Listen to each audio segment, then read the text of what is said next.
Oh, that's them Red Hot Chili Peppers, and they can't stop. I'm Ricky Gervais, with me Steve Merchant and Karl Pilkington. You're listening to XFM 104.9. Coming through today, it's noisy again out there. It's a nightmare. A lot of people marching up and down. What's that about? Well, from what I can work out, there's hundreds of them, millions of them, and they're all shouting really loudly. What do we want? Peace. When do we want it? Now. What do we want? Peace. I want to go, shush. Yeah. We all want a bit of peace on a Saturday. Yes. Keep it down. Please. I can barely hear myself think. I know. And he's not listening. Tony's not listening. He can't hear you from there. You may as well give up. He's not listening. There was 1 million of you last time. It didn't do anything. Hey, but Steve, there's no attitude. You know what? I couldn't find Boy George's War is Stupid, so here's a bit of Dylan. Bob Dylan. The times, they are a-changing. The thing is, Rick, it makes me wonder if the times, are they changing? I mean, it seems to me that life's pretty much the same as it was way back in the 60s when Bob Dylan wrote that song. Got any idea what you're talking about? No idea whatsoever, You Rick. don't really know about politics, do you? Know anything about it. Don't even read the papers. Got no interest, really. Yeah. Not particularly informed. My life's cushy. Won some awards and stuff. Doesn't bother me. So, on a serious note, though, it is a bit worrying. I want somebody to put on my... Do I have to get gas masks or something? No, because there are guys out there in Leicester Square today wearing novelty hats. If they don't sort this war out, then no one can. Okay, well, I'm not talking about it. You would worry about it. I would worry about it. Well, you, maybe Steve. Why? Sort of people who are successful are worrying about it more than other people. Just because, they've got more to lose, haven't they? Right. No, do you know what I mean? You see, like, Bruce Willis on the telly saying, oh, it's not good, is it? And it's because he's got a big house and loads of cars. If you live, you know, on a council estate, it's like, well, if it gets bombed, probably doing us all a favour, we'll get nice new blocks of flats to live in and that. It happened with Manchester, with the bomb that happened, and they bombed the Arndale Centre. Did us a favour. Got a nice new Marks and Spencers and that. So this puts a whole new twist to the argument when people say bombing the world's poorest countries is wrong. Because I remember when the Afghan problem was on, people were saying bombing the world's poorest country is wrong, but it's like home improvement, according to you, then. Yeah. Because they've got a brand new B&Q, have they, over there? They're popping down there every Sunday. Anyway, let's not go on about it, because... Yeah. Well, think what you're saying. Yeah, I know. My family was killed, but look, a carpet warehouse. Yeah. Do you know, I think, you know, people don't want to hear about this today from us. They want to hear, you know, the new features, the songs of phrase. What song's a phrase? It's the feature we started last week, where we take clips of songs, we make up a phrase from the show. I mean, a famous phrase, last week's world famous phrase was, there's this airy Chinese kid, you'll remember. Yes. Well, it was called Crosswords last week, but Phil emailed in a good suggestion and said call it Songs of Phrase. Brilliant. Songs of phrase. Songs of phrase, but perfect. So are we still going with Cheapest Chimps? We're persevering with that, aren't we? Got some Cheapest Chimps lined up. We'll be doing that before 3 o'clock. Yeah. Great. Again, who else can say that? So good. So for the next 2 hours, everyone should just bury their head in the sand, ignore the world's problems, and enjoy features such as Cheapest Chimps and songs of phrase. And a bit of Shearing Breaks. Oh, class. Oh. Trying to stop suddenly in Italy. TB. Turing Breaks. It's like a rockbuster, Karl. They were the good old days. I know, yeah. Painkiller on XFM 104.9. But look, Rockbusters is gone. Forget Rockbusters. Long live Songs of Phrase. Over to you, Karl. All right, well... You know, Rockbusters was one of the things they were protesting about last time. that was why I just had to listen to them. They just kept stopping me in the street as I was trying to get to the tube. You've got to stop Rockbusters, it's run out of steam, they said, and I'm glad. Yeah. That's why they always do it on a Saturday. Yeah. They make their way to Leicester Square for 3 o'clock. Yeah. Right. Songs of Phrase. What it is... Songs of Phrase. We took a phrase from the show last week. It was, there's this airy Chinese kid, right? Today, we're going back to the good old line of, you never see an old man eating a Twix. Sure. Right? How long is that? No, you'll never see an old man eating a Twix. You'll never see an old man eating a Twix? Not as many as you think, no. It's not that many. Well, how is it not that many?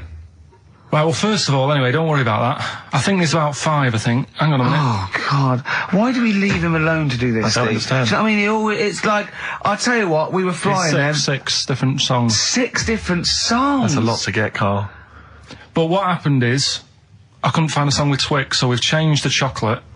Oh, this is rubbish. We're not doing it. We're not doing it. No, you've got to be punished. We're not doing this. Do it next no, week. you'll like it. No, shut up, Carl. No, just no, we're He's not put a doing lot it. of effort in. So what? You're right. He's got to do it right. He's got to do it right. No. There's too many. We said too many. It's not. It's changed the thing. It's not a one-off phrase. It's ridiculous. It's absolutely pointless. Rick, if only his parents had spoken like that to him sometimes in the past, Do you know maybe what I mean? we wouldn't be having this discussion You're not now. doing it. Come on. No. We're not doing it, Steve. What do you think? I'll tell you, we've got the prizes, but I'm not even going to bother giving. I'm not even going to bother. I think we'll just share them out amongst homeless. Absolutely.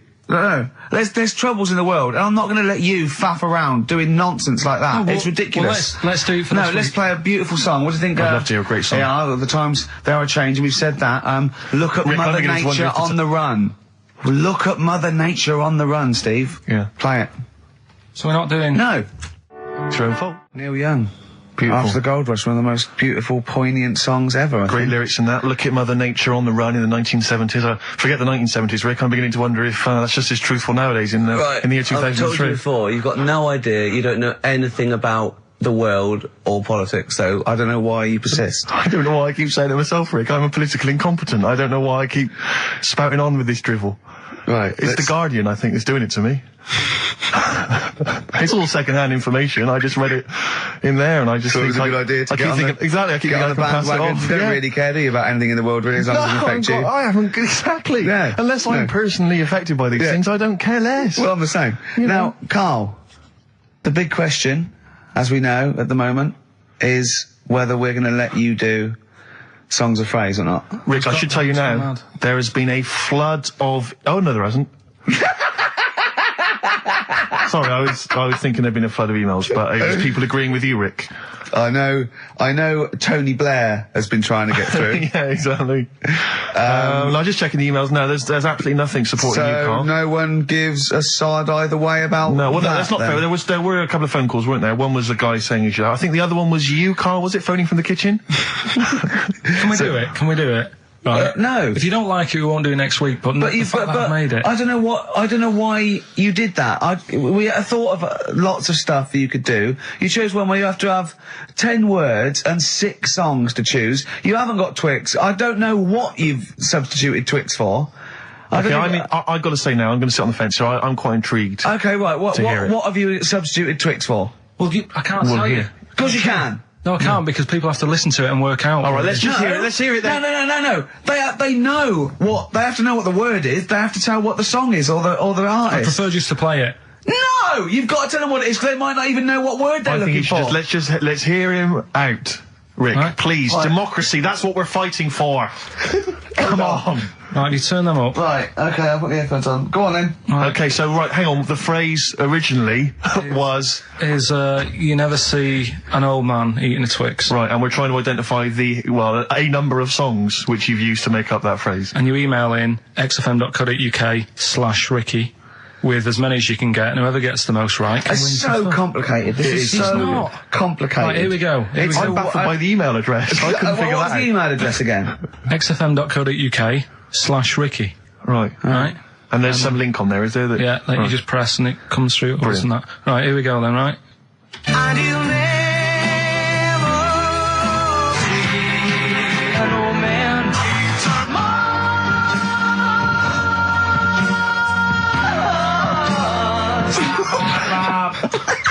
Well, I missed a little bit at the end. Let's hear it again. Mars, ba ba ba. Let's hear it again. And you'll never see an old man turn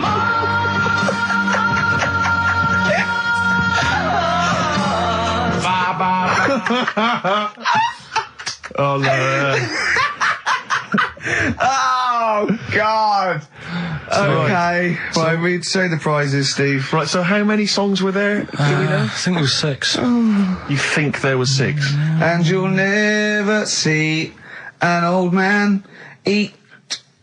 It might be 5. 5 or 6? Yeah. Anyway, email in the answers and how many there were, and you might be in with a chance of winning on DVD the original series of Citizen Smith with Robert Lindsay. That was good. Paul Whitehouse's Happiness, the first series of that on DVD. We've also got a couple of CDs here. The Best of Britpop, Live Forever, Oasis, Blur, Radiohead, and all the rest of them on there. Right. Supergrass's current album as well. That's all I right. think it's a current album. Yeah, it is. And Okay. less convinced by this one. If I tell you that some of the artists include Delamitri and Deacon Blue, then I know you'll be rushing out later, Rick, to buy this. Scotland Rocks. A compilation of... Is Wet on there? Let's see. What the about Wets- Biss? What happened to Biss? Let me see. I'm not gonna... I tell you, it doesn't... I mean, we've got Gun on there. Oh, yeah. We've got... baby, lately. Aztec Camera. Yeah. Big Country, obviously. Proclaimer's not on there. Wait a minute, where's Runrig? There they are. There they are. And obviously Rafferty, Baker Street. Do-do-do-do-do-do. Brilliant. So that's definitely worth entering for, surely. So xfm.co.uk/Ricky. Play it one more time. Yeah. Just in, right. And you'll never see an old man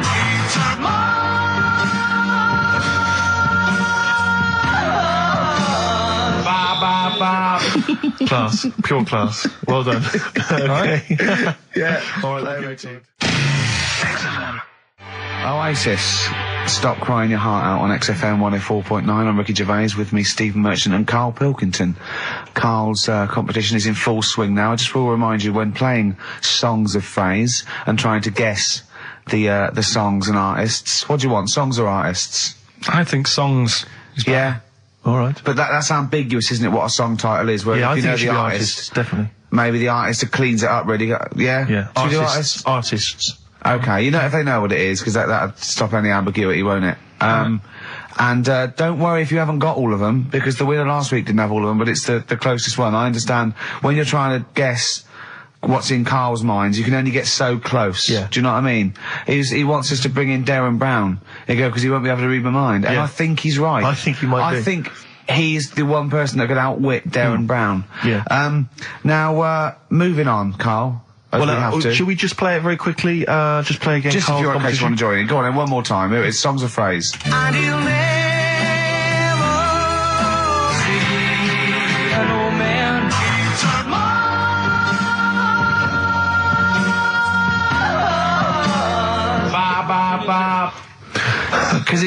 Because you have to get, you know, it is very difficult. So, you know, song or artist, we give points if you're close to any of those, and we'll choose a winner. So, you know, do And what do points mean? Crap prizes. XFM xfm.co.uk slash Ricky.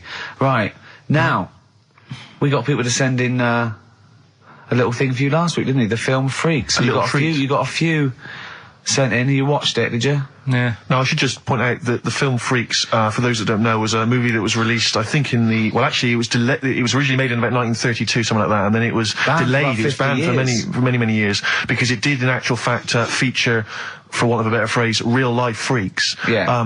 Bearded ladies being one of the more kind of familiar There's ones. a guy And without there's- arms and there's a guy without legs. arms, there's all sorts. And it was actually it's quite a tender film, isn't it? And actually portrays them as a kind of dysfunctional family. It's not exploitative in that sense, but what do you make of it, Karl? Well, you were watching it for the Freaks, weren't you? Yeah. I mean, I wish it does take a while to get onto it. What do you mean? Well, straight away I was disappointed, right? Because at the start, like, you put it in, it's like, oh, brilliant. Here we go, you know. I said to Suzanne, we'll watch this, we'll have a good night. Yeah. Have a And, romantic night. Yeah, that's it, her birthday. You've got your gloves, now we're going to watch some Freaks. So, put it on, and it starts off, and it's like, you know, the following film, you think, oh, it's like following films rated 15, which means, you know, might contain scenes of violence, bad language, and sex. Yeah. Mention nothing about pinheads. Right. So I thought they missed a trick there. Yeah. to be honest, right? So I thought, well, let's go and watch it. And what exactly is a pinhead? Oh, if you've seen it, you'd know. Okay. Right, so not the best thing in it either. So Oh. imagine that. Okay, so you're watching it. So sat there, I think, right, something comes on, and the little fella's on there, the little fella we were talking about, the Pillow Man. Right. Is it the best thing in it? Now, what's the Pillow Man again? He's a fella who years ago, he's got no arms and legs. Right. He's And just a torso. Just and a rolls, head. yeah. And there's a scene where you see him sort of rolling a cigarette up, just using his mouth, and it's Yeah. like he lights it and stuff. And that's weird. And then what else is on it? Smoking stunts your growth. And then there's a little fella on it who is fed up because he looks 5, but he's actually 34. Right. But there's a woman who is 42 and looked 8. So they both had the opposite thing. They were both really fed up. And I kind of thought that shows that, you know, you always want what someone else has got. Sure. Do you know what I mean? Yeah. So in a way, there's a story there in that. No, you described the same there. No, it was like... No, they both, you just said, they both looked young, but they are actually both older. No. This was like a little man... Yeah, who was looked- 35. Who was 35. And looked 8. Yeah. And so did she. No, well, the other way around then. What? So she was an 8-year-old that looked 35? Yeah. So, oh, maybe not then. Anyway. No. But that wasn't that weird. I kind of thought it's a slow start and that. Yeah. And then... It's not a difficult film to follow. No. Yeah, but I wasn't really listening to what it's all about, just looking at what they had. And they had like a fella who's running about on just... They had like he was shopping. You know, they had a fella with no legs and he's running about on his hands and sort of got about on a skateboard, talking to someone about it. They said that's how E.T. was done. There's actually a little fella in E.T. Right. who's just half of, sort of half a body. Is that true? I've no idea. I've never heard that before. Why haven't we heard that before? I've never heard that before. I don't think he would fit in E.T. Because where's the head? He's got no neck, E.T. It's a skinny little thing. There's no human neck couldn't fit in that skinny little neck. Well, You sure it wasn't Kenny Baker up to his old tricks? What are you talking about, Carl? There's a fella with no legs in E.T. in E.T. they had two fellas, right? I think they had a little, a midget fella. Right. Who did it. And then I think he was off sick and they were like, oh, you know, what else are we going to do? So they saw a guy on a skateboard going by. And said, do you fancy some work? Right. And he's done it. I think someone told me. I mean, it might be wrong. Exactly. Might be wrong. It might be, mightn't it? I mean, you've never been wrong before, so I don't know why you'd be wrong there. else So what's the was it? worst thing in it?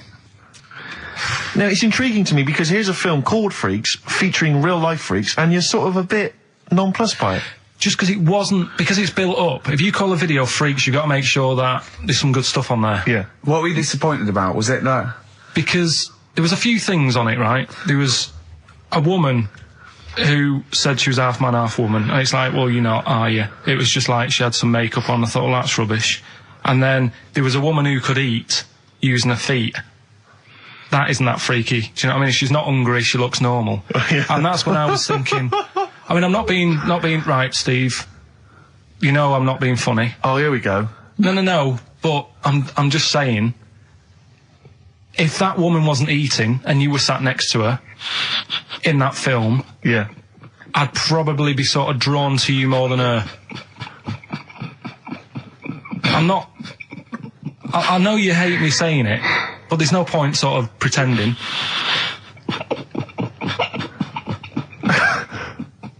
Do you know what I mean? Oi, Muttley, what are you sniggering about?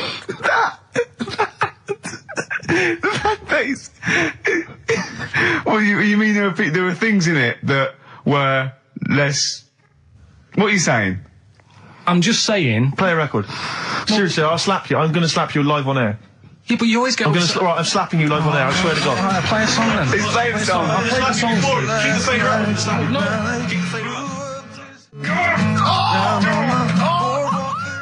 Bruce Springsteen, Atlantic City from the album Nebraska. So melancholy, that one. I love that one. Wow. So Freaks then. All in all, not as amazing as you first hoped.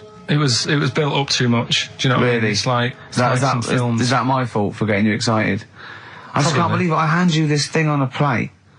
So I know, but- you know. And I'm not being out of order, Steve. I'm just being honest. We've always said that about this show. We Yeah, only talk about stuff, you know, Yeah. that you know, being honest and that. Yeah, no, sure. And I've always said the first time I saw you. Sure, no, you've always been honest, You know and I've what I always mean? been honest with you. I've always said that, you know, you've got the intelligence and insight of a gnat. Yeah, but if I keep quiet, people don't know that. Sure. All right, don't Incredibly, they do, Carl, because you look stupid as well. Well, you know. Yeah. No, but Carl was being nice then. You don't. I'm just saying you're a good bloke, and now I've got to know you. Sure. Yeah. Yeah. The first time was weird when I saw you. Yeah. No, And leave then- it. Don't just try to interrupt. Just let it go. No, right. I'm just saying the Okay. first time Yeah. it was weird and that, and then weeks go by. And you- okay. And the weird thing is I kind of thought maybe he's not that odd looking. Yeah. Right? Yeah. And then you went to LA for 3 weeks. Sure. And when you came back, it was like the first time again. Right, Yeah, okay, yeah. No, I'm just... Yeah. Okay, wait, no, stop it now. Yeah. Right, everyone stop it now. No, but I just think I'm a little bit more consistent because I've always thought you were an idiot. I don't want this. Don't argue. He was just okay. No, I just, you know what I mean? My opinion has never changed. I've always thought you're an idiot. No, it's that's just been all through nice. Let's look. Peace. Shut not up, war. fatso. Peace, not war. He's just such a stirrer, isn't he? No, He loves it. I don't think I didn't see you whispering behind the microphone about what to say to Look what Carl. I've just drawn, Carl, subconsciously. Yeah. Let's see. I drew a picture of him. It's not going to be on the website. It's not been on the website. No, it's going to be. I drew a little cartoon of him. No, not yours. I drew one of Carl. Right, okay. What were we talking about? That was a... So, yeah, no, the Touchy Freaks thing moment. is over and done with. It was alright if you want to get it out on video. Sure. You know, it's probably worth a look. There's a couple of things on there that get you thinking more, you know, it's like how their life is and stuff, do you know what I mean? How it's affected, and like the little pillow man, or the fella who's got half of his body missing. Yeah. You know, it's stuff like that you think, oh. But what's the one that was disappointing? You said it was a half man, half woman. Yeah, I don't quite understand that one. Do you mean hermaphrodite or half? I can't remember it. Do you mean it was one sort of like it had bits of both? It was just like half a face done in makeup and long hair, then on the other side it had it shaved. I love the idea that you go to this circus and there's people in there that have been sort of persecuted all their life, and they think, well, maybe I can make some money, and then you boo them because they're not freakish enough. I love the idea they go, boo, you're not freakish enough, boo. Oh, you've got bits of legs, boo. Do you know what I mean? Yeah. But there was, I mean, talking about that, you see, why did they join the circus and that? Because there are things they can do. I was telling you in the week that I was reading something on some news website about some sort of Olympic-style games where they're going to see, like, disabled people against able-bodied. Right. Let's be careful here, shall we? No, I'm just saying, though. Okay. Do you know what I mean? So there is other things. It doesn't mean just because you haven't got legs you can't do other stuff. Yeah. And in this race, there's, like, disabled people who are beating able-bodied people. Yeah. I mean, what? Would you go and see that? I don't know. But I mean, it depends. What do you mean? They're beating them? At what? He didn't state what the little races were and that. Little races.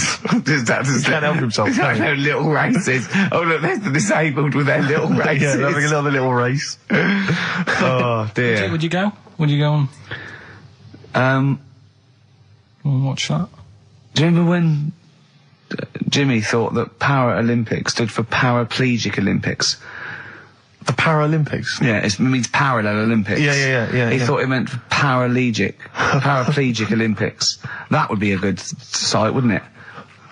Mainly blow football. Right. Right. Okay. So, what was that thing I told you to look up in the week? You were saying, I don't believe you. You were going on about, we were talking about the half man, half woman, Yeah. and you were saying, You can get a sex change on the NHS, just to see what you say about that. Did you look it up? I didn't, because I think I was wasting my time. I don't think you I'm can giving have all that done. these things. Little play Interesting records stuff. are annoying No, me but now. you wouldn't do that. You see, You've it's the annoyed, other thing you've we were annoyed talking about. Steve. You've annoyed Steve on air. I'm sorry about that. Well, it's just too late, Carl. But we were talking about other stuff as well. I mean, you know, talking about operations and that. You were saying, you know, can you have a sex change done on the NHS and that? No, you can. Well, you say you can. I think that's a bit... It's not that important to have done, I don't think. Well, it depends if you desperately want it. It depends if you feel that you're born actually a different sex. Right? And then you went on to say there's other things that are done. Get this, Steve. Someone, if the cat's got a bad liver, Kidney. right, bad kidney, can have it done for $5,000. Yeah, you can have a kidney operation. But what's wrong with that? If you've got $5,000 you want to waste it on a cat, then fine. Get another one. We went through loads of cats. I've told you before, as a kid, we got through loads. It's not worth it. And there's no cat that is that amazing that you'd go, gonna miss that one. It's never gonna be the same. Cause What do you mean? What would it have to be able to do to be worth it? Well, it's normally to do with people's affection for their cat. They've had the pet for many years. What do you mean? It should be able to juggle? Or do just- impressions, and that's why it's worth £5 grand? Supposing there was a fella, right? He feels he was born a woman. He's not happy, right? He doesn't want this he's got a knob and a couple of testicles that he does not want, right? He wants a lovely pair of tits and a minge, right? And he finds out that he gets a cut price. He gets, a cut price sort of operation, a dodgy backstreet transsexual maker, right? £5 grand, knockdown price £5 grand. It's done with a blunt knife and some chloroform, right? But But why have you got to have it all done? what? You mean just like have the knob trimmed and wear a bra? Well, yeah, I mean, are you saying if you have it all done you get some sort of offer? If you give them something? No, I was being flippant. I'm saying I was trying to get down to £5 grand. Supposing there was a fella who had £5 grand to give away, right? Some old woman with her cat is going to die, or some fella who wants his knob chopped off and a lovely pair of tits put on. Who would you give the £5 grand to? So, hang on a minute. So, there's a fella who wants to be a Jesus. woman, Yeah, and there's a woman who's got an ill cat. yeah. Ooh. You see, I'd be annoyed. Whose is this £5 grand? Is this my savings, or...? No, you get given £5 grand, and you go, but you've got to give it to a charity of your choice, and it's got to be one of them. You give them Right, I'll £5 tell you grand. what I'd do. What? I'd find out what the cat looks like, get a replacement, right? Say it's had the op. She's loving it, thinking it's happy again. Yeah. Give the fella the money. Right. Do you know what I mean? Well, so you're basically saying that you'd rather have the bloke have his knob cut off and stuff than I'd save have the to have a cat. chat with him first and say, what's your problem? And say, why do you need this doing? And I stuff think they like go that. through that. I think they go to counselling and live Just as to a check. woman for Like yeah. a second opinion thing. I'd just be saying, right, are you sure? Yeah. But £5 grand on a cat, it can only be for people who have got loads of money, right? And it's like, well, £5 grand, it's nothing. Well, I think this debate will rage on. Should we play a record and come back to this? Think about it, though. Yeah. Bit of White Stripes. SIBO. Bitter End on XFM 104.9. I'm Ricky Gervais, with me Steve Merchant and Karl Pilkington. Karl, you're looking all flustered and confused again. Still sort of don't get it. What don't you get? Well, that's a long list, Rick. Yeah. The, if you have your... Knob cut off. Yeah. It's because they feel like they're actually born a woman, and they're not living right. They can't live properly with all these things, Well, I mean, there are people that are genetically the other gender. They've just grown, There was one woman actually who was a scientist researching it and found out genetically she was a man. She had Y chromosomes. But this is something different. This is both psychological and everything Well, else. sometimes it's that thing again, isn't it? You can't always have, what you want. It's like, I'd like to have hair. Do you know what I mean? But it's a bit easier. You can wear a wig. You can't go round really. Well, you can put on, false breasts and tuck it in. That's just it as well, isn't it? You see, you say, you could have the operation done and that, and yeah, you might sort of feel as free as a woman down below and that, but at the end of the day, you still look like a fella. Yeah, here's a bra and a split tennis ball. No, They'd be just like Auntie Nora. do you know what I mean, though? Well, yeah, but it's about their outward appearance as well and how they feel publicly. Don't forget, a transsexual, it's not a transvestite. This isn't just a builder in a dress. They have the hormone replacement as well, so they get estrogen. So they and electrolysis. So they have, their face looks different. They don't go bald. They're slighter. They you know what I mean? They're the real thing. A transsexual is now the real thing, biologically and politically and. But they'll still be a man, won't they? Well, it'd be embarrassing if they don't tell their new partner and there's pictures of them, down the pub when they were 24. But you probably sort of get over that, don't you? They go, it's just a fella with a beard drinking the yard of ale. That was me. Well, interesting story. Probably should have told you this before the honeymoon. Do you know what I mean? It's like, you can have all that done, right? There's stuff, you could have your bits done, right? You can have, like, false teeth, but you know that when you see an old person with a good set of teeth, it's like, well, they're false. There's no way you've got good teeth like that if you were brought up in, like, the 30s. But what would you do if Suzanne said, look, I've got a terrible secret, and she showed you a picture of this kid, this little boy, growing up, you know, playing football, and then the pictures stop at 20 just before you met her, and she goes and she shows you a nice pair of bollocks in a jar. She goes, they were mine. Well, first thing is he'd take back the gloves you bought her last week. Would you go, oh, I can't go out with you now? Or would you say, well, you're the same person? I've blown his mind. I really have freaked him out there. She is into sport. Hey? Should we play a record while you give her a call? No, but what I'm saying is right, it doesn't matter what you have done. We can wrap this up here because I've got it sorted, right? Okay. It doesn't matter what you have done. At the end of the day, it's obvious that you've had it done. If you're a fella and you've been changed to a woman, I could spot you, right? Mm-hmm. If you can't though. I tell you what, I was at Suzanne's mum and dad's right up north last week, and I went to the off licence, right? Yeah. And I went in there, never seen this fella before, right? Soon as I walk in, I eye him up behind the counter. I go, all right, mate. Oh, hello. I notice he's got a wig on, right? Yeah. Now, it was I kind of looked and I thought, yeah, it's a wig, whatever. And then I thought, I wonder if it is. And as I got to the till, I said, how much is that? He said, 50 pence. I said, great. And as he turned to the till... Were you buying Suzanne a gift? As he turned to the till and he did that sort of angle, you got the profile, you see the bit sticking out of the back, you go, that's a wig. I know what you mean. Yeah. I know what you mean. And it's like a little, it just, the last inch just lifts away from the neck. Yeah. Yeah. Now, everybody who goes in that shop will probably know him as having a wig and that. He keeps him happy, but everybody knows. So, what I'm saying is, it's like... But could I just say, transsexuals put in a little bit more effort than a fella who's plonked a rug on top and held it down with some duct tape. Do you know what I mean? You know, the only giveaway often with a transsexual is the big hands. They can't do anything about that. That's the only thing, you know. Right. But I mean, transvestites are different. You know, they are builders in the dress. You go in a supermarket, you turn around, you see a 6 foot woman, huge head. You go, all right, love. Do you know what I mean? You know, down below, she's packing more than us 3 put together. That's what I'm saying. But you know what I mean? That's when if Eddie Izzard, right? You're meeting Eddie Izzard, right? Who likes to pop on a dress now and again, right? What's the politics with that? Do you go, because he walks in, he's all in evening gown, and he goes, all right, Carl. And you go, all right, Eddie. And it's in a busy pub, and you go, oh, why is he? And you go, do you say, do you want a pint of bitter?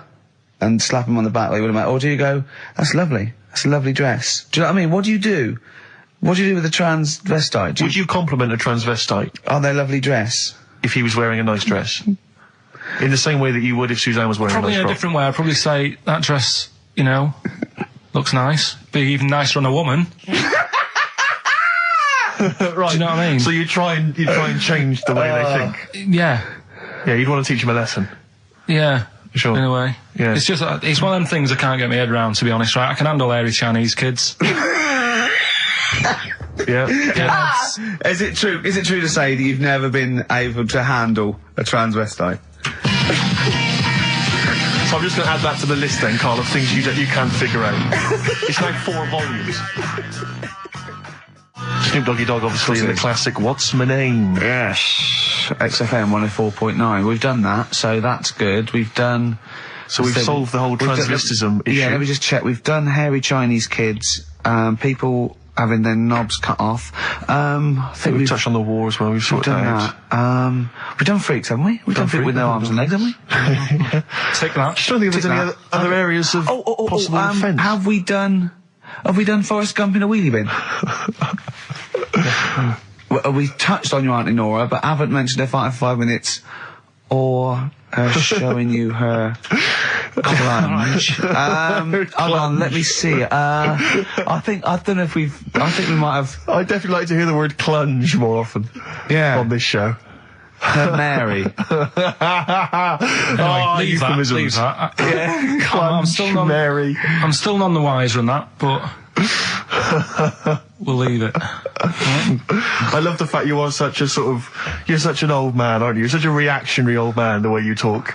You are the sort of bloke, I imagine you and your father stood in a pub, if a man came in a dress, oi, you're a bloke in a dress, take it off. We were Or get out of talking, the pub. I don't know, last week we were talking about things that you can sort of say and do when you're sort of like 40. I thought another one, nod to a policeman. Yep, definitely. They're yeah. on the beat, they're going along, you're going your duty, you're going on, yeah, I know you're alright. I know you're alright. Yeah. Never mind these youngsters shouting at you and knocking your cap off. Exactly. It's that you can nod at If a you're copper. 40, you can nod at a copper, because it's like going, I know what you're up to. It's a difficult job, and you're doing it well. Yeah, I respect you now. I didn't when I was Exactly. young, I don't know what I was thinking of. Well done, mate. Well, I like the one you mentioned last week. You're now of an age where a van driver might ask you to back him into a parking space. Yeah, well, you don't feel, you go, get out To of the me, way. he wouldn't even consider No, me. get out of the way. Yeah. If you're under 30, you don't even consider. It's like I was thinking the other day, if I was in a pub with my dad and say his mates, and they're all sort of 40 or 50, there is not one of them that would turn to me first with a pint of bitter and go, taste that, see if is that off? No, they wouldn't. They wouldn't want would your never opinion. consider me. My opinion is the last one they're interested in. Yeah. Is that off? Things you can do over, I think, maybe 50. Wear a flat cap and not like a frat. Yeah. You know, you're wearing It's it a because your fashion head's statement. cold. Yeah, exactly. You're wearing it because your head's cold. You're Well- 50 years old, flat cap, fine. Yeah, or just wear a suit and tie without having to go to an event or a convention Just or get to up work. and pop on a little old suit and just tie. pop on a suit and tie. 'cause I tell you what, I love seeing old boys in a suit on Sunday. Yeah. Do you know what I mean? They've Yeah. got shiny shoes and they're 75. I've got and they go photographs- down the pub and I think it's brilliant. I got photographs of one of my late grandfathers, he must have been in his 60s, on the beach wearing a suit. Wearing a suit on the beach. I think I got a feeling he's even got a knotted handkerchief and a full three-piece suit. That's great. It's brilliant. It's a decency Like, all my time. grandfather, in my mind, my grandfather was always wearing a suit. I never saw probably him not wearing a was. suit. I think he wore a suit to bed. I can't imagine him taking that suit off. It was always... Maybe it was an all-in-one, pull-on one. But he didn't, I mean, what the weird thing is though, it wasn't like he worked in a bank all his life. I think he was a builder.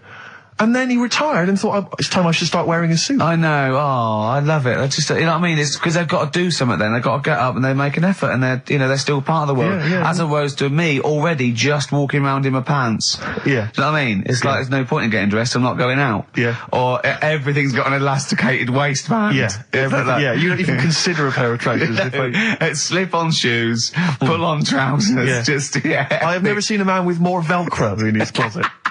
That has got to be for you the best time-saving device ever. Velcro. It's great. Just me and a baby girl, a dry white baby. I went to, after we went to Has the your awards. tuxedo got Velcro? Well, I was still talking about that. The award show. I went home. When did we stay there? We went to 12 or something. Anyway, Yeah. I went home and I was watching telly at the end, right? And I was eating. I had these sesame seeds 'cause I was hungry. I had a few. And in the end, at the bottom of this jar of sesame seeds, right? Oh, there's tiny little seeds, but I didn't want to waste them, so I sort of poured them into my mouth and sort of like ate them like millet, like a budgie binging. Yeah. I went to bed, got up the next day. I thought, oh, I felt a bit sweaty. I had a resolve, and there was loads of seeds still in my chest. Well, They in were the hair on your chest? Yeah. Oh, I had to pick them out. It took me ages to pick them out before I had a bath. So they must have stayed there all night, but not with the, with the cheese and alcohol that was coming through my pores. These seeds. It's, well, they started growing. I'd have to mow my chest. Oh dear. Your girlfriend's a lucky woman. Sesame seed chest. What we got, Carl? Oh, do you remember we were also talking about names you cannot call kids now? It's like there are certain I was names. thinking that, like, there's great old blokes' names, but they have to be a baby once. Yeah, but yeah. I name this child Alf. You can. Stan. There are sort of these names which you just never name a child now. I mean, Carl, frankly, is Oh, that's all right. This is quite Carl's friendly. Oh, but Alf. Sid. Alf Sid. You would never name a child Sid. Stan. Bert. I name this child Bert. Did I ever tell you about my Uncle Alf? No? He wasn't a proper uncle, right? Right. But he was just Was he an aunt? one of my dad's mates and Yeah. that. And he was getting on a bit. He must have been about 60, which is pretty old when you're younger and that. And he was the same. He used to always wear a suit and that. But he was never in good nick. It was always like a rough suit. But it doesn't matter. He's still making half the effort and that. Yeah. And he used to sleep in a dinghy. Right, my Uncle Alf. What? In his house? Yeah. Why? Well, in a flat, he's in like a little bed sit. Because he only had a little bed sit and he was into boats and stuff. So he had this Two dinghy. birds with one stone. had this little dinghy, had a little flat, thought, well, it's tight space and that. He had a dinghy as a bed, and he had 2 tellies, right? He had 2 tellies, one that the sound worked on, the other one only the vision worked. So if you wanted to watch a programme, You had to turn both on. put them both on like BBC One, turned one up and watched the other one. Wow. That's extraordinary. From his dinghy? Sat in his dinghy. That is brilliant. It was I an inflatable dinghy, it wasn't like a wooden... Yeah, an inflatable one, yeah, big inflatable Did you one. ever go around and visit him? Yeah, now and again. Was it weird seeing a 60-year-old bloke in a suit, in a dinghy inside, watching 2 tellies? It's weird at the time, I thought. Which of the TVs stopped working properly first? I mean, did he... let's say the sound went on one of them. Yeah. Did he carry on watching the other one, hoping that the other one was fine? Or No, he did went and got a new telly, and then the vision went on that, and he went, oh no. He went, hold on though. Wait a minute. I've got another telly in the wardrobe that I haven't used it. It must have been like that. Yeah. Wow, he sounds brilliant. Is he still alright. alive? Yeah, he's still around, yeah. I haven't seen him for years, but he used to... Be all right. Was he married? Be all right. Be all right. I think that's what happened. I think his wife passed away, and and that's when he had all this... he had a boat. And it's like, oh, where am I going to put it in a bed sit? And it was like, hang on a minute.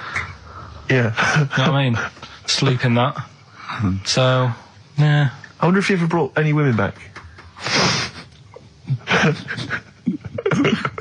Just the idea of bringing them back, getting down to it. Shall we move into the bedroom? Ahoy! Oh, that is fantastic. Missy Elliott, Gossip Folks on XFM 104.9. Ricky Gervais, Steve Merchant, Karl Pilkington. Now I know we're not meant to mention the adverts, and I'm not slagging off the advert. It's that National Lottery advert with the little Welsh fella saying your money from the National Lottery goes towards mountain rescue. We put it out there, we've saved a lot of people. Now, that's fine, that's great, well done. What I'm annoyed at is why those people are allowed to go up the mountain in the first place. Yeah. Don't go up there, it's dangerous. Yeah. You're at your own risk. Yeah. Do you know what I mean? Definitely. It's ridiculous. Just posh, beardy twats climbing mountains and sticking a flag up there. Why climb? I don't want you to. I don't want you to. Am I paying... Is there any point, Rick, where I am paying for people to get rescued from mountains? I'm not sure. I think the lottery's doing it now. Fine. Because I'll tell you, if it was my money, I would be living. Well, that's the point, isn't it? I mean... You should have to take out insurance if you want to climb up a mountain. You should pay for it. Yeah. If we save you, it'll cost a lot of money. You owe you. I'll be paying it back for the rest of your life. That's the risk. Yeah. Not falling to your death. Exactly. But never being able to pay it. They're all posh and rich anyway. Yeah. But it's just like a cat gets stuck up a tree and the farmer come out because he doesn't know any better. Imagine if that was a bloke. I'm stuck up again. Stop going up there. Yeah, but that's what I'm saying again, though. It's only a cat, so leave it up there. Get another one. Absolutely. And there's the skeleton of Tiddles. I couldn't be bothered to go and get a ladder. No, but it's the same. A few weeks ago, everyone was making a fuss over that sheep. That was the first cloned sheep. Yeah. And it died. Clone another one. Oh, wow. If only you could do the same with mountaineers. Yeah. Oh, it looks the same. The beard's the same. They all look like Brian Blessed. Yeah, exactly. Oh. Did I ever tell you about the time that my father, when I was younger, we went on holiday, my dad he'd bought a little boat, little sort of wooden boat, make a 3-seater, and he and a friend of his went out with me in the boat. I was maybe 12 or 13. Went out and we sort of I think we were on we had the little motor, outboard motor, chugging out. We just thought we thought this was real seafaring stuff. Brilliant. We'd lost sight of the beach because we'd gone round a corner of like a mountain or like a like a cliff, and so we were just round the corner, and there was this buoy just floating in the water, not a boy, but like a buoy, and very tricky to explain that on the radio. It's the same word, isn't it? Boy, a boy, and a boy. Yeah. And so we float past that and we're just chugging along. The motor conks out. Oh, I can't believe it. We have to row back in. So they're rowing away. I'm just sat there. And we noticed that every time we sort of think we've got past this buoy, it just seems to be back where it started again. And we realised that the tide is taking us but not taking us out, taking us towards these rocks. And we've just got ravaged rocks. And we were a bit pretty scared because I can't swim very well. Or I couldn't at the time. I think when my dad had maybe bought, he didn't, I'll be honest with you, I inherited a lot of things from him. One of which was his carefulness with money. just the one life jacket. How How deep was the water? Which I seem to remember he tore off my back and put on himself. So the water's pretty. I mean, I'm not saying we would have necessarily died, but it was pretty scary because the boat, we were going to crash into these rocks and stuff. It was getting pretty unnerving, and so they're sort of rowing like mad, trying to get. We're just not making any progress, and we're beginning to think that this might be the end. And this boat, this kind of ferry boat, comes chugging by doing tours, ching ching ching ching ching, and it comes by and. My dad goes, oh, wow. We were going, brilliant, they can help us. They'll throw us a rope, they'll tow us back in. He was going, you've got to be careful, though, hang on, because according to the laws of the sea, if he rescues us, Steve, he can claim my boat. The laws of the sea mean he can claim my boat as salvage. I love the idea of that's like a reward. Doing that. But what I like is, his 12-year-old son might die, he's thinking about the boat. I know, but also, the other thing, of course, is that I like the idea of this ferrymaster going, Yeah. the boat be mine now, or take your son. Yeah. Let me think about it. I need a new bed. That'll be just right. King size. Oh dear, that's lovely. So we've done a lot of stuff today. We've covered. We've done Artist Minge. We've done. Oh, what else have we done? We've done Chop Your Bollocks Off for Free. Yeah. We've done the operation to £5 which I'm not happy about. Yeah. Leave the cat up there. Spend money. We've done most stuff. I think we've done a lot. Yeah. We still haven't done Forrest Gump in a wheelie bin, but we can leave that till next week if you want. See, I still think there's something in the spending money in areas that it's not needed. Like, the fella, if you haven't, if you've only just tuned in, you've missed a debate about a fella who needs his tackle taken off. A debate makes it sound like it was a bit more informed than it actually was. Well, and I'm just, all that time, that was probably half an hour ago, and I've still been thinking about other things that it would be good if more money could be ploughed into things to get them out there. Like what? Do you know what I mean? Well, I was looking, I'm a fan of going on the web and that. Sure. And these inventions, right? We were talking about a few weeks ago, inventions that are out there, and there's some that, are well known by famous people who have brought stuff out. Do you know why we didn't go on with this? Because I remember saying to you about Einstein, who's thinks clever, you weren't impressed with it. I said Einstein, and you went, this is a quote, you went Einstein, well, yeah. Now, I've never needed, you got it wrong, you went, I've never needed MC² in my life, but the fella who made the video recorder, I watch one a week. Yeah. Right. That's right. Brilliant. And it's the fact that everybody's got one good idea in them, right? Like Newton said about the apple. Yeah. I did Rockbusters. Yeah. Right? And there was this thing that was on the website. So they shouldn't be spending money on investigating sort of medical procedures that might help people. They should be spending it on what, Carl? I found this thing, right, Ricky? Brilliant. Yeah. What it was, little sort of mops. What? Little mops, like little mop heads. Like floor mops? Yeah. Right. Fit them on your cat feet. If you've got a cat... right, if you've got a little cat... Yeah. Put these little things on the feet, and there was a picture of one, just like walking around the kitchen, like that. Looking a bit like that. Nick, right? you can't do looking like that on the radio. No, but it's just looking a bit sort of fed up, but he didn't really know what was going on. Walking around, you see like the woman of the house sat in the background having a cup of tea. The cat's there walking about on the kitchen lino, mopping the floor. That's what I put my money into. Can we get shares in this? No, that's an invention. How good is that? Yeah. Can we get shares in that? It's good though, isn't it? I'll tell you what, I'll market that. Yeah, that's amazing.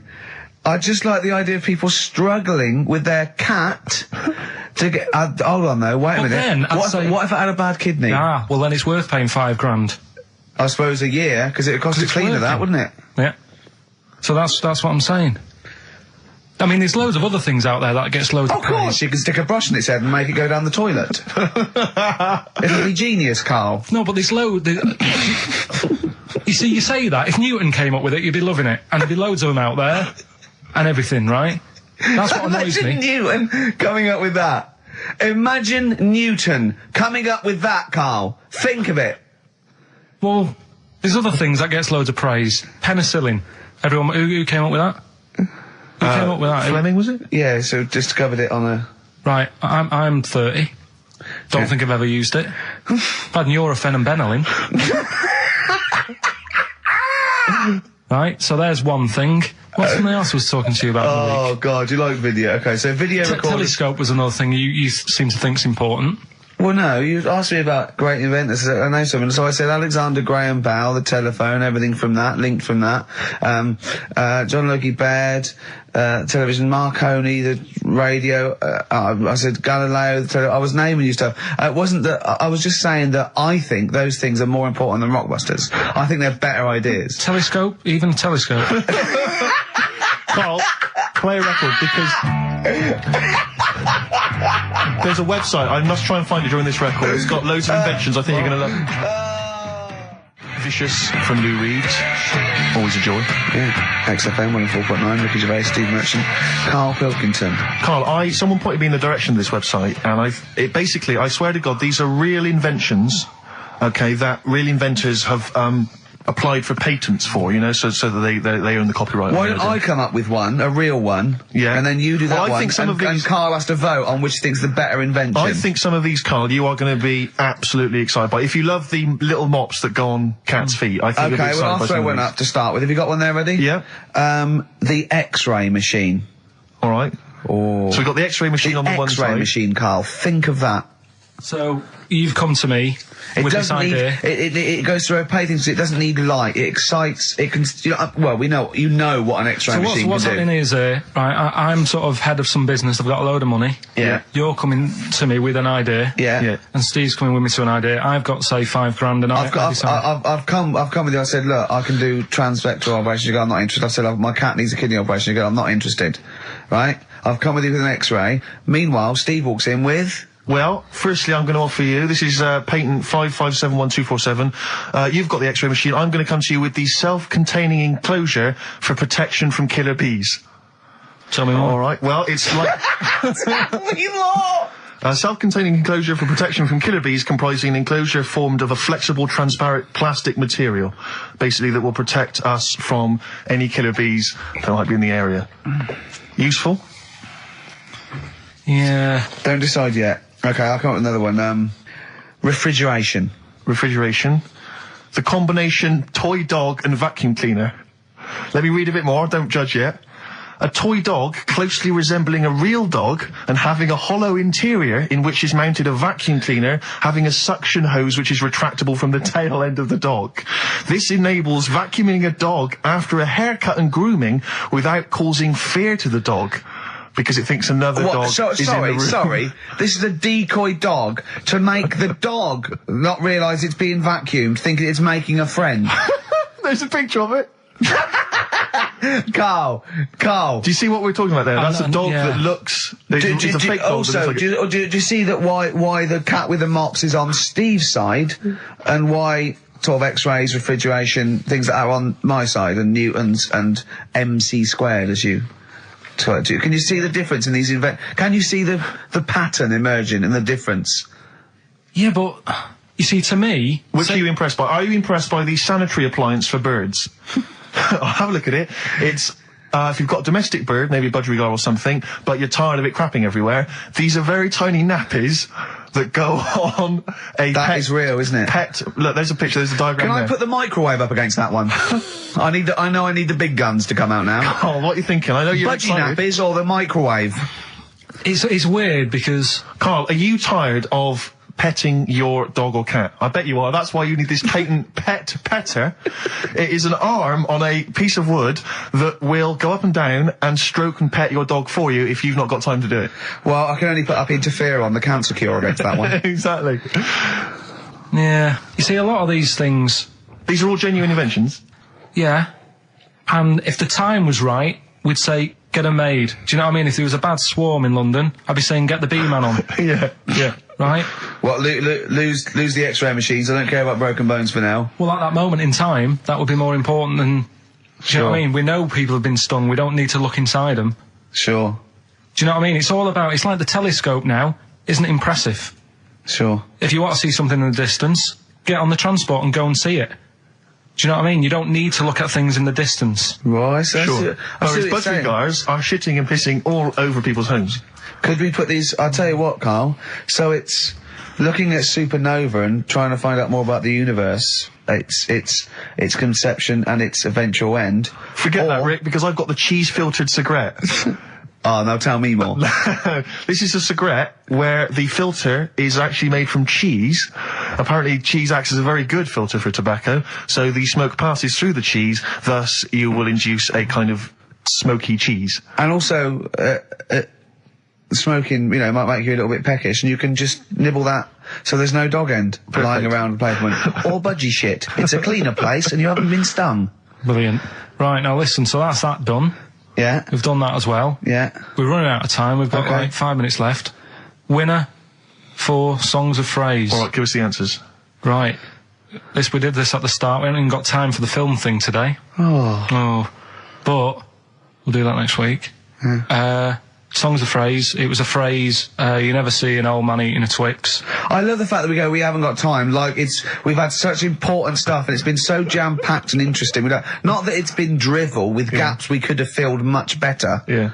Don't look at it like that, like, What, with his film quiz? Come on. Oh, dear. So, Songs of Phrase. You never see an old man eating a Twix. We had to change it to Mars Bar. Here's what we had. Jerry and the Pacemakers, Echo and the Bunnymen, something like that. David Bowie, and the Beach Boys finished it. Oh, what do you mean I thought that one was? What do you mean? Who's the winner? Oh, it doesn't matter. You've got to give the answer. Who was that one you didn't know it was us? It was Neil Young, wasn't it? Jim Crochet, is it? Old Man River, it's called. Jim Crochet. Something. Old Man River? Yeah. Jim Crochet sang Old Man River? I don't think so. What was it? Who cares? Right. Well, people... I can't believe this. Old Man River, it was. Let's give the prize to... Jim Crochet wouldn't have sung Old Man River. Well, let's give the... Paul Robeson. Let's give the prize to Mitchell Sterling, who has got some of the answers right. On XFM 104.9. How will we be playing that great quiz again next week? Next week. Rick and Gervais with it on XFM Sports. And if you want to send an email, it's rickandgervais.co.uk, or check out the website on XFM's All the Cons. Good night, 3:30. Coming up is Harold Levine and Stoopy Nouns. Blur, Out of Time on XFM 104.9. Ricky Gervais with me, Steve Merchant. Karl Pilkington. Steve's a bit quiet. He's got a bit of a sore throat. Oh, a bit of a sore throat. Murder. All week. It's been murder, Rick. We couldn't work all this week I've been because off sick. Steve's been in Bristol. Karl, you're not impressed? It's just, I don't understand why having a sore throat sort of... Oh, he's done you. Right, what if the sore throat was so painful it was like you've got broken glass and razor blades in your throat? You can hear now that I'm not even speaking from down in the throat, I'm speaking from the very top of it like that, so it sounds a bit weird. But you're right. What? Your hands are alright, aren't they? Yeah, but we talk when we're writing, don't we? I can barely talk. It was agony. I couldn't sleep because it was so painful. Even when I was just lying there, motionless, it was hurting. I just was surprised because we got back off holiday and called Ricky and said, alright, is Steve alright? And he said, he's had to go back home or something, and he's stayed there because he's got a sore throat. Yeah. I didn't understand why you can't, just go home. I mean, how old are you? What? I don't understand why you've got to be at your mum and dad's when you're feeling a bit ill. I happened to be at my mum and dad's, now I'm talking like you, when this sore throat really kicked in. So I thought I might as well stay and get a bit of the creature comforts of home. Do you know what I pictured though when he told me? See, my parents aren't like yours, Carl. Your father would have popped down to the phone box and maybe looked to see if there were any kind of throat lozenges. Strepsils. Yeah. Whereas my mum phones at the doctor first thing she can. I'm straight down there with my dad. They're snapping into action. They're trying to sort me out. It's a bit like that Ronnie Corbett thing, isn't it? Sorry. That sorry thing. You're right, Carl. Yes, you're absolutely right. He's just like that. Oh, No, dear. it's just because You just went on holiday with your parents. Well, not with mine. No, with right. Suzanne's, and it won't be happening again. So Well, that's sorted. we'll have more Didn't work about out that a for little you? bit later. Pain in the Luckily arse. we came in a few times, didn't we? We've been here since about 11:30, haven't we? Yeah, sorting Doing it. stuff out. doing a show. What, have you been squeezing his head, or? No, that's strictly between the hours of 1 and 3. We established that. Okay. And I've kept the rules, haven't I? I did practice the grip in the week, didn't I? Yeah, just to see what method he was going to use today. Yeah. I came in, I did my back on Tuesday. I was sparring and I pulled my back and I was in agony and I had to get an emergency chiropractor out and sort it out. And I was on painkillers and I couldn't walk the next day, but I still came in and did a voiceover that was booked at 4:30, didn't I? I got Johnny to walk me in because I couldn't sit down, so I couldn't take a cab, but I could be upright and I had to got him to walk me in because I was scared someone was going to bump into me. And I did the voiceover. That's dedication, isn't it? Yeah, but right, I got back off holiday on the Tuesday, right? First day back was going to be on the Wednesday, right? So I thought, well, I'll take it easy, because you do that, don't you, when you've been on holiday? The first day you just want to sort of... I don't, I'm straight back into it. Well, yeah, but it's nice to, do you know what I mean? Yeah. Just sort of look at your emails, go through all them, work out what people need and stuff. Sure. Doss around, yeah, sure. So I thought, I'll take it easy. As soon as I got in, I was told that Ricky had been booked in to do a voiceover. And I thought, can't handle that. Do you know what I mean? On the first day, him coming in annoying me, probably trying to get a week's worth of head squeezing in. So so I called him up and he said, I might not come in because I've got a bad back. I thought, well, that's all right, right? Then you just turned up, didn't you? He said, I managed to get in a cab. Yeah, Johnny walked me in, and that's what, yeah. And he did the stuff, which I haven't got it here at the moment, but I'll find it on the system and I'll play you what he did. That he's been paid to do as well. It's all right. Yeah, Well, it's not all right. I had to pretend it was all right when I played it to all my bosses to try and persuade. Well, look, let's play that a little bit later. But now, as we're all back together, Steve, would you say the boys are back in town? Yeah, brilliant. Thin Lizzy, boys are back in town on XFM 104.9. Right, we are back in town. Me, Steve, and Karl. Karl's on holiday. Steve's been living with his mother because he had a sore throat, and I've been hobbling around still trying to keep things going. Do you know why I think I was ill? Stress. I genuinely think it was stress. I think I'm analysing it. What do you think of that, Karl? But I'll tell you what it is. Look, think about it though. We live in London. We got the war, the threat of terrorist activity. That's where I live. I'm all right. Next one. We got SARS. One. Yeah, but you can walk to work. I got to travel on the tube. I came in this morning. I saw a Chinaman sneeze. I was terrified. S Club 7. They've split up. I mean, I worry about those sort of people. They're young kids, they're talented guys. I mean, they say they're going to be all right. I'm not sure Tina is. I'm not sure she's got the talent. So there's just so many elements that stress me out. I remember you were worried about hearsay. Oh, Kim Marsh is doing all right. Oh, Kim's doing fine, but she got out early. Yeah. But, I'm not sure the rest of them will be. No, I'm just... they're quite emotional. I've got to worry about the show. I've got to be worried about this, It's just me. I've never been that good when, like, anyone in the family's ill or anything. I've just got... Just because that's the way I am, do you know what I mean? If I'm ill, I don't expect people to run about. No, well, I've never been off for being ill. I mean, you were. Did a couple of weeks ago. Yeah, but that's. But hang on, I've not missed either of the shows. I'm ill today, but I'm still here. You took I seem to remember you took a show off when you were ill. Yeah. You were whinging. I was really ill. Right, sure. I couldn't even walk to work though. Yeah. That's what I mean. Did you go to the doctors? No, I was too ill to get there. Right. That's how bad I was. Did you call a doctor out? No. Oh. Interesting. But it's just that, I mean, we were talking about it last night because I was saying to Suzanne, I said, Steve's, he's been living at home all week. She said, is he I really like the way he talks about it behind your back as well. Thanks. And she said, what's up with him? I'm a lingering geek. And I said, he's got a sore throat or something. She went, sore throat? Oh. So she said, well, you don't know how serious it is. Don't be off hand with him tomorrow because, if he's coming in and he's still not right. Because she always sticks up for you. Yeah. Right? And she said, you've anyway, got some sense. She said, and anyway, you're no good when people are ill. I said, hang on, what are you talking about?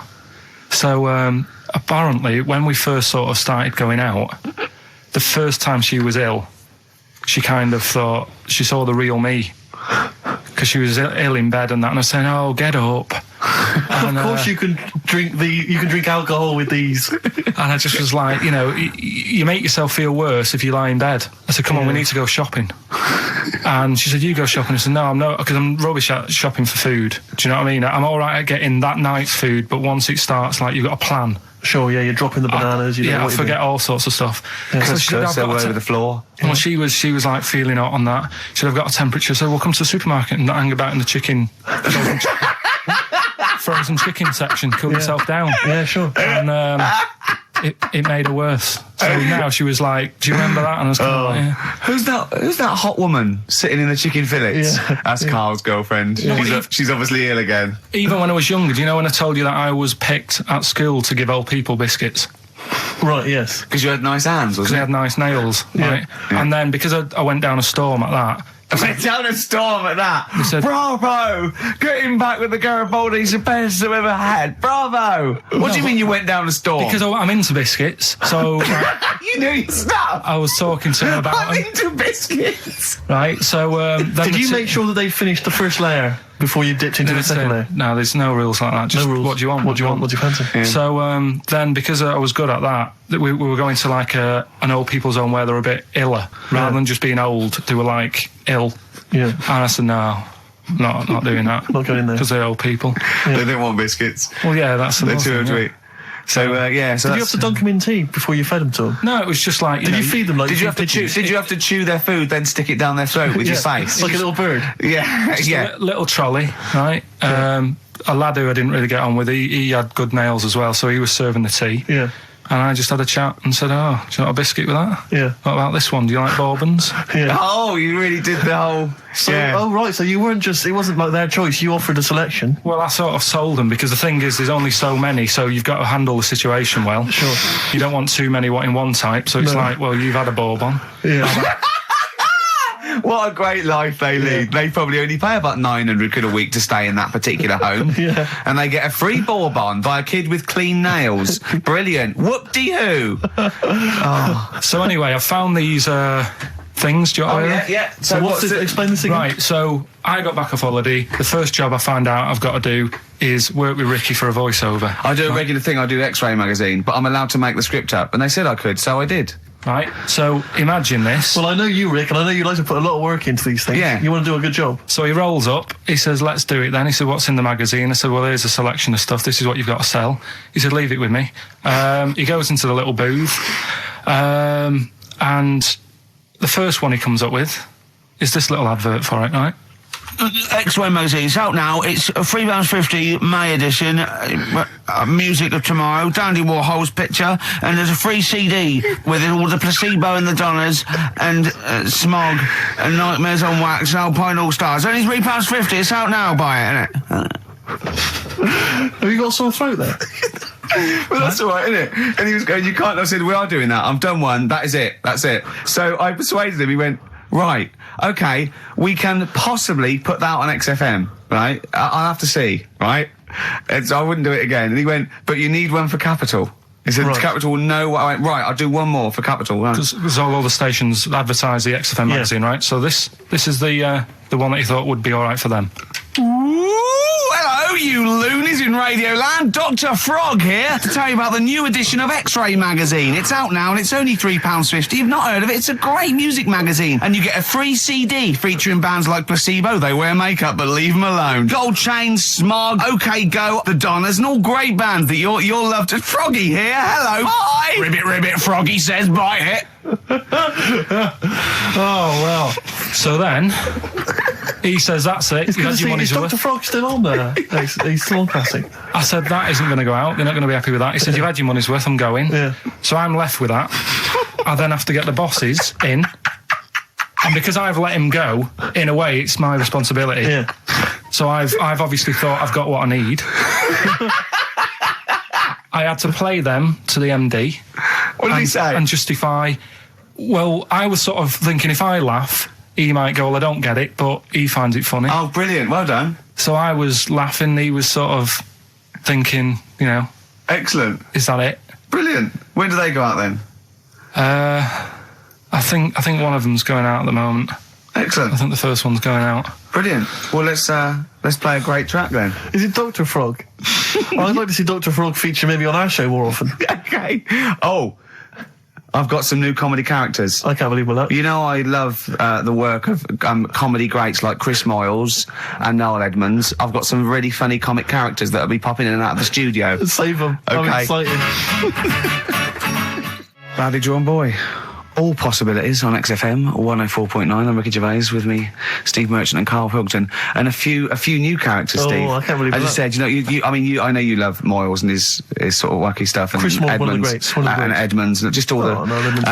well, I'm going to go along the same sort of vein. I've come up with a couple of. Can I do a little? Can I show you? I'm one? excited. Okay, well, it always starts with a sort of doorbell. So it goes, ding dong. I go, oh no, hold on, Steve, hold on, Karl. Who's that at the door? Yeah. Hello. Oh, hello. Oh, look, it's Camp David, the right queer gay. Oh, hello. Hello, you look all gay today. Is that because it's nice weather? Oh, no, that's not what it means. Oh, have you got a girlfriend, Camp David, the right queer gay? No, but I've got a boyfriend. Yeah. Oh, bye. Right. Oh. Ding dong. Oh, it's another one. Hang on. Another comic. Hello. Oh, look. It's Holy Fuck, the little funny Chinese fella. Wait, that's his name, That's Karl. his name, Karl. Karl. Hello, Holy Fuck. Harold. Right? Yeah, that's fine. So, That's fine. Mr. Fuck, you can call me Holy Right. if you want. No, I'd prefer to call you Fuck. Yeah. Right? You're right. Nothing You're right. wrong with this so far. No. Have you got a girlfriend, Mr. Fuck? Achoo. Oh, you haven't got that SARS, have you? Yeah. Top No, that's my Right. girlfriend's name. See? Oh, Yeah. that's clever. Oh, just before you go, Mr. Fuck, I've got two things here. I've got a nice Trilby hat that you could wear, Yeah. or I've got a little lampshade. Right. Right? Which one do you want to put on your head and Yes. walk around? I presume the Trilby. No, but it's not. No. Yeah. Lampshade. Lampshade, of course. Bye. See ya. See you later. Yeah. I thought they were genius. Can I be honest? I'll be honest. I thought they were brilliant. I thought they were. You didn't steal them off Chris Moyles, did you? No. They're original. They're Because original sometimes characters. Chris Moyles has done stuff as good as that. I know, yeah, I know. But no, these are all mine. So there you go. We'll be hearing more from Camp David, the right queer gay, and the Holy other Fuck, one, the funny the other little one. Chinaman. What? All right, Karl. Yeah. Is that your sort of humour? It might not be your sort of humour. You just should have run it past me before you did it. Yeah. What one are you worried about in particular? The not Camp David.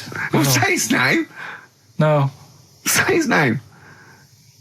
I'm not Which doing one? that. Well, I don't know The which other one you mean. The Chinese fella. But I forget who that was. What was his name? I can't remember. Well, if you can't remember, it can't be that good, so we'll leave it. We won't do it again. Right? I'll tell you what I've got, Steve. Oh, what? Tell you what I'm thinking. Go on. Right. Do you know, like, TV programmes sort of get rested in the winter? Ding dong. Oh no. Hang on, who's this? Oh, Go on. hello Go on. again. Not now, Mr. Fuck. We're talking. Bye. Is that Holy Fuck again? Yeah. Okay, Karl. Look at Karl's face. Right. Okay, that's it now. I'm not answering the door anymore. Right. Okay, go on. Right. Yeah. Ding dong, ding dong, ding No. dong, ding dong. He's trying to get in. You've got. Don't be impolite, Rick. Come on, Rick. He wants to come in. No, it's too late. It's too late. He's gone away now. Go on. Right. Anyway, what I'm Nice thinking hat. is Rockbusters coming back for a bit. What? What are you talking about? He likes my idea. He likes my characters. He doesn't like that idea. If I Go on, what, Karl? no, what? I was going to say if I came up with With what? Name with it. that Chinese fella What was his name for again? a I keep sketch, forgetting.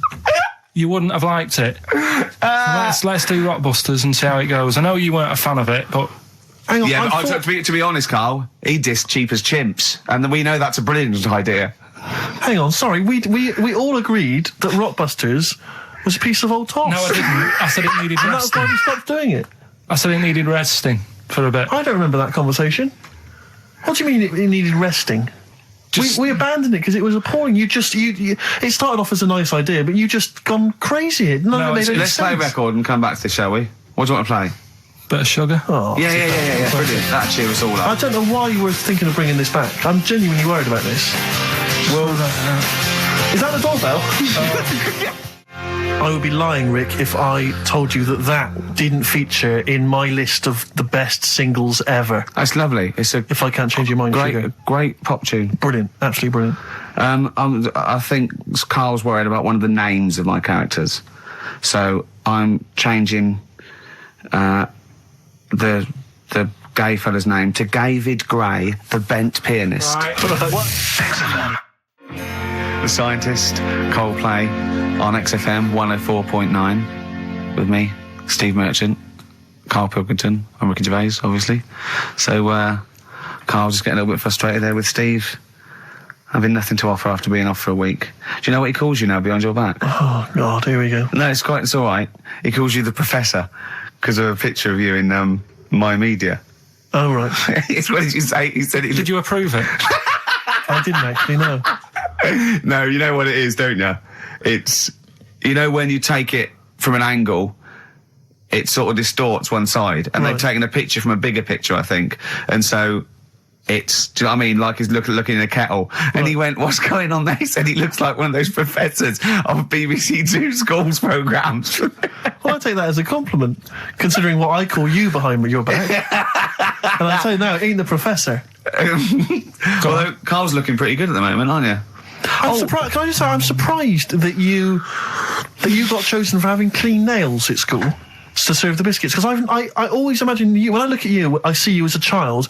I see you as a grubby little child who's always out in the street getting dirty. I think Carl is quite hygienic because he's always got a nice little. Nowadays, I do. Yeah, nice little top on. Not the boyhood, Carl.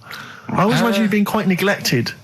No, me clothes weren't always the best, and they were a bit warm, but they were always clean. Yeah. Is this a country song coming on? Are you Dolly Parton? I always imagine your house as having, and actually, to be fair, I imagine your house has been very much the same. Always stinking of chip fat. Yeah. Also, my mum was always cleaning, so again, it was always sort of like clean. It was just it smelled. It smelled and cigarette smoke, maybe. Yes, it smelled of Dettol, pets. Yeah, and cigarette smoke. Yeah, and such chip a working class and smell. Chip fat, yeah. That's a real working class sort of smell and look and stench. Yeah. Are you talking about me now? Yeah. Right, yeah. I mean, the interesting thing is that Carl's cleaned up his house. I clean. I have 2 baths. No, I know you're obsessed. It's I love Is this really bad of me? I was in Waitrose earlier buying a sandwich. I got a bit of money now, Carl. I like to splash out on a sandwich. I like £2.50. You ever seen any of it? Benji's shop. He does go to Benji's. I'll tell you what. I love Benji's. We go for lunch, right? And if he looks in the restaurant and it's sort of like $6.50, he goes, Rick, I'm not made of money. Yeah. He is. We have to go to Benji's. He gets 2 sandwiches that have to fill him up, right? Because they're £1 each or something. But I'm a big guy. I need a lot more food. I genuinely need more food than most people. I'm like a brontosaurus. It is. He's just grazing all day. So I can't afford to sort of splash out in Pret a Manger all the time with your fancy French sandwiches. I like to get a lot of bread for my money. I want a lot of bread. So I was in Waitrose and some guy came in behind me. And he was sort of, I don't think he was mentally doolally, but I think he'd been homeless for just too long, and he was really. What's just right at the time to be homeless? Well, I think it was. They want to get out of that game early, don't you? He's past the point of no return. This guy. I think it was too late for him. I think there was no going back really. 6 months. He came in and he was sort of walking at a bit of a weird angle. He walked like the Elephant Man, even though he wasn't deformed. It was probably like you were in the week. It was quite unpleasant. And he sort of came up to me and he went, and weirdly he spoke a bit like I'm speaking now because of my throat. And I thought, if I speak to him back, is he going to think I'm taking the mick? So I kept quiet.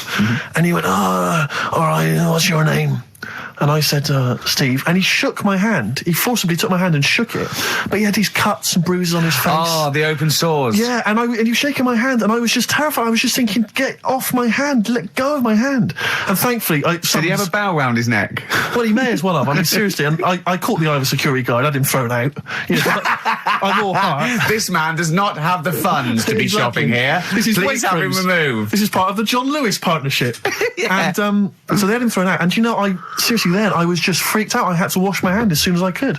I couldn't imagine the kind of grime that was crawling across whether his kind of homeless ways. Are you still doing your social work? Or whenever I can, Rick. Yeah. At least he used to give it to old people biscuits. You'd have gone, I'm not going near them. Look at them gums. Wouldn't that have been grim? Would you have wanted that though? Old kind of homeless people touching you? Well, no, I'm not Jesus Christ. No, I know. It's not on my list. I don't have a shopping list on. What do I know? I need some batteries from a Walkman. I need to be touched by some old people. See you later. Cheers. I was watching, the one thing I did watch all week was Columbo, which seems to be on constantly. I was watching Columbo, and I know you're a fan of Columbo, Rick. One of my favourite programmes of all time. Right. I was like, do you not think that All right.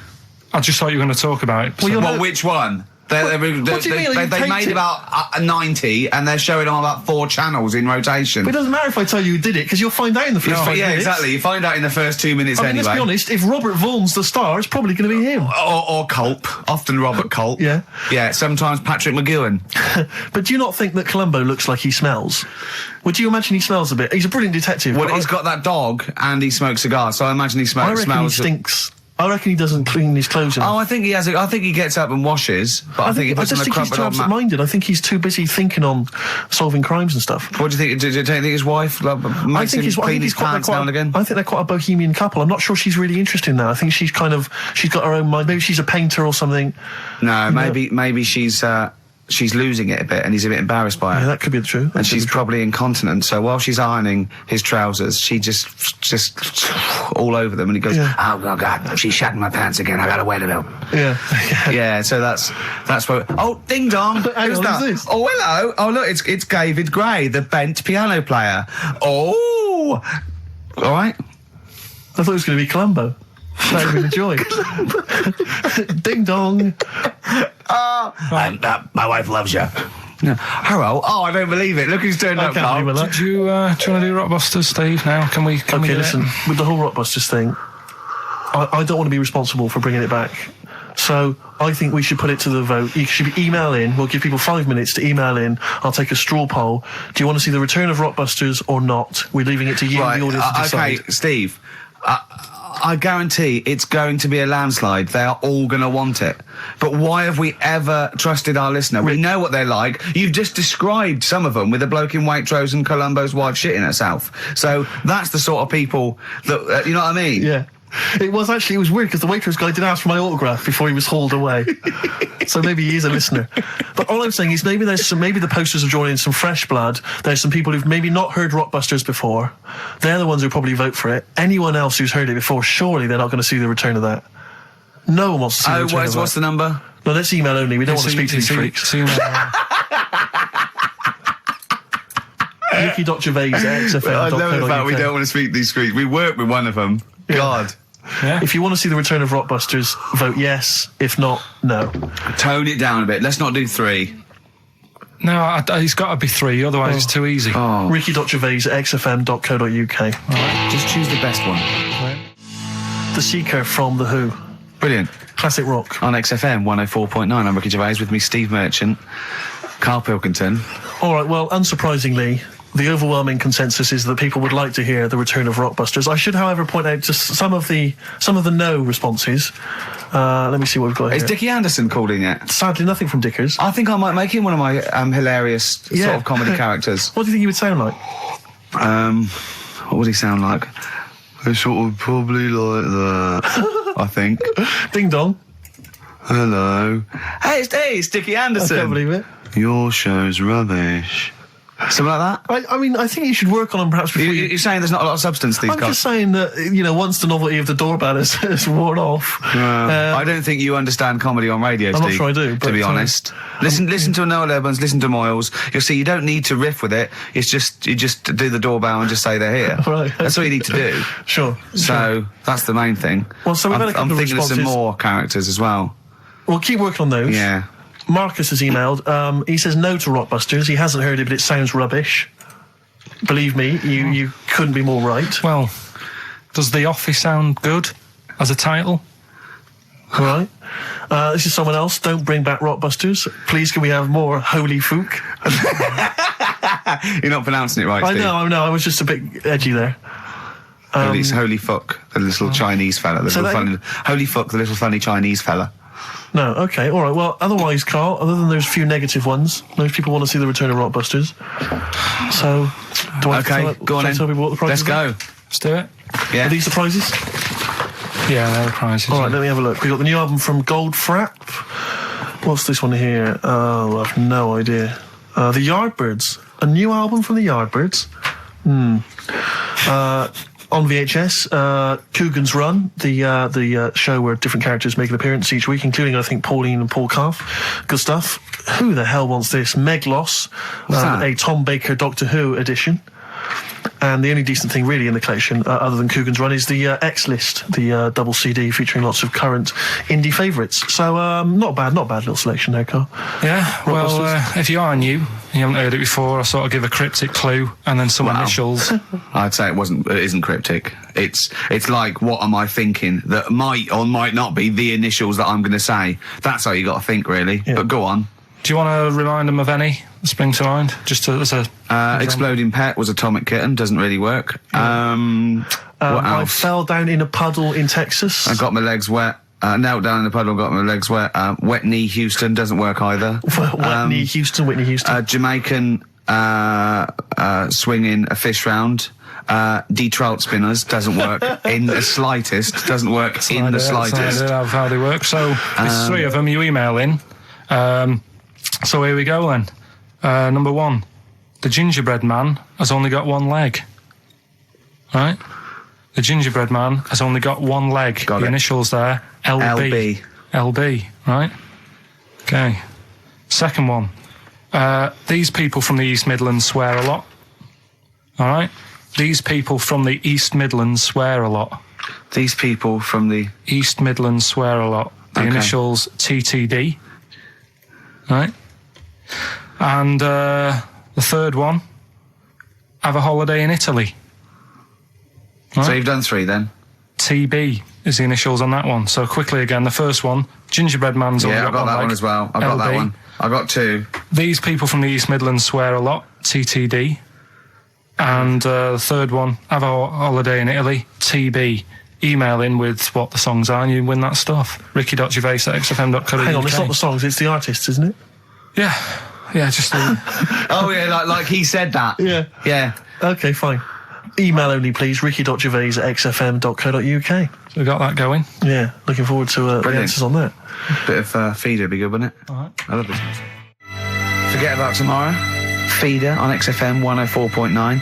We've had a response from Dickie Anderson. Dickie Anderson, our number one fan, although not a man who's, he's not afraid to criticise constructively. Yeah. And he's simply emailed in, surely your show is bad enough without bringing back Rockbusters.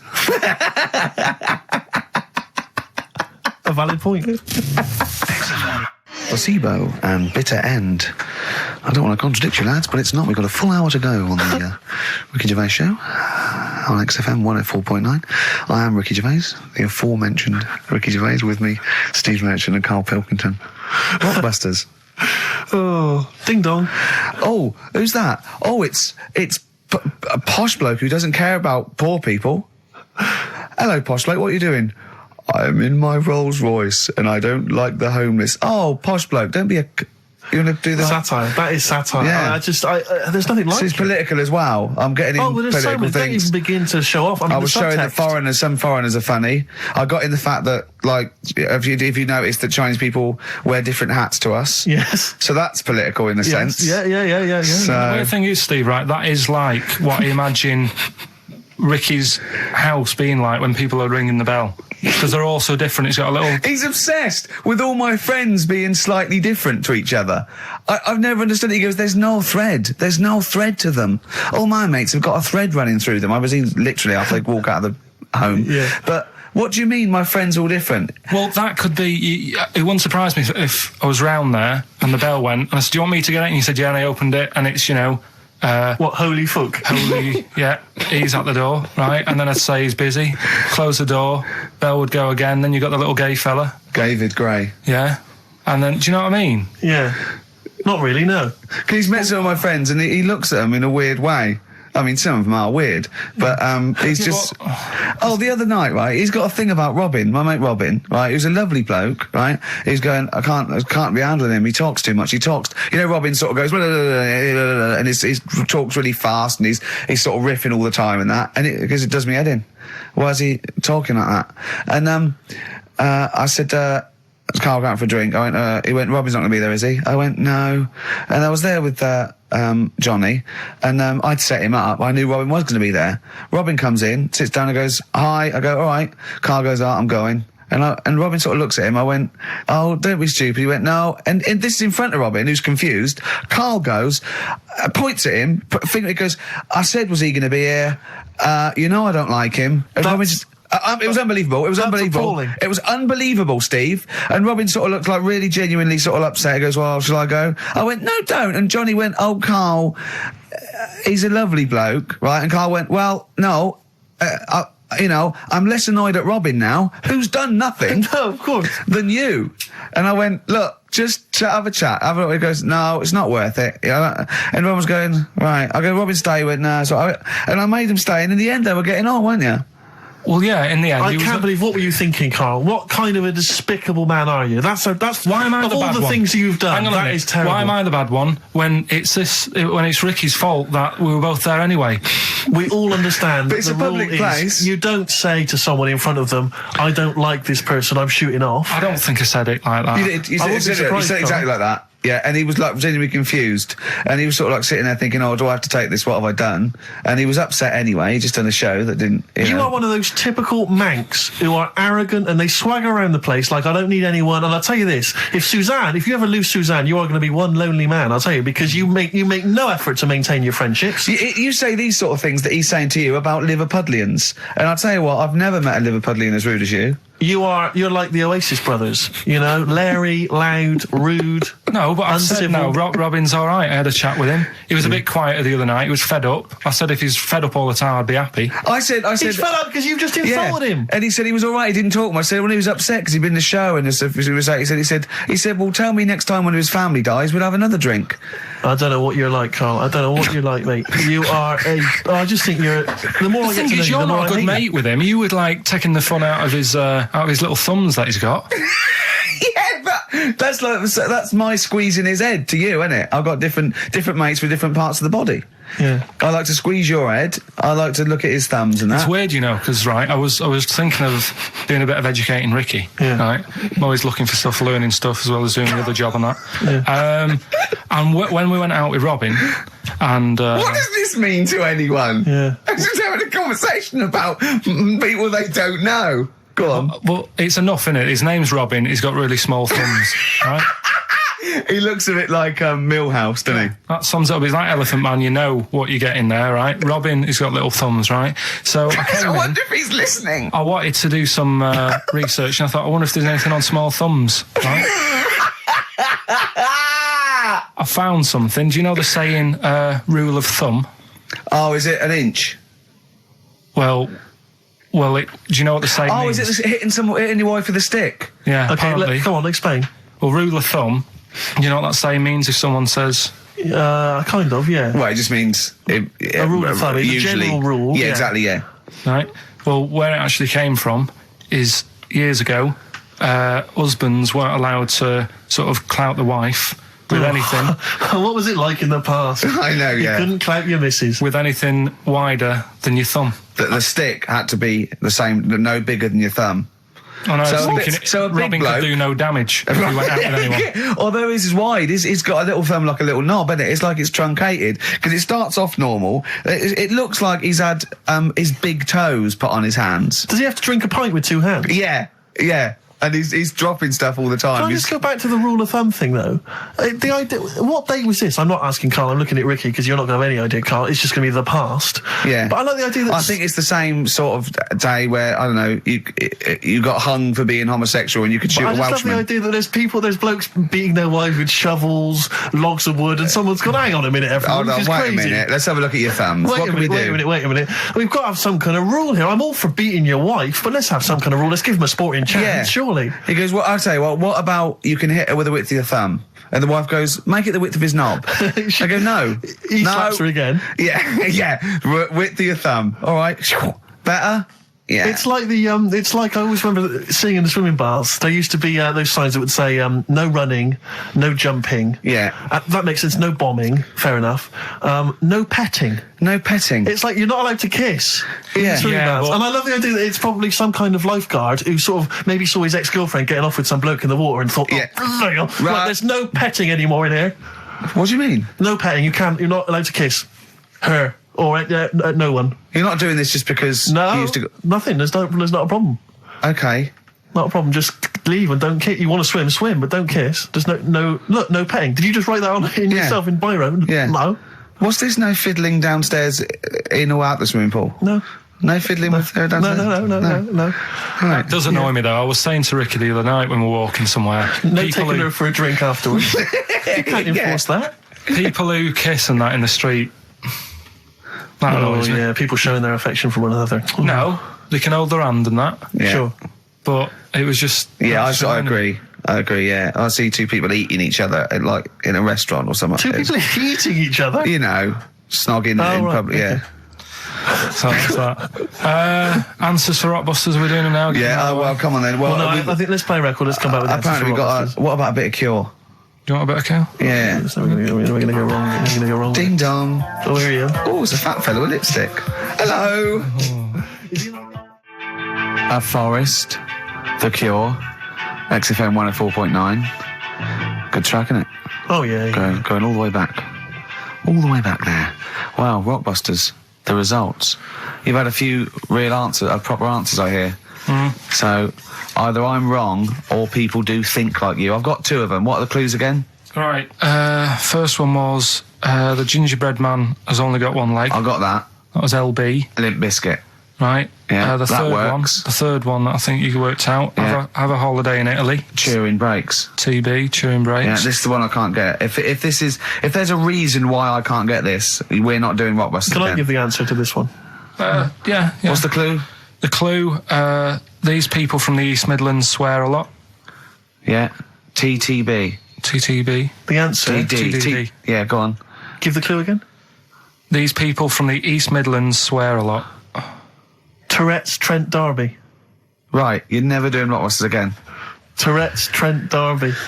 Right, you're not doing it. You're never doing. You've blown it. You see, you sneak that one in. Yeah, but I always like to sort of give two that, you know, are fairly easy, and then you sort of work out the men from the boys then, don't you? Yeah. Well, I mean, if I'd have done a character called Tourette's Boy, friend of the little Chinaman, and it went ding dong. Oh look, it's Tourette's Boy, friend of holy fuck, holy fuck. You'd have been annoyed. Do you know what I mean? Oh, who's your mate, Tourette's Boy? Holy fuck. You'd have been annoyed, wouldn't you? Is that a character from Lenny Henry's show? I can't remember whether it's Chris Moores or Lenny Henry. Yeah, one of them. Anyway, the winner, lucky old Richard Perks from Birmingham. He's listening presumably on Sky, and so nice to have him listening. And that's Richard Perks. He's got those answers, all of them right. In fact, most people seem to get Terence Trent D'Arby or Tourette's Trent D'Arby. Well, I think that's offensive. If you want to complain, what's the number? What did they write to complain about that? Using The that as same an- person you told people to write to and tell them I was a knobhead and shouldn't be on the radio. Last week when I was away. Did anyone do it? I think a few went through. Did you listen to the show? I listened back to the recording of it. Did you get any emails before you listened to the show? Yeah, when I got in. Did it upset you? What sort of things was it? Just stuff, I can't remember. It was weird because there was like a few of them in a row and I just thought, what's happened here? Yeah. And because we said that, yeah, because you weren't here. So what did you say? I just said phone in. We had a couple of genuine emails that liked the show, didn't they? Yeah. And I said phone in and leave messages or email Andrew Phillips and Karl Pilkington and just say the show was great. The show was brilliant without him. But they went a bit too far, did they? What did they say then? Oh, I can't remember. I mean, it doesn't bother me because I'm not bothered what people say, am I? No. Do you know what I mean? No, you don't care what you say to people either. Poor little Robin, he looked crushed. Whatever. Whatever. Well, it doesn't matter because he's doing well at what he does. He couldn't even probably hitchhike earns- home because they wouldn't stop because his thumbs didn't show up. He earns- He was waiting there for ages by the side of the road. Do you know the difficulty he has buying gloves? It's murder for him. He wears little oven gloves from like Wendy houses. He has to wear Barbie oven gloves. Yeah. Oh. Right, so so the winner there, Richard Perks in Birmingham. If you could just email in with your address. There was another winner, wasn't there? What was his name? Actually, there was one person who got all the right answers, and there was almost a winner, but his name was Peter Kay. And I like Peter Kay just coming second, so we gave it to Richard Perks. Yeah. Peter Kay. Never gonna win. Let's play a record. Radiohead. There. XFM 104.9. Ricky Gervais, Steve Mitch and Karl Pilkington.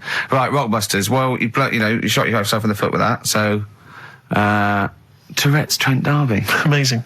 I mean, What did you think of first? His name and what words you could put in there? I normally sort of just go through a Guinness Book of Hit singles and go, right, who can I do? Right. You're giving away a lot of. I mean, that you're an enigma, Carl. I wouldn't give away your workings. I mean, because then everyone will be able to do it. And what you've got now is a gift that people can't really tap into. Do you know what I mean? See, that's what Lenny Henry and Chris Moyles' mistake. See, I've sort of worked out how they do their comedy, and I'm doing it now. Sure. Do you see what I mean? Now that I'm doing. I think the only way that people would start to be able to replicate a lot of what Carl does is if maybe they had a severe blow to the head, or they were diving and they came up to the surface too quickly. Ding dong! Oh, I'd like a severe blow. Oh, get lost, David. Oh, let's have some adverts, quick. Steely Dan, reeling in the gears. Sorry about that. Look, he's going to put on his little duffel coat. Yeah. Well, not very well. You look like someone that walks around Forbidden Planet. Don't say that, that's the ultimate insult. You can say I look like something that you'd buy in Forbidden Planet, but not someone that goes shopping in there. Please. The Professor. Oh, the Professor. Oh, brilliant. Oh, talking about weird-looking heads and stuff. Go on. We're doing that cartoon on the internet at the moment, that little cartoon I did of Carl. And the bid's up to Hang on, sorry, that doesn't make any sense to people that don't know what you're talking about. Oh, I did a little cartoon of Carl. And because he doesn't like his picture in the paper, when people request a picture of us, he started sending that off, and it's in Heat, and it's going to be in Jack, and they put it on the internet, and they're bidding for it, aren't they? Yeah, it's at £200. That's ridiculous, that's isn't crazy. it? That's so crazy. what I thought was, we've got to frame it, Carl. We've got to put the copy of Heat in or something. You'll have to the winning show, the show that they win on. You'll have to do a copy of that. So you know what I mean? They get something for their money. I think I'm mildly embarrassed. So it's for good cause and everything. But didn't someone say 250 if they can come in and watch the show? Yeah. We can't do that. We don't allow people. But what I thought was, what about the winner gets to come in and squeeze your head? So they get in for just 2 minutes. We present them with it. No, Yeah. No. What do you mean no? I'm not having strangers charity. coming in squeezing my head. What? You mean it's for charity? It's for charity, Carl. Come on, mate. What I are you like? don't care. I'm not doing that. They're I not think gonna- even an ill person would say, no, it's all right, I'm not that ill. What do you mean? You don't have to have your head squoze for us. Squoze. Squoze. You don't have to have your head squoze. All right, let's move on. Carl, So how was do your they holiday? bid then? So How will they just know go they've to won? xfm.co.uk/Ricky. You can see the picture on there. If you're interested, if you think it's worth more than 200 and you got some money, then you send an email in saying I'll give you, 220 quid or something. Are you not going to let them squeeze your head? So No. we get someone here, the art department here. We'll frame it up. I'll put a little note of authenticity. Yeah, Brilliant. A picture of us. Can I have a real picture of you? A little Imagine behind the David scenes. Dickinson examining that in a couple of years' time. This is as cheap as chips. Yeah. You can sue him then because he ripped off your phrase a little bit, didn't he? You've been done here, mate. You have more money than sense. 220 I'll quid. tell you what. Have we got monkey news today?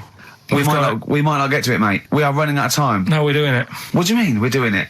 It's The show isn't complete without it. I'd rather drop adverts and stuff. well, I'd rather drop adverts. No, we're doing Monkey News. Do you want it? Rick, my concern is that if you put Monkey News on the subs bench, it's going to be like David Beckham. Yeah. He's going to have his eye wandering to other radio stations. Yeah. And look what he's doing. Yeah, he's He off might to be Real leaving off Madrid. to Real Madrid. I might take Monkey News off the radio too or something. Yeah. Right? So don't be leaving Monkey News on the I bench. imagine if they're listening now, they're probably going to call you and go, Carl, were you serious about bringing Monkey News to Radio 2? Because the check's open. Well, do you want a bit now or what we're doing? Well, no, I wanted you to tell Steve about your holiday. Because you told me in I the am week. intrigued. Go on. Steve, I mean, bad idea. I had a feeling anyway about going away with like Suzanne's mum and dad because I've never been into sort of family holidays anyway, right? Even when you see it, whenever I've been on holiday and you see like families on planes and that, and they're all having a laugh and a joke, loving it, and then on the plane going back, you can see that they've gone off into groups, and like the dad isn't talking to the daughter and all that business. So I thought, asking for trouble, but I do everything once. Do you know what I mean? Boxing, dancing, going on holiday with parents and that. Yeah. Give it a go, see how it goes, right? So Not your A-levels, but fair enough. it started off. It started off bad, didn't it? Because last week I told you that our dad called us up and said, I want to take some tea bags with us to Madeira. Yeah. What's the best way of packing them? Yeah. Right, so I knew there was going to be problems like that because the thing with Suzanne's family, right, they like having a routine. They know what they're doing every day. They know what they're having for tea every day. It's the same thing every week and stuff like that. Yeah. So I thought this is going to be interesting, this, because they can't do what they normally do. Sure. I love it. I love you treating it like an experiment. Yeah. Right. Just watching them all the time. So the first problem was they'd never flown before. So I was winding them up a bit. Saying, course you were. it's murder. It's really horrible. You know, plane goes all over the place. And Mum had done some research saying, well, I've been reading about it, and Oh, she got a funny accent. more people, there's more chance of me being killed on a donkey than there is on a plane. So I upset her. I said, right, Especially when we if you get go to there, Spain. I said, when we get there, let's see if there's any donkeys on the beach. Yeah. Right? And she didn't like that. So, Oh, what? To joke about you hoping she died? yeah. Oh, what's up with her? Right, so we get there, and, you know, they see the villa and that, they're quite happy with all that business, Yeah. right, with all that stuff.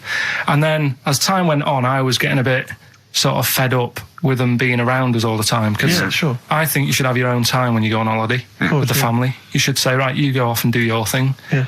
we'll do our thing, and we'll meet up later and talk about what we've been doing and stuff. Anyway, so it gets to like the Thursday. We've been away since Monday, right? And I said, right, we're going out tonight. So our mum says, yeah, we'll come with you. I said, no, it's just us. We're having a bit of time on our own, right? Is it true you said to her, you told me this, you said to her, you started to annoy me, I want some time on my own? Well, I just said, I told her at the start, I said, it's going to be interesting, this, because people annoy me when they're around me a lot. Sure. So I wasn't nasty to her, I just was saying people, not her. All right. Yeah. Do you know what I mean? I'm just saying, you're going to get on my nerves. So, You hailed a donkey for her. so no, but seriously, right, with the flying, do you know those stockings that you can get because of deep vein thrombosis? Sure. She had them on in the cab. Brilliant. And it's only a 2-hour flight as well, so that was annoying me. Right, so anyway, it gets to this, you know, the Thursday night when I'm going out with Suzanne, Yeah. and our mum's like sat on the sun lounger outside. So where are we going tonight? I said, no, like I said, it's just us. We're going out having a bit of time to ourselves. So I could see as the day was getting on, she was realising that she's got a night in with like her husband, Yeah. right? Her face started to like look miserable. Sure. I thought, I'm loving this. Right? So I said, right, I'm going in to go and have a shower, go and get ready for the tonight. It's going to be great. And winding them up, just Yeah. wind them up because they can't come, because Yeah. he said they can't. Right, so I go upstairs, have a shower and that. I come down, and a mum's smiling. Oh, hang on. So I'm thinking, hang on a minute, what's gone on here? So I went to Suzanne. I said, why is your mum smiling? She's not coming. She said, no, but my dad said he'll take her out now. So in a way, she was happy because she got her own way, Yeah. which had annoyed me. That annoyed again. you, sure, because you wanted It's to... like, What, you don't go even on want holiday. her husband taking her out? Well, it's just the fact she didn't want to go out. She was happy to stay in and have sausage, egg and chips that they'd found from some shop that sold English food. Right. So that's almost like what they do if they're at Sausage, home. egg and chips. So she was happy with that if we were staying in and having that. Well, because we were going out, she was fed up. Right. So she's smiling. So she's going, yeah, I'm going out now. So I said, well, enjoy yourself. She said, where are you going? I said, well, it doesn't matter, does it? You don't need to know. Sure, Because you're yeah. not going to where we're going. Oh, you just don't want us to be in the same restaurant. So yeah, that's right. I said I want a night out on my own with Suzanne. It's our holiday as well. I don't know, I can talk to you like Amazing. this. This is not even his own parents. This is someone else's parents. These are the parents of the woman he loves. But even Suzanne sort of agreed with me. There's only so much time you can spend with your parents. That's why you leave. That's why when you're ill, you don't go home to them. Yeah? Yeah. Of course, the slight difference between me and you, Carl, is that not everyone in the world annoys me.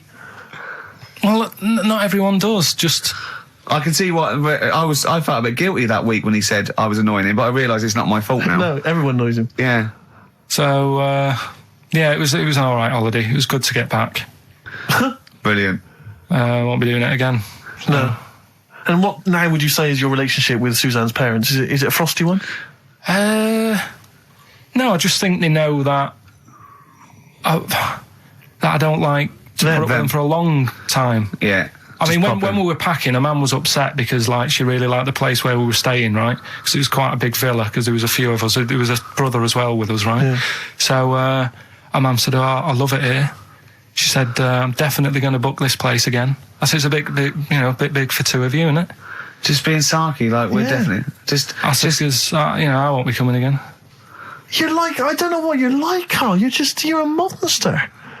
You're an absolute You want to monster. speak with the ghost, I say as speakers are fine, I say as and gibbered what the wibble. Yeah. And never the werewolf slept. You're like a middle-aged man. You're like an old man. You're like an old man and you're what, 30? I'm just imagining you scraping along in clogs and a flat cap going, oh, that tree's got to come down. Yeah. Puncturing a kid's ball if he kicks it into your garden by mistake. Yeah. Refusing to give it back.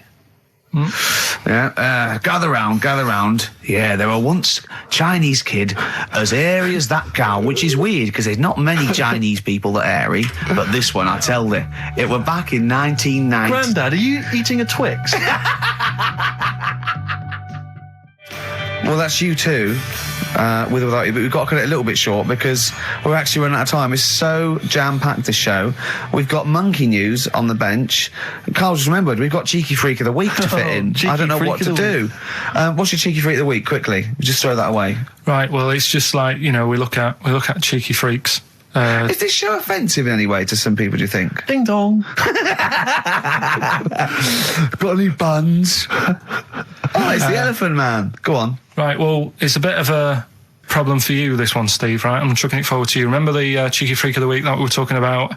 That illness where people age quicker? The 5-year-old girl that was older than her mum, and he said to you, what, if you ran off like you wouldn't serve her fags and beer? And you went, no. He went, why not? And you went, because it's a 5-year-old. Yeah. Right? He went, oh, she's got enough problems. Give her some fags. You remember that, don't you? Sure. Yeah, right. So, another dilemma for you, right? Picture this. You're running a restaurant, right? Door goes, right? Few people. Most of them look normal. You notice the woman at the back, crawling on all fours. Top half is woman, right? This is real. Yes. This isn't like a comic or anything. This is on, Yeah, on the internet. I've seen it. They're called dog people, and her legs just come straight down. They're like little twin legs at the back, and so they walk on all fours because it's easier. Dog people, right? Yeah, You've not got dog people. They're human beings with deformed back legs, so they walk. It's easier for them to get around like that because they can't stand up because they can't stabilise, and also it comes straight out of their hips. Right. So you're running a restaurant. It's a busy night. You haven't really got time for any hassle. She comes in. Would you serve her? The premise being what? That he doesn't serve dogs? Because the restaurants don't allow animals in. Right. So it's a dilemma. It's not a dilemma. She's not a dog. She's a human being. Yeah, with I put a plate of meatballs on the floor, and she tucks in, and a little glass of, a little bowl of wine next to it. He turns round. There's the woman older than. Get away from that plant.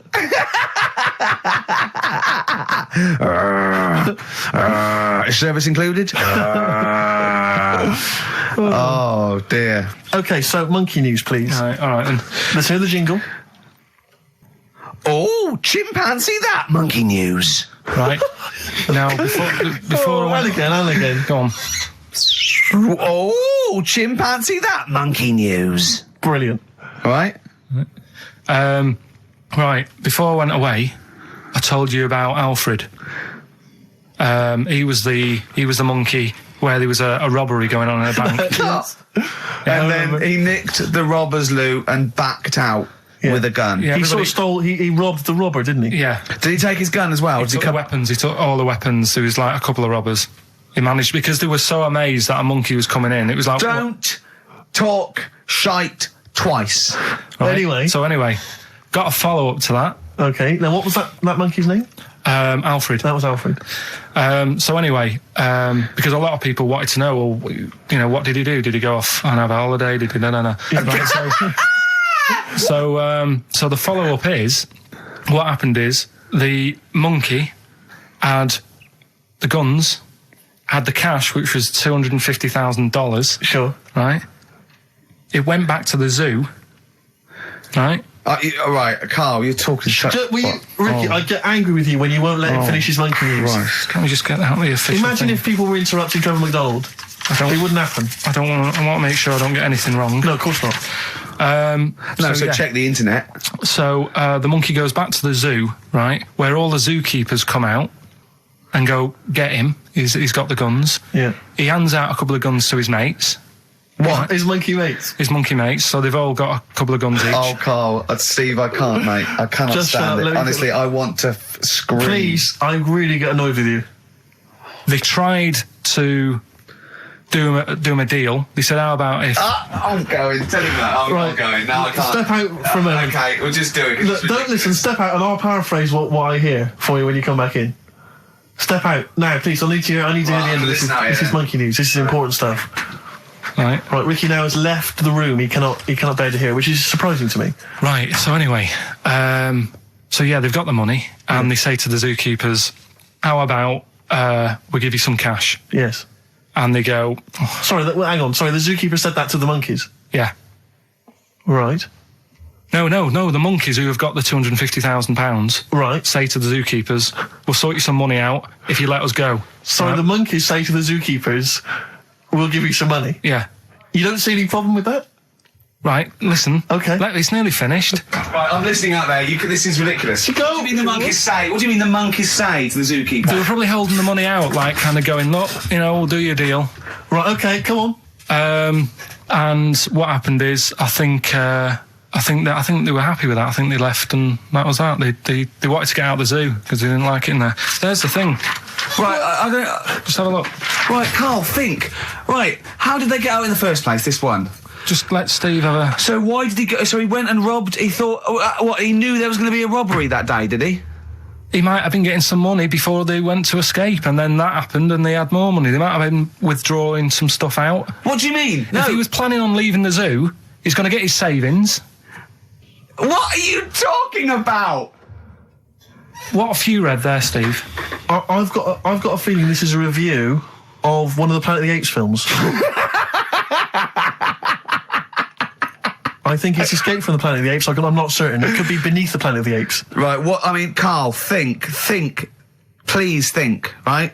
So this monkey, right, he leaves the zoo, right? So he leaves the zoo, which he can do, presumably what, they leave him the keys or what? They're chatting to him, they might as well. He goes to a bank, what's he thinking of doing? Sees a robbery, probably by chance. He probably wasn't tipped off, was he? Or has he got one of those police scanners? Probably got one of those police scanners. Well, I think he was going to the bank to get a mortgage to build I think he wanted an extension, didn't he, on his cage? Think of that. And so I love the fact that he hands out the guns and they do a deal. It's honestly, you've got the best mind working on radio today. It's incredible. The only person who makes less sense is Terry Wogan. He goes up and down, doesn't don't know he? what he's talking I about. can't understand his sentences because I don't know. No, it's like free-form poetry. Yes, I don't know whether it's the end of a sentence, in the middle, Sure. a new one. Yeah. Yeah. But Let's have the jingle again, a record, and then we'll probably have to wrap up the show, I imagine. that was chimpanzee that monkey news. Well, Mr. Stipe, I am not Kenneth, but I can tell you the frequency was 104.9. See you next week. I'm Ricky Gervais, man with me alive. Steve Merchant and Karl Pilkington. Do you think that when Marconi invented radio, this was what he had in mind for it? Yeah, 2 hours of absolute. See you later. Yeah, darkness. I believe in a thing called love on XFM 104.9. I'm Ricky Gervais. You're Steve Merchant. You sure? That's little Karl Pilkington over there. Where is he? There he is. There he is, yeah. All right. Yeah. Hey, back together again. The old gang. Yeah, it started last week. Yeah, I think triumphant return. it went well last week, didn't it, Karl? Good show, wasn't it? You loved it, didn't you, Carl? Brilliant, right? Yeah? Yeah. Now, you weren't speaking to Suzanne last week at this time because you said she had a haircut, probably quite an expensive haircut. She's a lady in media. She's got to look good. She probably doesn't go to the barber like you or just shave it at home. Probably spent quite a little bit of money on it. She came home. She thought, well, my sweetheart, my lover, my sweetheart, you know what I mean? The man in my life is gonna love this. Well, he adores everything about me. He's going to love my hair. She walked in. Hello, Carl. All right. You look like Dave Hill from Slade. Is what Hugh said to the poor woman. And then talked about it on air. She was furious about that. So what did you do? Carl? She did listen, yeah. She wasn't happy. And she heard you slagging her hair off? Yeah. Well, what annoys So this me is though- probably annoying her now. Well, no, it doesn't matter. We can do a lot today because she's at work. So And of course, no one's going to tell her. let's have a chat about a fat ass, shall we? Let's get it all done. Oh dear. You are in so much trouble. That's. Look, he's realised he is a little bit worried. Oh, didn't you go and buy her a coat or something? Took her out on Sunday and treated her to a new coat and that. Yeah. But I offered. I said as baseball well. cap. I said I'd pay to have it done again. Oh no, Carl! You have. Oh God! Oh my Christ! So she listened to the show. What did she say? You got home. She'd heard you slagging her hair off. Imagine that. He thinks that's a good thing. We've won the polls. Brilliant. What are we doing? Well, you can have facial surgery now, love. It's sort of like, it's just, Christ. You offered to have it done again. Unbelievable. Yeah. But I got home and she's like all being moody with me, right? Yeah. You thought something's wrong, so you must have listened to the show when I was slagging off her hair. Well, his first thought was she's probably looked at herself in the mirror. She agrees with me. Yeah, that barber's been round again. Yeah. And she just said, "Oh, that wasn't very nice of you, was it?" Oh. So I just said, "Hang on a minute." I said, "That's what we do on the show. When I'm slagging off, Chinese people looking old or whatever, I said, you never interfere." Sure. I love the fact. She's got to get her priorities right. I love the fact that she's in the same queue as a billion people you've never met. Yeah. That's fantastic. She's in the same queue. Well, you didn't complain when I was because slagging off. Carl, I don't think Carl has ever admitted he might be in the wrong. Ever. Certainly not to your eye. So did That you admit... is so true. Isn't it? That is so true. He's never admitted that he might be in the wrong. So did you, in this instance, agree that maybe you'd overstepped the mark? No, I just said she took it badly. Do you know what I mean? It's only a haircut. Yeah. Yep. Well, So, Steve, you haven't seen it, so you can't start interfering on this one. No, okay. No, I haven't seen it, but I very much doubt she looks like Dave Hill from Slade, who, if I'm, unless I'm mistaken, used to cut his hair with garden shears blindfolded. Well, So, you know what I mean? And did her teeth stick out and she started speaking with a Brummie accent as well? I've got used to it now anyway. So, And so did you bought... So at some point you came crawling back and you said, do you want me to buy you a coat? I just said, let's leave that. Let's go out and have a good weekend. Sure. But get your hat before we go. And treat her to a new coat and that. It's a nice coat, so people will look at that rather than looking at the head. So if Does it do flash? It's got obscenities across the back. If anyone who knows Carl's girlfriend is listening... Tell her. And maybe you're a work colleague and you're listening to the show. Because I or think this is something, terrible. Get her to phone him now. Get her to phone him now. I mean, Get her forget to phone the on the hair. XFM number. What's the fat ass complaint line? Because you are in deep shite. Cemetery Gates by the Smiths, of course, off the Queen is Dead album. Lovely tune. Makes you happy, doesn't it? Absolutely. It's a nice song about dead people. Yeah, it's beautiful. I just wondering, Rick, what your opinions are, what your thoughts are on Britney Spears. Liked a couple. Bit bored. I think she's panicking a little bit. I think she's a little bit desperate with all this Madonna stuff. Yeah, all the kind of lesbian Yeah, stuff. I don't know. Yeah, she's all right. I've got nothing against the girl. Well, I think it was in Hot Tickets magazine. Sure. It's free with the Evening Standard. Yeah. I might get some free Evening Standards now. I've plugged that. Yeah. I just reading in there that I don't know if it's still going to happen, but apparently she was going to do a little cheeky appearance at GAY. GAY. In London. And obviously I was quite excited because I'm a Spears fan. Do you know that's what that spells, don't you? GAY. Yeah. Gay. Yeah. Yeah. Well, I think it is a gay club. Oh, sure, This go is what I was ascertaining from the article. Oh, because they've called it what it is. Exactly. Yeah. And apparently she was going to be previewing some of her new album live on stage at GAY. And that's an intimate venue. Normally you'd have to see someone like Spears, probably at Wembley Arena, something like that. I'm thinking I'm a Spears fan. Get up a couple of the gang together. Yeah. Some of the lads. Exactly. Yeah. Cruise down there. Yeah. But then I read on in the article that apparently the doorman at GAY were only going to let in regulars, and the way they were going to ascertain if you were a regular was by asking a series of questions at the door. What, testing if you're really... Now, I don't know if the questions would be about the interior of GAY. Or the interior of someone else. Yeah. Or just general kind of... What, do you reckon you'd have passed the... Well, that's what I was wondering. So you'd have had to pretend to be... G-A-Y. G-A-Y to get in to see Spears. Now Can that you say gay on the radio? Yeah, I think so. Yeah. Now there's irony, isn't it? it? So you're pretending to be gay to get into a club to see a bird that you like. Yeah. I'll give you a little quick test. Right. Shall I?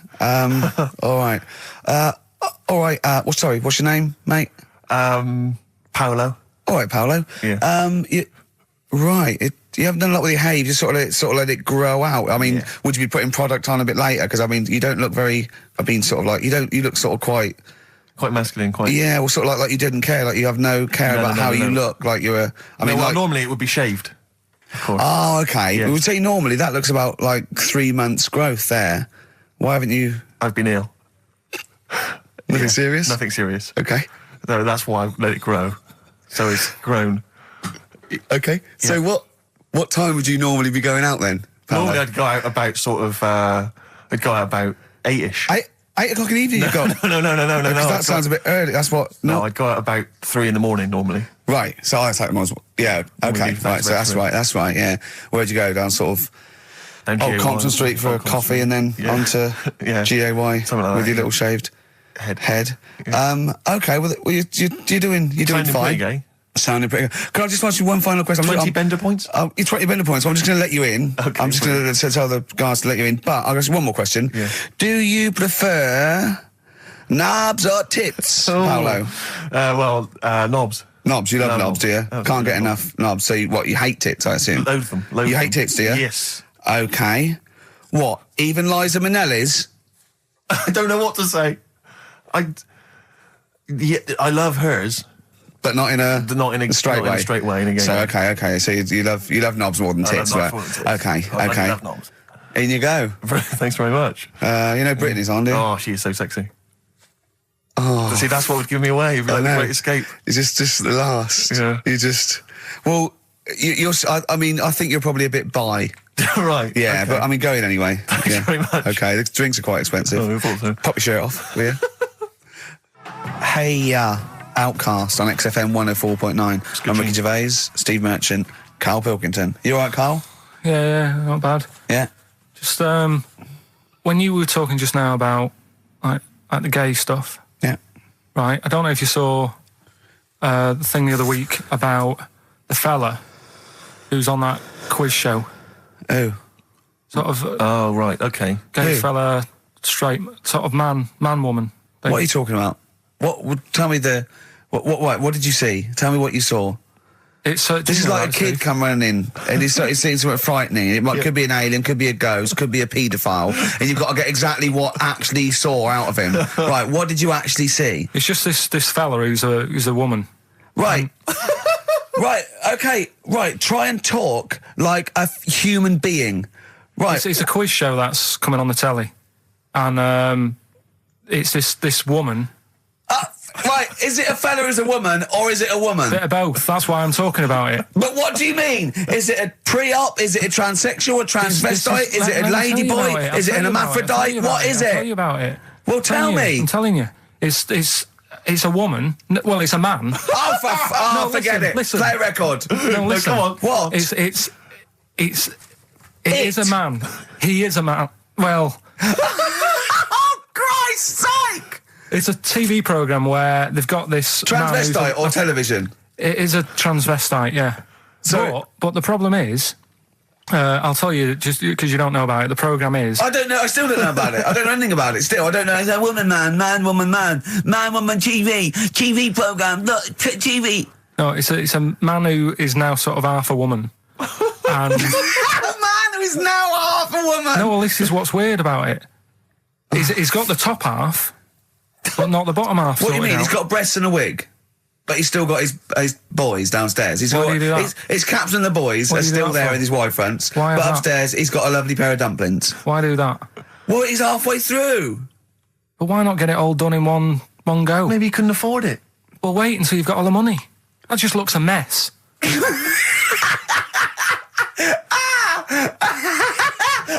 And who's he pleasing there? Well, he wakes up in the morning and everyone. pleases himself. He can't believe his luck. He doesn't know where to start. No, but what I don't understand, I mean, I don't want to see him... Well, could I just see him finish that ignorant. sentence? What you don't understand is just about everything. Yeah. Right, what... I find it weird, right? I sort of get... I understand the gay thing, right? But... Do you? What do you mean? Well, you know, I know... Well, tell me the gay thing. Explain the gay thing. I just know if you're a fella, you like men. I don't know much more than that. What do you mean you don't know? But what I mean is, with a transvestite, what's going on there? What do they want? A transvestite is a cross-dresser. See, I don't get that either. Because... You mean a transsexual? That's a man who likes to dress in women's clothing. It's not necessarily... They're not necessarily gay. They're not gay. They're often not gay. They just happen to like wearing women's clothes, aren't yeah. But then why not wear women's clothes that could be seen as a bloke's... Like Suzanne wears jeans. No, but they... Yeah, just but that's buy the women's thing. jeans. But that's their problem, is it? They like being seen as a woman. They like being seen as a woman. It's not just that it's more comfortable, or they'd wear a kilt. They like being seen as a woman. They feel more comfortable. All right, and what's the deal with this fella who's got... We don't know both? who this fella is. No, we don't know this man who's half a woman. He's called Miriam. Oh, that's helps. yeah. Brilliant. I love this scientific basis. No, I so think... all he's done, he's had the tits done. He's probably had the hormones. Probably lived as a woman for a while. The last step, because you can probably reverse the breasts anyway, because they're probably implants and hormonal things. And whereas you chop your knob and boys off, that's you come back the next day and go, so I didn't mean that. I wanted my ears pierced. It's a bit more of a bigger operation to put them back. So doctors are probably making sure that he's just Surely if you've had the top half done, you're not going to go back on what you've said. But no, what's the top half being done? I could get you breast implants, give you a bit of hormonal treatment. Now that you would be a great idea for next week. and you could reverse it. What you can't do is grow a knob back. Well, you can. Last week you were talking about growing one on your arm. Yeah. We've done that. We can, so that is possible. But the thing is, the truth of it is, I think I do know about this story. I think it was a television programme called There's Something About Miriam. The conceit of which was that this pre-op transsexual... So I guessed that right, yeah. Was masquerading as a woman. Right. And various blokes who didn't realise that this was a man had to I've heard try about and this. seduce her. And when they found out that it was actually a bloke, and a lot of them had kissed her, they refused to let it be shown. I agree though. That's just terrible. Yeah. That's it's deceit. absurd. But I mean, that's awful. I heard it. I hated that. Yeah. So what... I think it was a Sky One programme. Is there anything other than The Simpsons on Sky One that's worth watching? Have you ever tried to watch that? Have you ever seen Kirsty's home videos? Yes. Yeah. But it's things like it's dogs on a slide, babies falling over. Do you know, it's only recently reduced from an hour in length. Really? It used to be an hour long, and it was just, if you haven't seen it, it's just like camcorder footage, like you've been found of people falling over. I like an old woman at a wedding falling over and showing her bloomers. That's my favourite. But I like it when it's Kirsty's home videos uncut. So it's kind of 4 old women, like, naked. With their tits falling out. Windsurfing. Oh, Christ, imagine that. Does it whistle? Well... I mean, have you ever really sat and watched anything on Sky One?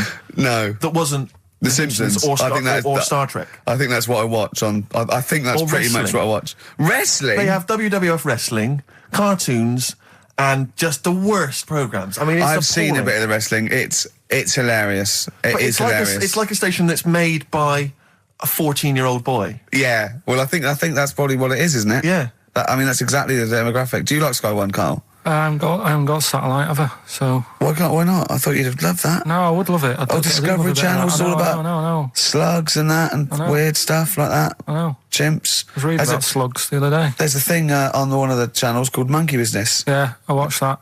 Yeah. Because I was doing that thing, wasn't I, with Richard Bacon. Yeah. Where you can watch the telly and that. You're talking riddles.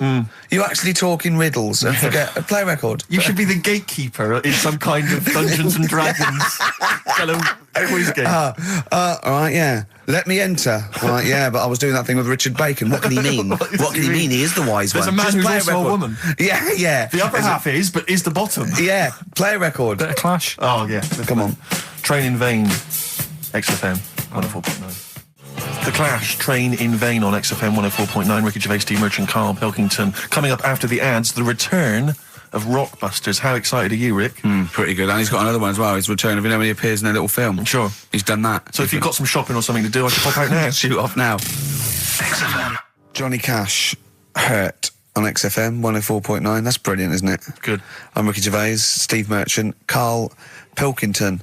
So, what have we done? We've done gays, transvestites. Have we done knob use yet, or...?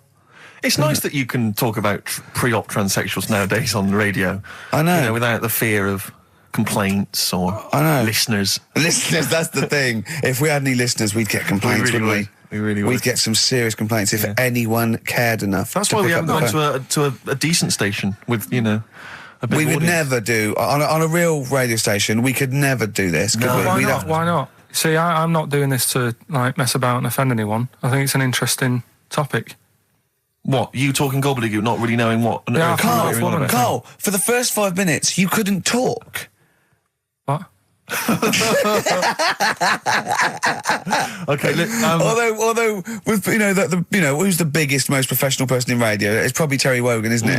And it was you that said you can't tell what the sentence he's saying because he keeps going up at the end before. But he and never- after. there's never any punctuation. Yeah. so he'll just segue from one point to the next. So he'll be like, going on my holidays, Friday. We're having a lovely time, says Mrs. Dorothy Shears of Westminster. I'm thinking of going to Greece. Oh, and it's halfway. So he's got his knobs, but he's still got the tits. Yeah. Typical. Oh, hello, Paolo. Do you want to come into my club to see? Yeah, I'd love to go. Britney Spears, I'm a massive fan. Yeah, well, it doesn't start for a while. It's it's only about 8 o'clock, and you know you're not going out for hours yet. No. 8 or 7. But might as well watch a bit of telly. We've got FA Cup final. Ooh. Oh, yeah. Just that's a good one, isn't it? Or we've got the Eurovision Song Contest. What do you want to watch, Paolo? Oh, blimey. Well, I love all the camp and lame Right. of the Eurovision Song Contest. Yeah. But is that David Beckham playing? Because I love him. Oh, and I his see hair what you've and done. his legs. See what you've done. You see? So you will watch the football, Yeah. but you'll be mainly looking at Just the... looking at the legs and the tight shorts. So while Beckham's knocking them in, Yeah, you'll be... exactly. Knocking one. Right, let's... Do you know? Remember, I never really looked, but when you see old clips of, say, early 80s footballers, the shorts are much tighter, aren't they? I think, I don't know. I don't don't really know. I wasn't really looking. I remember Carl saying when he went and there was 2 strippers, a bloke and a woman, and they whipped off their clothes at the same time, and you looked straight at the boys. Yeah, everybody would. You would have done. Right. You do. You do. You look at his doo-doo. What do you mean? You look at his doo-doo. No, What? I'm just saying. If you were there, you would have done the same. 2 people on the stage, Yeah. woman and a man. Yeah. They were getting the clothes off. Yeah. Right. The fella took his pants off the same time as the girl took her knickers off. Yeah. Right. All I'm saying is it's human nature to have a quick look, have a quick glance, see what's going on. See what's going on. And then I wanted to look at the woman, but she put her knickers back on quick. She didn't live opposite from you, did she? But just to return briefly to the shorts question. It's only because in the 30s and 40s they were huge shorts, weren't Yeah. they? I mean, genuinely massive. Like huge. A small child could wear them as trousers. They were. I so think that's to do baggy. with comfort and decency, though, isn't it? And then, but by the sort of 80s, there was barely any shorts there. I think that was fashion. But it's weird that you feel like at some point someone's gone, guys. I mean, They've good gone game too today, small. but this is ludicrous. But that's what happened, isn't it? Because things get bigger and bigger and bigger, and then they get smaller and smaller and smaller. Yeah. And fashion's like flares, Yeah. drain pipes. Yeah. Heels, flat. Yeah. Tall hats, flat hats. What do Yeah. you make of the miniskirt? Long hair, skinhead. Miniskirt.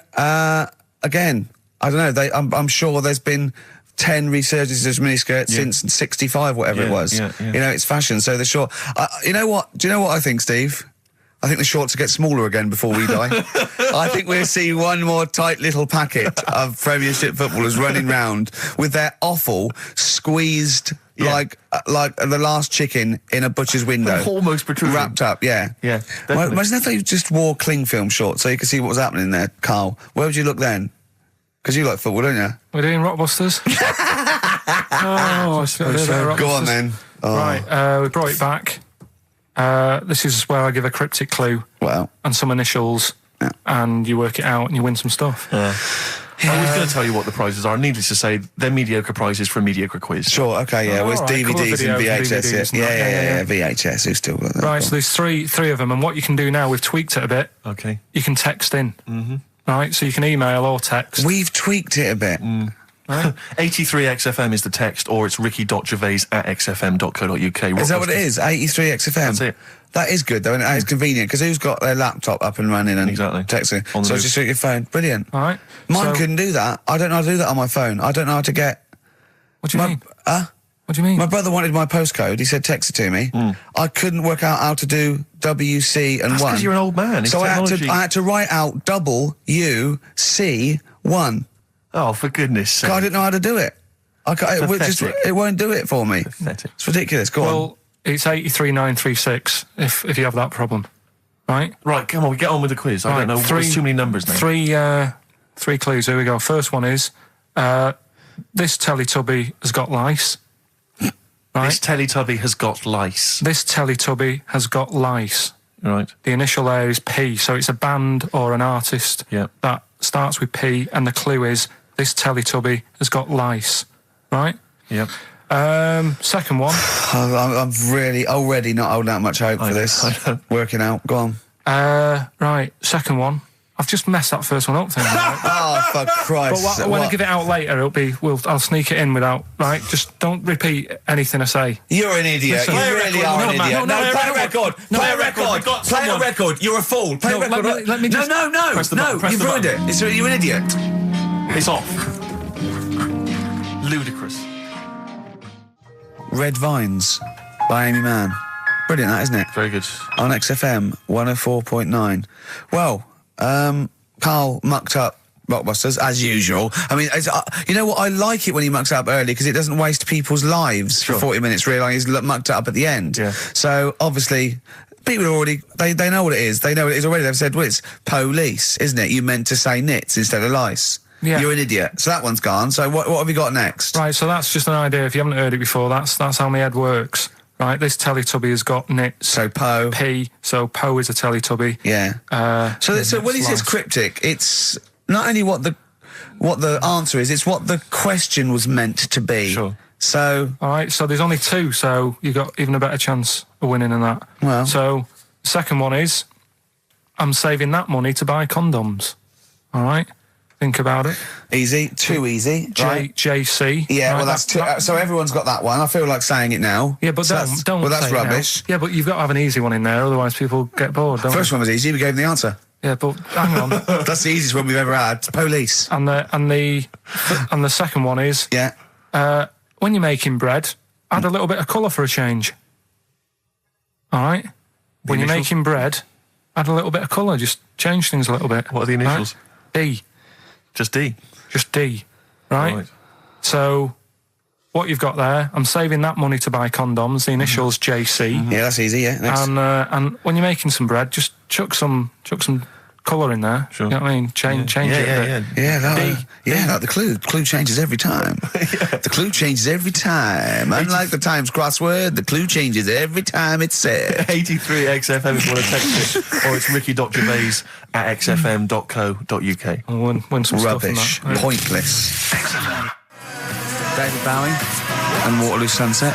Love that. Love the original. Yeah. Love that one. Love the original on XFM 104.9. Good work to David Bowie and the Kinks. Yeah, big time. Big time.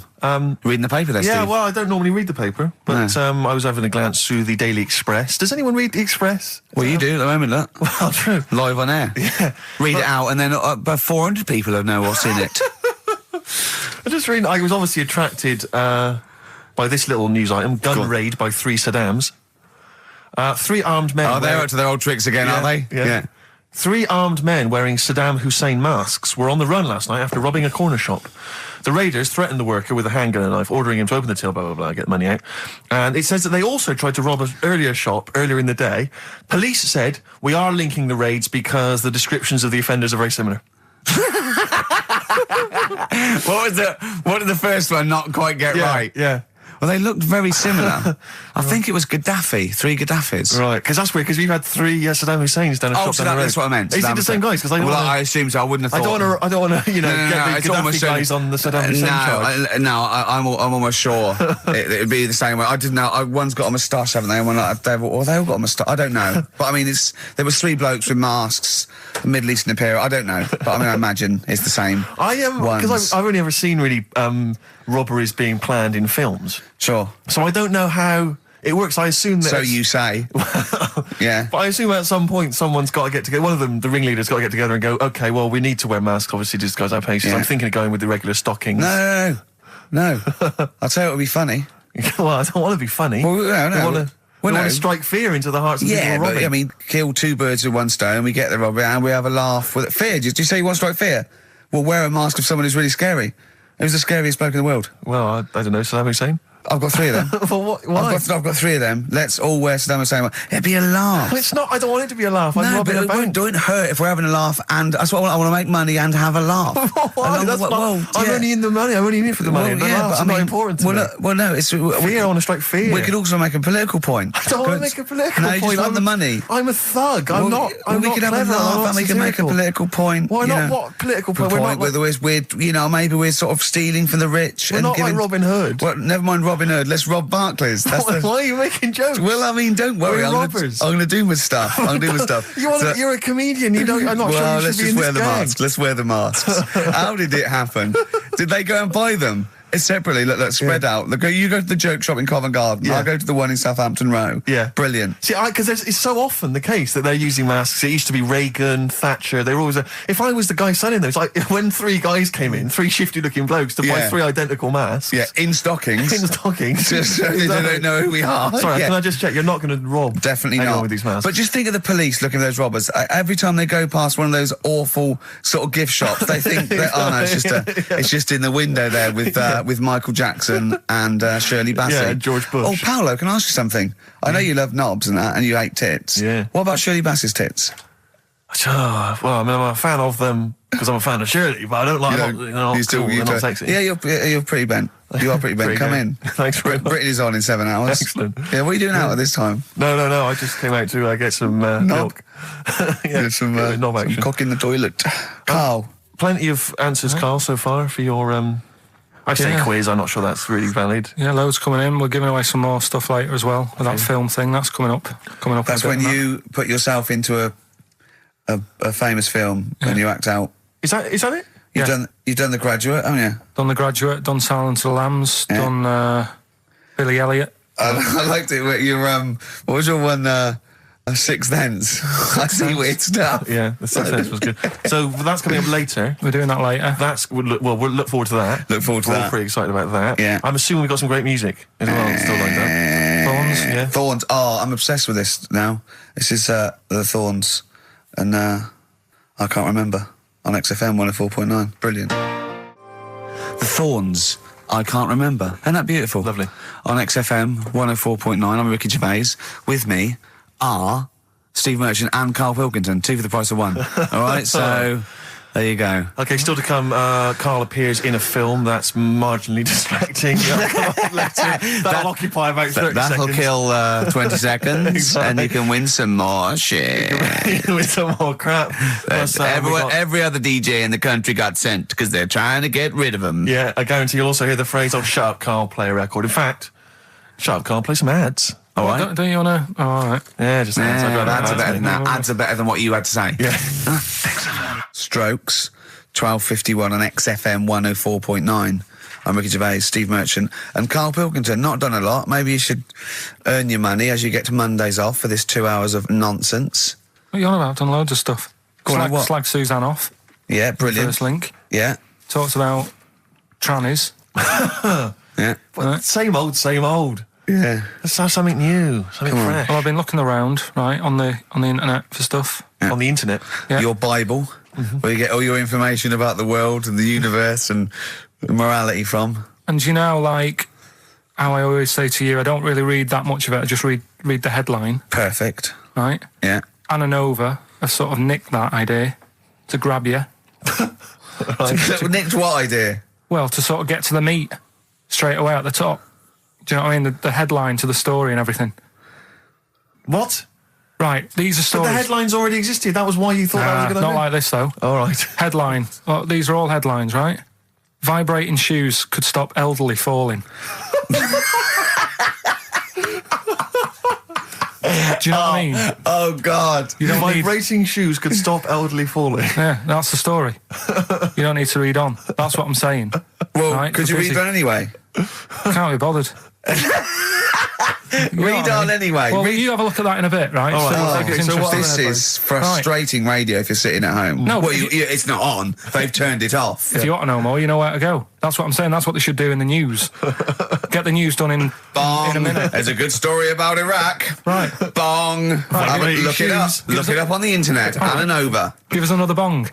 Bong. Family sick of living on Butthole Road. Oh, brilliant. Bong. Man wears same shoes for 60 years. Oh, bong. This isn't that good. Some fella pulls a train with his teeth. And in lighter news, I remember that. Joe McDonald, this one is very good. And the last one, man fails to break clothes pegs on face record. She's always good. Well, that's the one I did read on about. I love that, all those. That's the one he read on about. Go on then.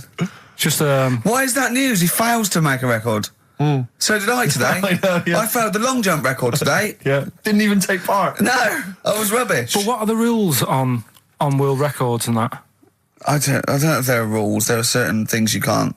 I mean, it's the Guinness Book of Records, isn't it? Really, that's the arbiter, isn't it? Yeah, but is there anything, if you said you wanted to do it, would they say, well, you can't do that? Yeah, they've stopped some gluttony records. Obviously, things that are in danger. So anything that's illegal. Yeah, anything that's immoral. Yeah, like that American serial killer that just got discovered. Yeah. Having killed 47 women. I don't think he can make that into the Guinness Book of Records. No, because people will be trying to beat it, won't they? But there was some other story about a fella eating watches and that. That can't be good for you. So why don't they say, look, don't do that, do something else? He wanted to stay regular. Do you know What what, do you I mean? mean? Though? I just wondered. What do you mean he there's was any- eating watches? He just said he was eating watches. He got about 3 in about a minute. How could he time it? Do you know what I mean, though? And then the other thing is the one that I was reading, the world record with the fellow who's pulling a train with his teeth. Does that make any difference that he's done it with his teeth? What do you mean? Well, what difference does it make? Well, isn't it? It's quite hard to pull a train with your teeth, I imagine. Well, it's pretty hard to pull a train. All I'm saying is it because he couldn't beat the fella who's pulling it with his hands? Well, so you tweak this it a is bit? my point. I think there was one bloke with the record for the running backwards 100 metres was sort of like 11 and a half seconds. And I was thinking, turn around, you'd probably have a really good go at that. Do you know what I mean? Yeah. It's sort of like doing a marathon with a milk bottle on your head. Take the milk bottle off and see how fast you can go, you twat. But you can just tweak it, like the fella who has done the pegs on the face, right? Yeah. His name's Gary Stretch Turner, right? Right. So you're sort of cheating already if he's got a stretchy head, right? But You are, right, you are one of the most stupid humans I've ever met. well, get me in the book. Yeah. Right? But listen. So Gary Stretch Turner, right? His record is 153 pegs. Yeah. He did it again, and he only got 150 on. So he hasn't broke his own record. Right. But what I'm saying is, if he tweaked it a bit more, would that make a new record? What? Well, if he said, I've got 150 pegs on, but at the same time as eating a burger. I see what you mean, yeah. Yeah. He'd be the Or he said- world record breaker for pegs and eating burgers at the same time. Yeah, just change it a bit. If you know you're not going to make it, just do something else. I'm assuming the rules are set at the beginning, Carl. That's Yeah. it. That's where they say, right, you're just going to do the pegs thing. You're not going to introduce burgers halfway through, are you? Definitely not. And Okay. then they have a go. I was on one leg, not interested. How many pegs? 150. Can I just ask very briefly, I was quite interested by the family had to move because they lived on Butthole Road. Yeah, I quite like that Now, one. I don't know if I've told you before, Rick, where I used to live. I'm not going to tell you the name of the street that I used to live on, not on air, because my parents still live there and I don't want, Right. you know. But I'm going to write it for you now. This is the genuine name of the street I used to live on. Just imagine when you're at school Yeah. and Oh. like in class, for instance, in French, you've got to say you've got to answer where you live. Yeah. J'habite wherever. Yeah. That's the name. This is actually the name of the street we lived on. No, it's I not. swear to God. That is... I absolutely right. I could phone my father now and he could confirm that for you. I swear because he doesn't want to God. And I tell you that. But listen, do you know what worries me? It's the apostrophe S. I know. Because that's blatant. Yes. Amazing, isn't it? That is incredible. Imagine how embarrassing So that if was. I look that up in the Bristol... You'll find that in the Bristol A to Z. I swear to God. That is really... Why have you never told me that before? I can't believe I haven't. That's I'm incredible. still embarrassed now. Do you know, whenever I have to phone up, if I have to give that address, I always spell it instantly. Really? Like, somehow that'll hide it, that'll disguise the name. But it's interesting, my friend Rufus, his parents lived in a place called Fockingham. Right? This is amazing when he was growing up. They lived in Fockingham. Yeah. They moved to a village called Fingering-Hoe. No! I swear to God. Really? Amazing. Oh, God. Perhaps you come from an amusing town or street. Hello, Why not get in mate. touch? Fingering-Hoe or Fockingham? Well, that's my business. Well, this family who's sick of living on Butthole Road, right, said the thing that pushed them over the edge was the sign was outside their house, and tourists were always coming, sort of having the picture taken with the pants down next to the sign. Oh, no. That's the thing that... What's it called? Butthole Road? Butthole Road, yeah. Well, that's bad luck, isn't it? That is bad luck, isn't it? Who named it that, though? Exactly. Yeah, but it's not as if they've named it that after they've moved there. They bought the house knowing, oh, there's a lovely house here, so where you live, what road it's on. Well, I'm going to go, well, it doesn't matter, look at the house. Yeah. Well, where am I going? Where am I seeing this Well, I'll house? take you there. I'll take you there. I'll take you there. Wow. So you don't need to look. Just don't look at that sign. Just come into the house. Lovely house, isn't it? It is nice, yeah. Well, my family wants to come later to have a Well, look at just it. tell them to. I'll meet them at the bus stop, and I'll drive them here. You don't need to. You don't need to know where you're going. You'll just sort of know, won't you? You'll know from then on. How will we get letters? Have them delivered to me if you want. I'll bring them. I'll bring them round. Don't worry about that. Don't worry about that. That's incredible. But I can't get over that. Where Steve used to live. That's extraordinary. Anyway, if you perhaps live in Tits Avenue, Yeah. you know, or Wankling Drive. Wankling Drive, just get in touch. Let us know. We're not really interested, but it No. might fill up 5 minutes. Let's play a record. Let's come back with another of Carl's amazing quizzes. I'm going to Spunkton later. If I Was Your Girlfriend by Prince on XFM 104.9. Yeah. Ricky Gervais, Steve Merchant, Yeah, Karl Pilkington. big time. We've had quite a few calls. Greg used to live in a place in South Africa called Arsagay. Arsagay? Arsagay, Nothing yeah. wrong with that. Paul's friend's parents live in Fart Town, just outside Leeds. Fart time. Which is nice, isn't it? That's just ridiculous. And Dean used to live in Butts Farm, Hamworth. Farm? Yeah. That's obviously, I assume they're free range butts. And not sort of battery farm butts. That would be horrible. But, yeah. I think that. That'd be great to just name a town, wouldn't it? I think I was thinking if I was a multi-billionaire, a Bill Gates type figure, I'd Yeah. like to buy somewhere like, say, Manchester, and just rename it. Whinging on the wold. Whinging on the wold, yeah. Yeah. And Make maybe them work. We can work Mondays. Exactly. They'd be obliged to that would have to be what it's called. Yeah. That's the rules. Be like mayor. Yeah. Oh, it'd be great as mayor, wouldn't you? You want to be mayor of Chinatown, don't you? I'd like to be mayor of Chinatown. It seems to me that there's not a great deal to do. No. Because it's not really a town. No, exactly. But It's just a who can novelty we talk street. to about that? Who can go and say, look, you've got to stop calling this a town, because at best it's a novelty street Well, with some slippy pavements near restaurants. I actually got stopped the other day by 2 tourists who said, "Do you know the way to Chinatown?"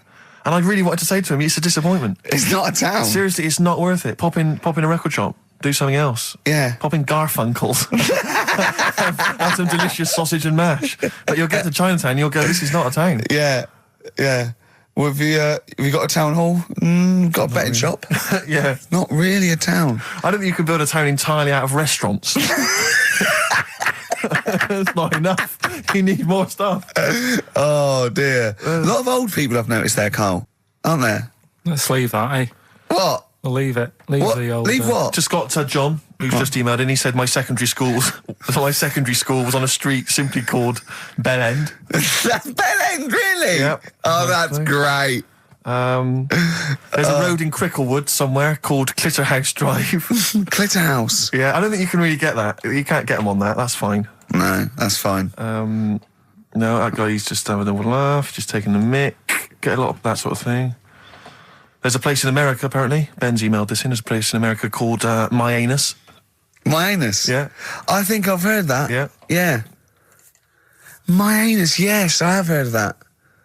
That's unlucky. Yeah, that is unfortunate. Where do you live, my anus?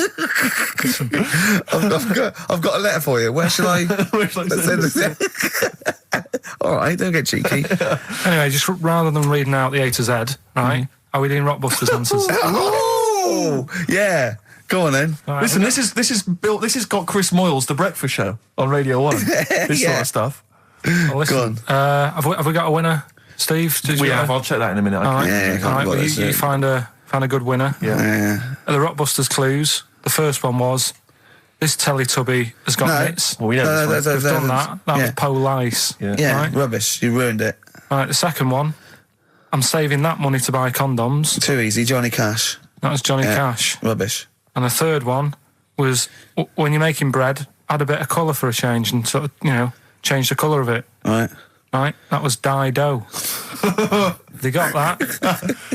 Give us a winner. Well, the reason I've given this person the prizes is just because she's from Switzerland. Sure. She's listening in Geneva in Switzerland. So, I mean, good luck to Tina. And she wins those prizes. Who did she want to win the war?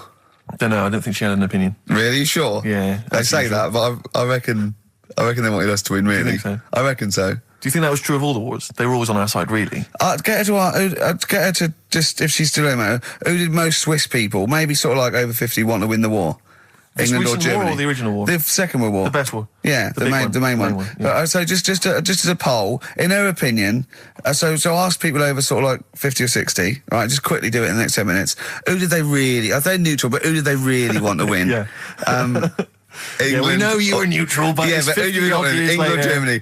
We come up with great games, don't we? Hey?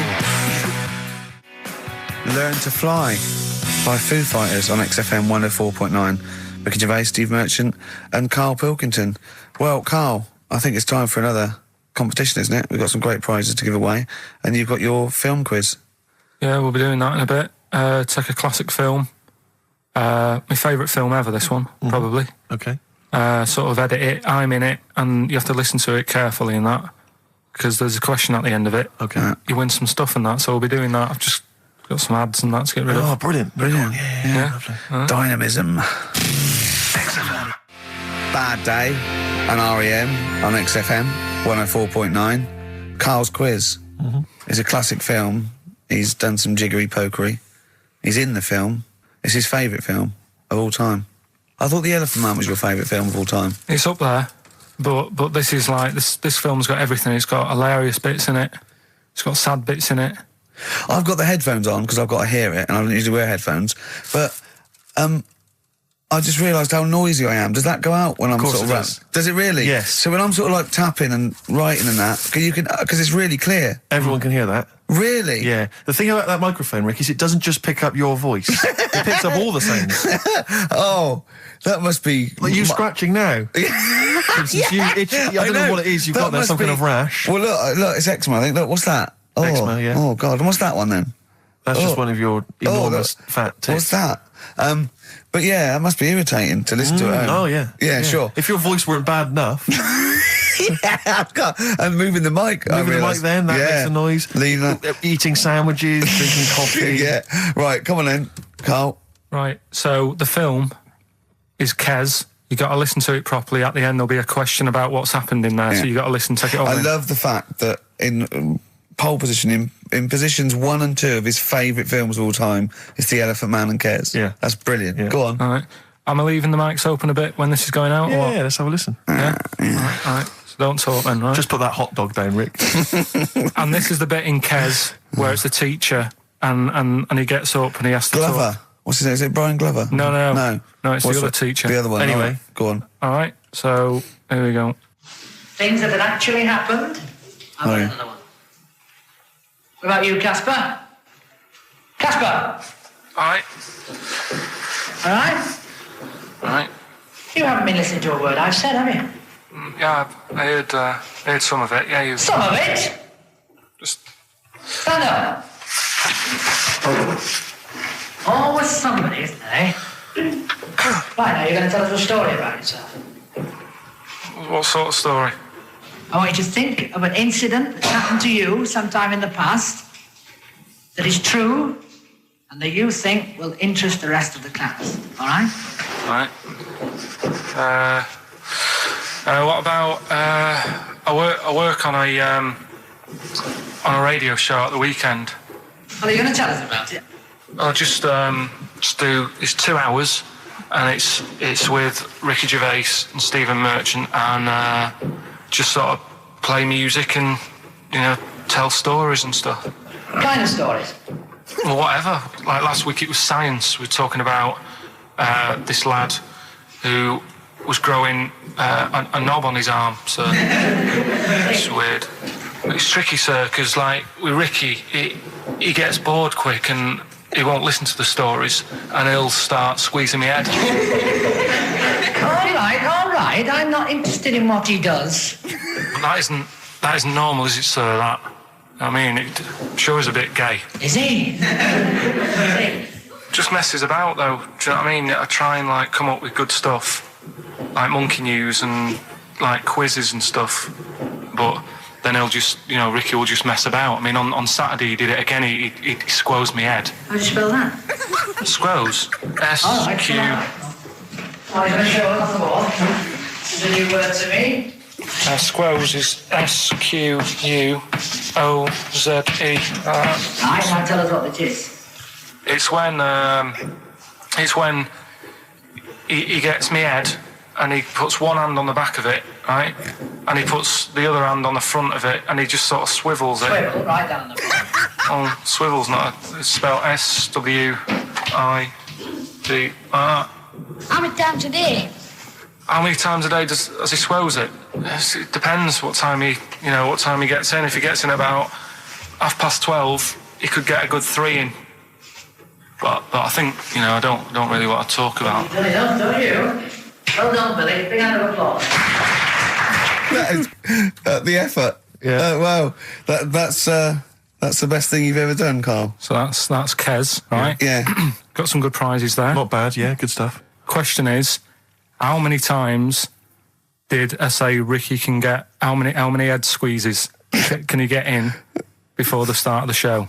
Right. So if you were listening properly, the answer's in there, right? And got some good stuff there. Some DVDs in there, and some CDs, including some Jimi Hendrix stuff and other odds and ends. Good stuff. Brilliant. And just text in 83 XFM. All right. Eddie and the Hot Rods. Do anything you want to do on XFM 104.9. All right? Ricky Gervais, Steve Merchant, Karl Pilkington. Well, we've had loads of entries for the how many times did I squoze his head. Well, the answer was 3, wasn't it? Yeah. And who's the winner, Steve? Let's give it to John. He's emailed in, he's got it right. He said he squozed your head 3 times on average. It's not squozed, is it, Carl? That's incorrect. It's squoze, isn't it? It depends how you say it. Go on. Squoze. Well, it doesn't really, because it's nonsense anyway. It's not a real word, but... You squoze my head, Yeah. I will squeeze your head. Do you know what I mean? Depends what line you're getting it in. Sure. Tense. Yeah. Yeah. All right. Okay. Any monkey news? Any educating Ricky? Anything else? I don't feel that you've earned Monday off yet, because it's just 2 hours and you only did about 5 minutes of it. Yeah, but that took a bit of time to make. Well, that's your own fault. Yeah, but I bet you didn't do it Monday. I bet you did it on another day. I had to come in Monday, didn't I? Yeah, I bet you'll do that on another day, so you're taking the piss even more, so you're doing it when you should be doing other stuff. You've still got Monday off and you've got 2 hours here. So you're laughing either way. So don't give me that. So, do you know what I mean? What else you got? Monkey news. Yeah. Well, let's do monkey news. You want to do it now? Yeah. Oh, we might as well have some monkey news. Let's have some monkey Do news. some monkey news. You made enough noise there, Rick? You want to... Sorry, but sometimes I like to move around, lounge and that, and at the mic. Sure. You know what I mean? Yeah. Yeah. Well, let's have the jingle. We've not heard it for a while. Oh, chimpanzee that monkey news, you Right. I haven't read this through properly. I'm just zoomed. Right. What do you mean you haven't read it through properly? Basically, right, it's about problems with chat rooms and that, right? A lot of people, it's like the new way of meeting people and that in it now, chat rooms. You get on there, you can have a chat. If you say someone was having a meeting with someone, they wanted to meet. Preempt it. Right, okay. Please don't preempt it. Right, there is not an animal in the world that Right, it can doesn't operate and matter. Do you want to understand. know the story? You said Did they get married? It was 3 months later. She realised, there's a lot of bananas gone from my fridge. See, what annoys I me, want sir? a divorce. This is what annoys me. Bobo. You say that monkeys can do Shakespeare if they're given the time. No, that's not it. Let's not get into the whole It's a Shakespeare and philosophical monkeys. conundrum. Please, let's not get into that debate again. We'll be It's here all about night. it's about Right, so this one then. Oh. So this chat room, right? And the thing is with chat rooms, you have like a big boss who's looking over it and making sure nothing dodgy is going on. Right. Right, so certain keywords come up and Who's that, Dr. sort of Zayas? thing. Right. So anyway, They were looking over it, trying to look for dodgy stuff, but they kept coming over like really strange things. Like instead of saying, "Do you want to meet in a restaurant or bar?" Right, it'd be like, "Do you want to meet in a tree?" What tree do you want to meet? Right, okay. Are you shooting That's off? the end, yeah. I'll see you later, Seriously, mate. 'cause that's gone. I'm just going to listen to the end of it anyway. You're an idiot. You're an idiot if you believe that shit, honestly. No, I'm just telling you what's online. Let's hear the rest of it. How you're nearly you're ill. You're nearly okay. Well, I don't know the PC term for this, so I really apologise. You're nearly retarded in some aspects. Instead of sort of saying wear something sexy, they'd say make sure you bring plenty of bananas. Right, you're like talking absolute. Okay. Are you making up the monkey news now because you can't find it anymore? And instead of saying should we get married, they're saying how swollen and red is your arse? You stupid fool. No, that was me. Mark Ronson and Ooh-wee on XFM. Well, what a great show. We've had... Informative. It's been fun. Yeah, we've learnt some, haven't we? Yep. What have we learnt? All sorts of stuff. Well, we've learnt the Carl is an idiot. Yes. That he believes that monkeys can get on That's more of a confirmation of... It really, something we already yeah. suspected. We always suspect it, but that's... I just read a little email from someone who just said that in Northern Ireland there is a town called Muff. Is there? Yeah, it's worth knowing. Yeah. What else do we learn? Monkey news. No one's got anything like monkey news on radio, have they? Think of that as a boast. Yeah. No one has got anything like this gout. Yeah. You call that a boil? Look at that and look where it is. Yeah, exactly. Brilliant. We've not heard sadly back from that woman from Switzerland. Haven't we? I know you threw out a question. Yeah, I just thought I wanted to find out whether the Swiss really... Well, I say they're neutral, but I would assume they'd be rooting for us and keeping quiet. You'd hope so. Whenever Germans went through, they went, oh, yeah, well, yeah, whoever wins, yeah, but they're going, oh. Exactly. Whereas with us, they go, all right, lads, do you want some chocolate? Yeah. Here's a cuckoo clock. No, don't let it go off, I'm hiding. Yeah. Know what I mean? Sure. But, and they better want us to win, because it wasn't for us, and we'd have let fascism go in there and they'd be speaking... bloody German and Italian all over the place, wouldn't they? I think they do. Huh? I think they do. What? They do speak German and Italian. Why? I don't know. They just couldn't be bothered to come up with their own language, and they chose that one, I suppose. Or they chose those.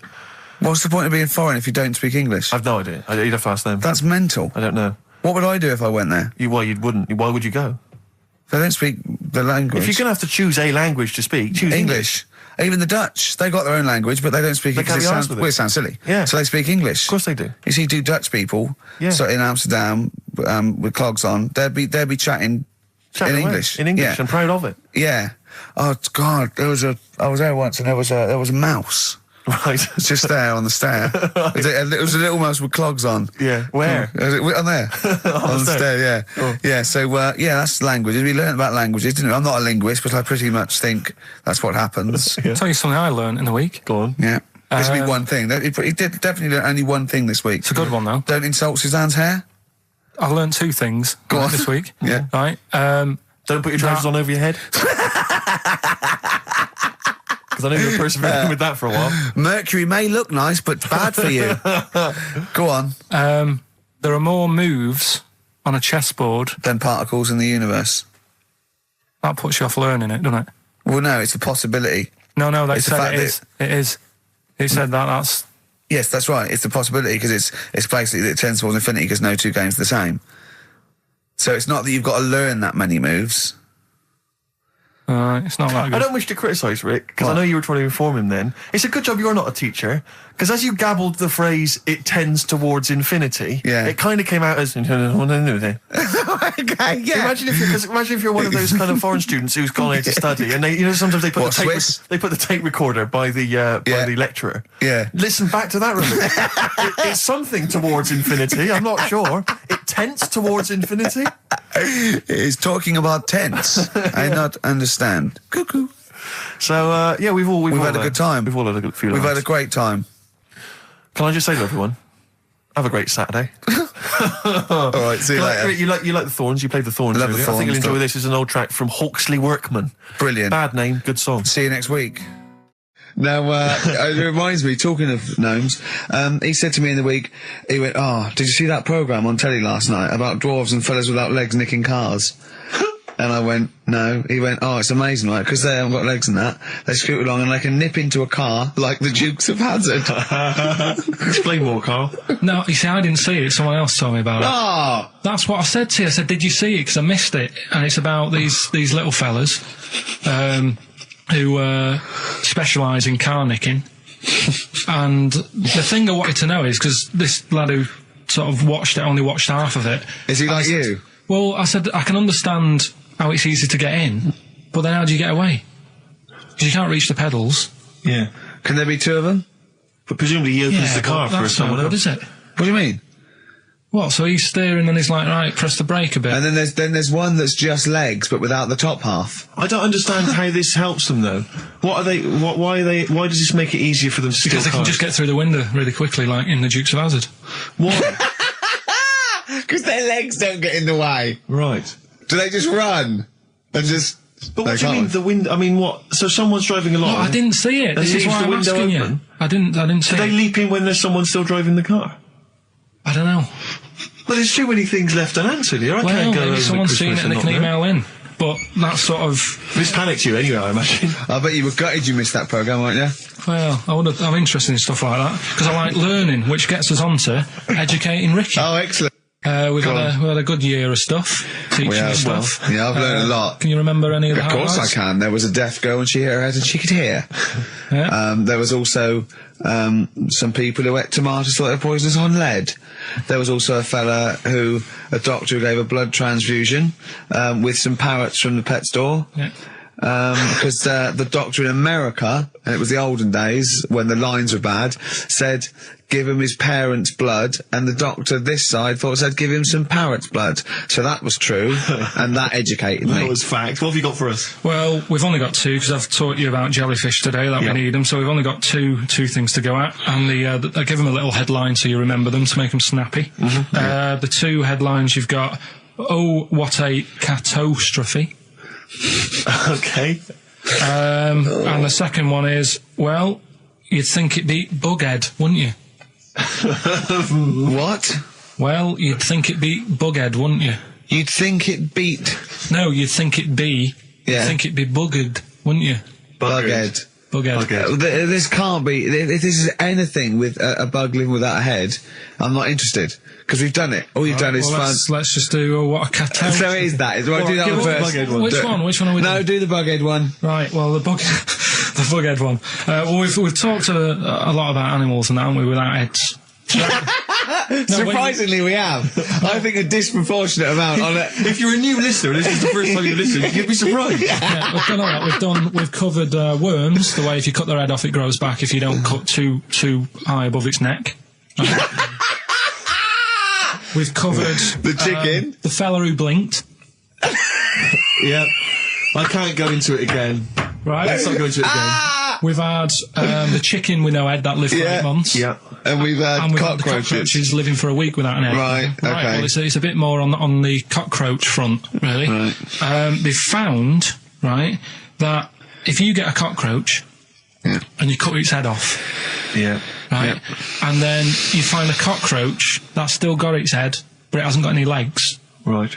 right, it's not over for both of them, right? Because what you can do, you get the one that's got the legs Right. with no head, Yeah. sort of running around, get the one with the head, sit it on top of it, Right.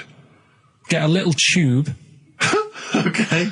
so that the fluids... So is this auntie's go out of the Let him room? finish. This is like Blue Peter. Let him You could get this for Christmas. Right, you get Yeah. a little tube, you sit that on top so the bodily fluids are still running between the two. Right. The head of the one on the top will control the feet of the one on the bottom. Okay. What about Good. And will it continue to live? that? Yeah. Okay, you don't know that for sure, do you? You're just guessing. That was just a No, question out of the blue he wasn't expecting. Yeah. Well, what do you think of that? Good, yeah, it's great. Yeah, just a primitive nervous system that can, yeah. Did you expect us to be more impressed and excited by that? Did you fall off your chair when you read that? Did you literally topple off? Going, Did you "Whoa," like a cartoon? think you were going to be the Frankenstein of the insect world? Yeah. No, I just was thinking if they can do that, you know, With them, can they do it with can they humans? Because I also did a bit of research course on... you did. Did you come to the sort of conclusion that apart from the moral aspect of it, that the human was probably more complicated than...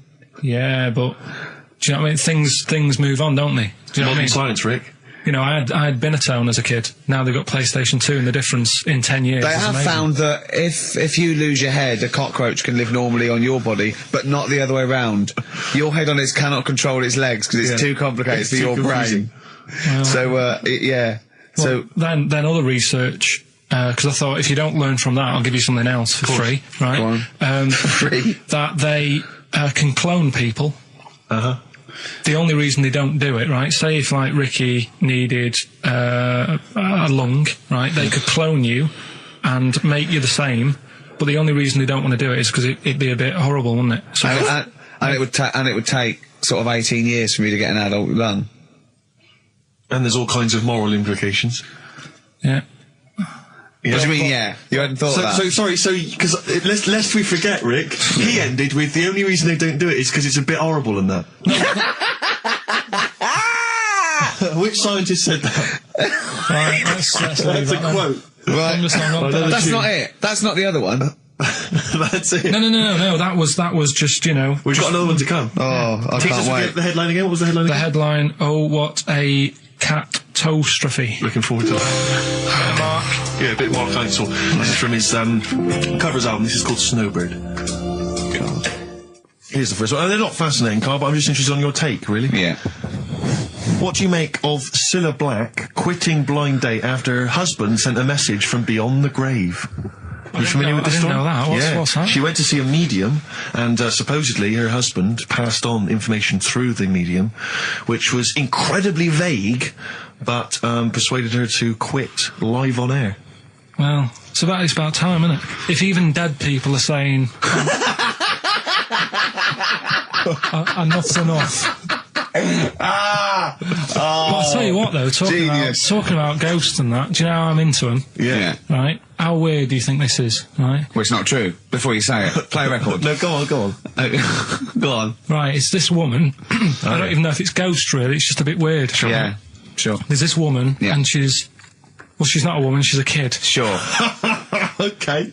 Sure. She's walking down, like, a street in her area. It's a nice day and everything. Everything's normal. She's walking down, and a woman comes up, cycling past, right? The woman on the bike looks at the kid, absolutely terrified, right? Got a really scary face on her. Yeah. The kid's thinking, why is she doing that? Yeah. Right? So anyway, she thinks nothing of it, goes, you know, I think she was playing in the park or whatever, goes and has a nice day. About 15 years later... Oh, right, yeah. She's, I don't know, I think she was going to work, right, on a bike. She was riding her own bike.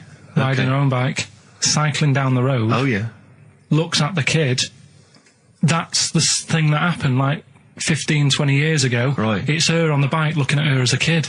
Right. Not another child. No. So it's her. She's seen herself. Carl? I mean, I don't know where to start. Firstly, where's this information come from? But I mean, why do you ever? I mean, I don't know what part of that you think can be true. I mean, honest. I'm speechless. I don't know what to say. What are you talking about? Bit weird, though, isn't it? But it's not true. It didn't happen. Nothing happened like that. She said it did. Well, she's wrong. She said she saw herself. She saw herself as a kid, didn't she? Did she carry on And as an adult when she was a kid. Did she stop and talk to herself, or did she ride on by and think, that's a bit weird, there's me as an 8-year-old. I won't stop, I'll be late for work. Yeah, if I'm late again, the boss said he'd be in trouble. Yeah. Oh. Well, And where is this information? Did it happen to someone you know? No. You overheard it on the bus? No, it was in the 14 Times. Ah, right. Well, okay. that's the answer. Good. We've got to the bottom of that. Right, good. Acid. I would sort you out with some science. Brilliant. I forgot the puns in mind, didn't I? I forgot the puns. Go on. Right, so, you asked to sort of be taught some science and that last week after being taught about war. So, did some research.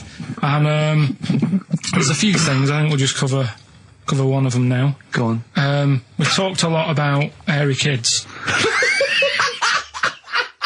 We have discussed I that a love lot. the fact that Simon Sharma has never started a programme like that. The Jacobites. We've talked a lot about hairy kids. Go on. It's a little bit. I mean, it's not your traditional science stuff, but it's still interesting, and it's a little bit. You know, it's still. Yeah, we've talked about hairy kids. We have disproportionately, honestly. I think this show's talked about hairy kids more than any other radio show. Well, it's one that. Sorry, I noticed both of you there dropped the H or the H or however. I had to. So airy kids, hairy, hairy children, not sort of airy, kind of light-headed or. Yeah. Well, there was the case of the one who lived in China. Yeah. And which was weird for two reasons, wasn't it? Yeah. Well, go on. One was like he was covered in hair. That's already weird. And the doctor sort of checked him over and said, "Well, yeah, he is hairy, but he's quite healthy. Apart from he had a little bit of eczema and a boil." That was the main bit of the story, wasn't it? Yeah. But this one, right? We have sort of talked about it, and you weren't having any of it at the time. What? This next bit of science I'm telling you about. Go on then. Right. Remember when I told you about a lad? He was living at home with his mum and dad. Right. Everything's normal life. Go to school, that sort of thing. Yeah. Then I think his mum and dad had an argument, and it kicked off a bit. And he thought, "I'm sick of this. It's happening all the time now." They kept having arguments, so the kid ran off into the woods. Mm-hmm. Oh. Yeah. Right? God. Now, he left, he went and ran in the woods, and he ended up living with some monkeys. Right. Right? And he thought, this isn't a bad life, there's no arguments going on. Sure. He was getting on with them. And the weird thing bananas. is, this is where the science bit comes in. Oh, sure. He grew a load of hair on his body. That's not true. It's not true. It is true. It's an acquired characteristic. I bet someone will back me up on this.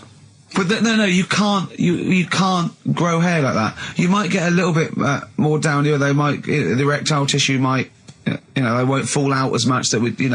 But you don't actually grow a big mane if you're cold and you're a human. Well, he did. This lad did. I know it sounds a bit strange in that, but he was living with the monkeys. And because it was cold, his body reacted to it. Listen, he was no hairier than he would have been if he was walking around naked on a cold day, with or without living with monkeys. The fact that he was living with monkeys makes no difference. No, I know, but I'm trying to get, picture it in your head what it's like. Although Mickey Dolenz was always pretty hairy. Right? So he was living with them, and he went into town or something one day to get some food, and the people there were like, "Hang on a minute, that isn't a monkey." He went in naked. No, he was there covered in hair. Yeah, but naked, but covered in hair. So it was decent. It was. Yeah. But that was the weird thing. They thought it was a monkey in the shop. And then so presumably he had a big long beard as well, because he couldn't shave, could he? No, he was just covered. He looked like a monkey. And they were happy to serve the monkey, were they? There's a monkey. He's buying a newspaper and some milk. How did he walk, Carl? Did he walk upright or whistling along? The picture that I saw on the internet, he was on all fours, but I don't know if that's when he was running away after they'd sort of, realised he was a kid. But this was a picture. So he was a kid as well. He wasn't even like an adult with the beard. No, he was a kid. Brilliant. And the beard kicked in a little bit. So listen, so the people caught him. You're an idiot. The people caught him, shaved him, right? Got it all off, didn't grow back again. Right. You're an idiot. Well, like I say, people will have heard this story or read about it. You're an idiot. And they'll email in. They don't let me down. And they'll agree that you're an idiot. No, they'll have seen the story. You're an idiot. So there's a little bit of science. You're an idiot. Libertines, Time for Heroes, and XFM 104.9.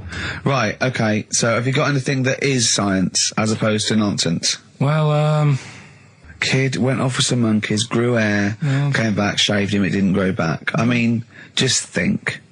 Right, something else. There's a few things I found. Yeah. There's a fella... Oh, God. Who had hiccups for 69 years. That was a bit annoying. Yeah. There's the dog with the wig that we've discussed. Imagine if you just tuned in. Yeah. There's the dog with the wig that we've already discussed. Did we discuss that? Not really. Did I not tell you what he said? I did, didn't I? Yeah. Oh, yeah. What else have we got? Well, there's something here that you sort of know. Is this going out live? Yeah, this is happening, right? Go on. But remember when you talked about sponges? Yeah. If you get a red sponge and a blue sponge. You liquidise them, pour them back into a tank. After a few hours, they know which was which, and they reform as a red sponge and a blue sponge. Yeah. Yeah. I thought that was weird when you told me. Yeah. Looked it up, did a bit of research. Yeah. Thought that's sort of sciencey. Yeah. You can do the same thing with a mouse's brain. Okay. Explain a bit more. No, you can't. If you get a dead mouse, Yeah. put its brain into a blender, you know, blend it up, leave it standing for a bit. Making that up, aren't you? You're confusing this. You've watched Nigella Lawson make some sort of pudding. No. What do you mean? It won't work with the brain. Well, it does with a. I mean, not human brain. Don't be trying that. Although, no, a mouse one, a mouse one. And what happens? It sort of reforms, goes back together again. No, you know, because apparently it's made up of the same stuff as. But it doesn't, does it? Because if it's dead, if it's a dead brain, the cells can't act anyway. The fact the sponge is that it doesn't kill the cells, it liquidises them, it doesn't kill the cells. Yeah. So it couldn't be a dead brain anyway. It would have to be a live brain taken out from a live mouse for the cells to be getting oxygen and working and being sensitive to each other. And that, I don't see how that could work like it does in sponges. I mean, do you know what I mean? You're not a scientist. I've just sort of read it and gone, oh, that's interesting, I'll tell Ricky and Steve about it. Yeah. You're quizzing me as if I've come up with it. Someone else has done it and said it works. Sure. So I'm not... Do you think ghosts are behind it, or do you think there's a scientific explanation for it? No, it's just one of them weird things, isn't it? Yeah. So that's what you sort of science covered for this week. Well, that was another barnstorming feature from Karl Pilkington. Is that it? Is that the two things you got Thanks this very week? much for that. Well, I mean, There's nothing behind them. Do you know what I mean by this? There's not like a weight of intellect behind these facts. Why don't you make that your science project for this week? Find a dead mouse somewhere, Karl, and a blender. And we'll bring that in next week. We'll do it live on air, see what happens. Oh. Well, Do you feel sort of let down a little bit sometimes with our reactions? Well, what are you expecting us to do? What are you expecting us to just, like, look at you, open-mouthed, staring at you in awe? just like go, oh God, yeah, where did you find that out? And like, Yeah, but you know, We know. Tell us. We know where you found it out. You looked on the internet and a strange homemade website by a maniac somewhere, who puts on stupid things that he heard through Chinese whispers. That's where you get your information from. I doubt that anything you've ever come up with is verified. If it is, it's luck. But what do you expect me to do for you? Do you know what I mean? I'm just... You know, I'd like to know what the source of the information is. I'd like it to be, you know, a research study by the University of Columbia, rather than, you know, a guy who calls himself Mr. Pickles. On a website somewhere, www.lunatics.com. I mean, oh God. Some kind of evidence, do you know what I mean? I must warn you know that Steven Spielberg thing's coming, Taken, yeah? About alien abduction. When you watch it, just remember this, it's not a documentary. Okay? Alright. Alright? You remember E.T.? We were discussing that earlier. You know that's not fact. It's actual fact. Brilliant. Black Star Radiohead from the Bends on XFM 104.9. Rick John has emailed in. Yeah. It looks here like he's maybe trawled the web himself. I mean, I don't know if people just immediately leap onto the web every time Karl says something in his defence. I think our listeners are always on the web. Yeah. Anyway, he seems like he's reprinted here a news story, which seems to confirm Karl's monkey boy story. Yeah, what was the news Doctors story? baffled by boy 6 covered in ape-like hair. Doctors in Kazakhstan are baffled after finding a 6-year-old boy covered in ape-like hair. Yeah. The boy, called Ablay, was found in a remote mountain village close to the Chinese border. He's covered in thick hair from head to toe and has an oval-shaped skull. Doctors suspect nuclear radiation or a genetic disorder may be responsible. Fine. But this is an interesting bit here. But sorry, it's not that you could have genetic defects. I've seen lots of people born with long noses, 5 feet, etc. I'm saying You've that been he to wasn't Bristol, normal. he wasn't normal, and then went to live with monkeys and grew the hair. Well, that's my true. point. But it says his mother and father are distant relatives. Such marriages are common in the Kazakhstan mountain hamlets. Now, the village elders were consulted as to what to do with him, right? Now, these are the village elders. These are the wise men of the village. These are the people, presumably, that all year long are telling the village how to live, how to survive. Yeah, you're what in to charge do. because you've lived longest. Yeah, exactly. You presumably are solving any kind of moral conundrums, any sort of awkward things. Do you know what they suggested that they do with their hairy son? Go on. Send him to the circus. The Carl's nodding. Put him in the circus. That was what they suggested, and the mother actually wanted him to go to school. Instead, there's I don't know, school or circus. I don't know. We don't know what's better for him. Exactly. I'm not sure. We must consult the elders. What do you think, Carl? It's not a bad life, is it? What, the circus? Yeah. Well, you ran Kids away would from love it. Yeah. Love it. But remember that thing that I saw about that fella who, I don't know if you should talk about it really, so Go on. Tell us now. You've hooked me. Come on. You can say it. It's okay. What, are you worried that it might be insulting to someone?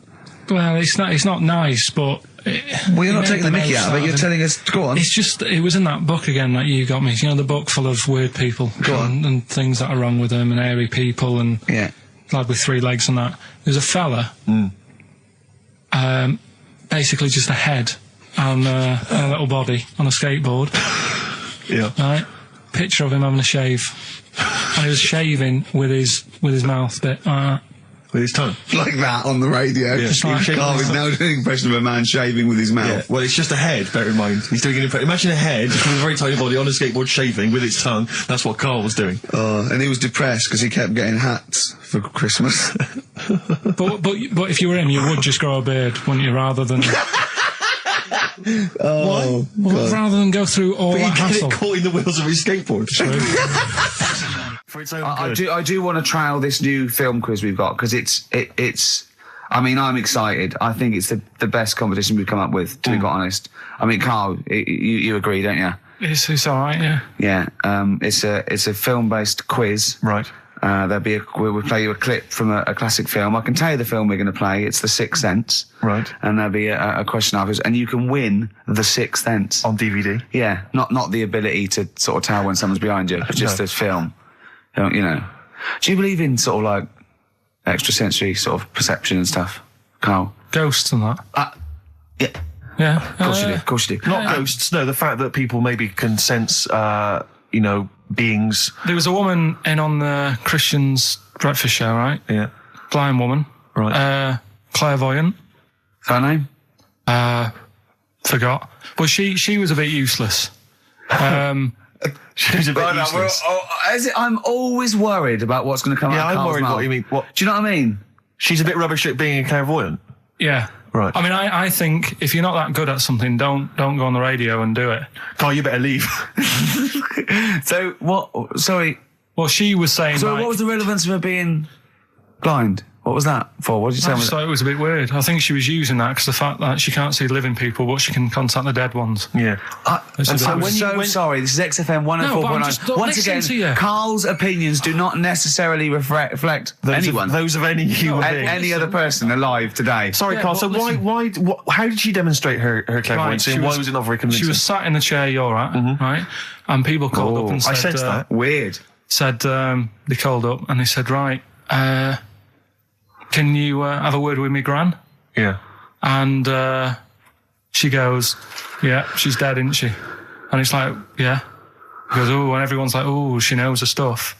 It was 50-50, to be fair. Yeah, and especially with a gran, because the person sounded about 35, so the chances are they haven't got a gran anymore. Yeah. And it was just Unless stuff it's the like, fellas from Busted, because they, in the year 3000, they've only got to a great-great-granddaughter, and that's 1,000 years, so presumably, they can live a lot longer. yeah. I just wasn't convinced anyway. I don't want to diss her, because, she came in and she did her stuff, and if people believe in it, I'm not going to put it down, but it just was a little bit You odd. believe in it. You just think she didn't have the real power, as opposed to it being rubbish. No, whatever. But yeah, I don't know what we were talking about there. So we've got the film thing going. Right, competition time. Brand new competition we've come up with. My favourite we've ever done, I'll be honest. And a great prize, The Sixth Sense. You get a clip of a great film, and then you get to keep the great film. Now, I'll just explain this competition. I think Carl is a little bit of a frustrated actor. And so, by the power of technology, Carl takes the role in a film.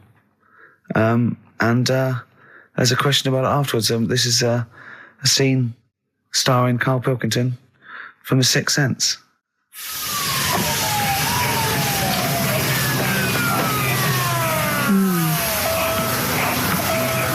Jeez, I hope nobody got hurt. Be all right? You're very quiet. I'm just thinking about stuff. That's all.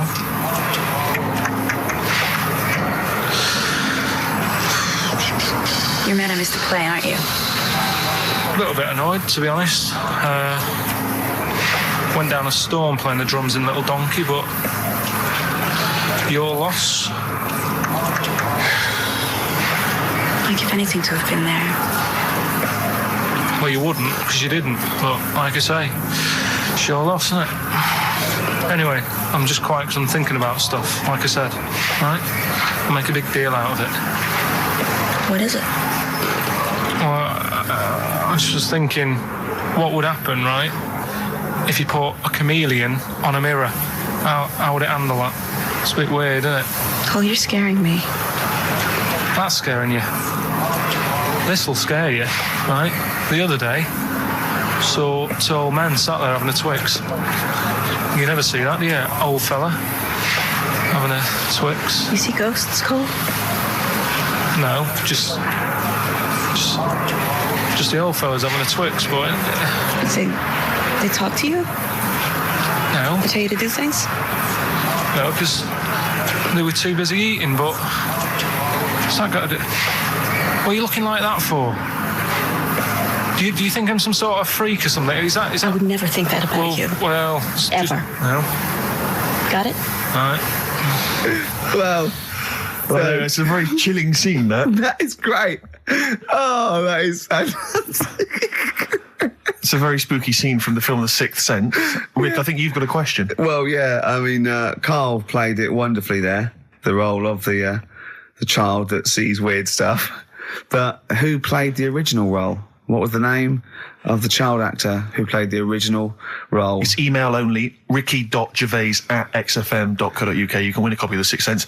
But I think we can probably play it again later for those that missed it, or those that caught the tail end, or those that need another reminder. Yeah, you got to get your, it's 15, 20 minutes, get your answers in, we'll pick a lucky winner, and then we'll play it again, because I think that I think Karl can go to Hollywood with some of the things I've seen there. Absolutely stunning. Absolutely stunning. ricky.gervais@xfm.co.uk.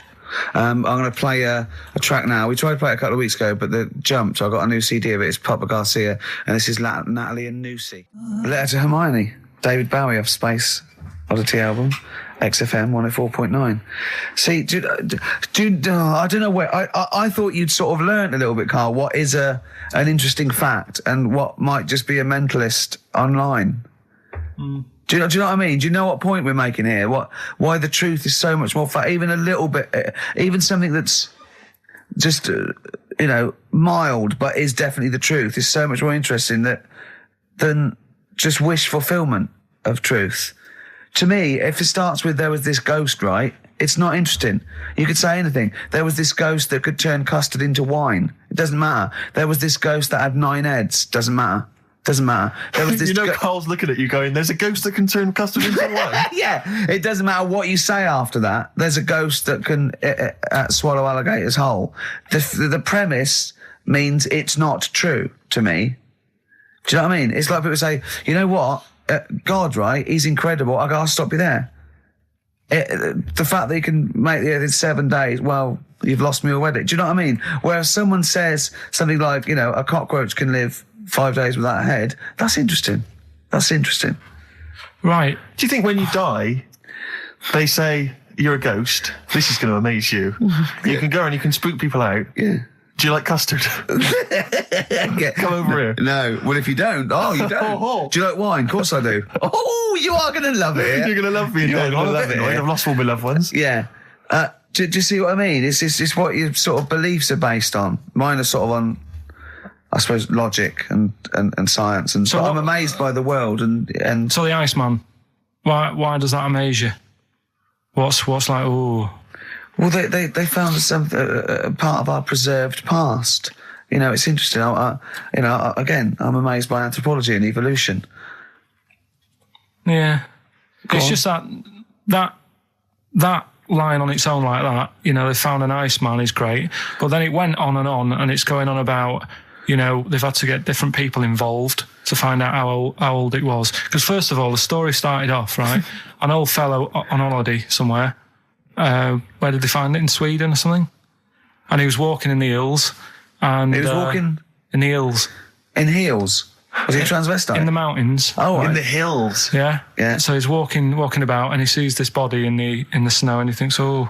So he calls the police up, and they come and have a look, and he goes, oh yeah, it's probably a murder.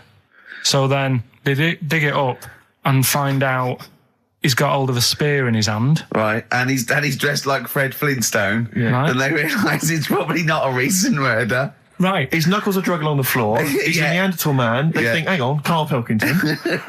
But when they found out, hang on, it's an old thing. It's an old thing! Can it?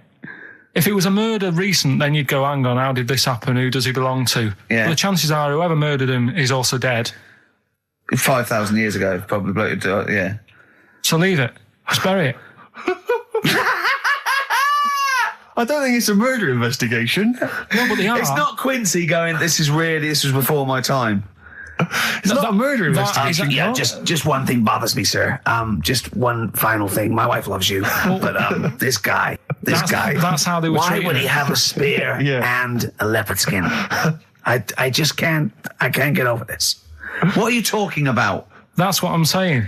What are you saying? Right, shut up, everybody. What are you saying? You've got one chance now. You've got to ask me a question, and I will answer it the best way. But what are you saying? What is your question? Right, he probably spent a load of money. That's not a question. That's not a question. But let me tell you what I'm saying. Right, they're probably spending a load of money finding out stuff about this fella who died, and even if he wasn't murdered, he'd be dead by now anyway. So get over it. Right, 3,000 years ago he died. Right, so then they start messing about with it. Saying, well, how did he die? Well, it doesn't matter. It was ages ago. Then they start digging his belly open, seeing last meal that he ate. Yeah. Oh, he ate seeds and leaves. Well, no surprise, really. There's now else around. Again, spending more money. Someone's been paid money to sort that out. Then they bury him, and then said, hang on a minute, are you sure that he died by, like, a spear? Let's dig him up again. So they dig him up again and find some splinter or something. I don't believe they buried him. They did. Well, in some sort of fancy coffin so everyone can see him. But for me, that is more wasteful than sorting out something that's, like someone who's ill. Sort something out, Sorry, it's not either or. They didn't put a doctor out of surgery. Exactly. It's not an old man in a bed in a corridor somewhere. Yeah, going, Ted, what are you doing? I'm just giving this bloke a stat clear. No, look, we found an old fella in a skit. Okay, you take over. It's not either or, Karl. What are you talking about? It's scientific research. But don't you see why this is fascinating? It gives us an insight into how we lived 3,000, 5,000 years ago. That's an incredible historical document. What if it was your equivalent? What if he was like the Karl of the time, and there's people, ghosts now through there going, oh God, I don't believe it. They've dug up Karl. They think we're all like that. Oh no, they're going into his brain now. They're looking at how his brain works. We're going to get such a bad rep. Oh, well, dear. Each to their own. If you like it, I just thought it was a bit of a waste of money. A little bit of a waste. Yeah, okay. But there you go. Anyway, we'll give out the answers to Rockbusters next. If we must. Yeah. It sometimes stuns me. Sometimes I'm taken aback. Do you know what I mean? But what worries me is if one day aliens do visit, I'd love and that. they come down. Yeah. But what worries me is they might bump into. What if they bump into you? What if they bump into you and they think that you represent mankind? And they go up and they start another planet. They're going to. They say, we'll ask you 3 questions, and if you answer them correctly, we will not blow up your planet. Yeah. We'd be doomed. Well, it depends. It depends what they ask you, don't they? What if they said, right, Karl, what's the weirdest thing ever found in China? I'll say hairy Chinese kid. And they go, right. Okay, interesting. Too, all right. What don't you see anymore? What do you see an old bloke doing? Don't see an old fella eating a Twix. Yeah. And they say, what if they asked you, what's across the road from you when you're washing up? Well, there's 3 things. So you just want one of them? No, I want all 3. You want all 3? There was a Chinese kid dancing about in his underpants. Yeah. There was a bouncer every night getting ready to go to work. And the third one, the old woman reading a book, the same book. And they go, right, your planet's saved. See, Gorg, back in the ship. Yeah, they are a superior race.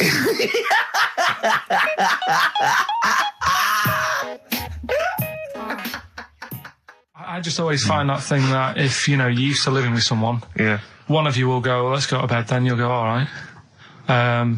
But when you're on your own, you go, you just forget to go to bed. I just stay up. Okay, stop eating now, Karl. You've ate all the food. That's just a plate. All right. Okay. Yeah. No, I stayed up and watched, there was a thing on about Dracula. Right. What, Dracula? And I found a flaw in it. Go on. Not the fact that he's the living dead and he's No. and drinks blood to stay alive and he doesn't reflect. And he can in turn into a mirrors. bat. Well- and you can go on. The mirror thing, you can't look in mirrors, can he? Well, he can look in mirrors, but he can't see himself in a mirror. Yeah. That still doesn't work. Go Okay, on. go on. It doesn't work at all, Carl. It doesn't work. Go anyway. on. Well, Centre parting's always really neat. His centre parting's always how really does he do it if he can't look in the mirror?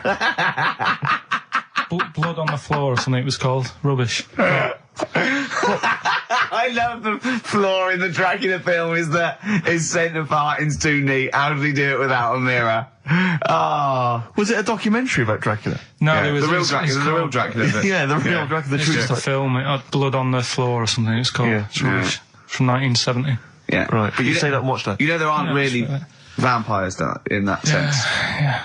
Yeah, but it still annoys you that his centre parting was too neat. Well, if you're going to do it, do you know what I mean? I'd like to see him with a fringe sort of pushed forward and maybe a hood up, alright?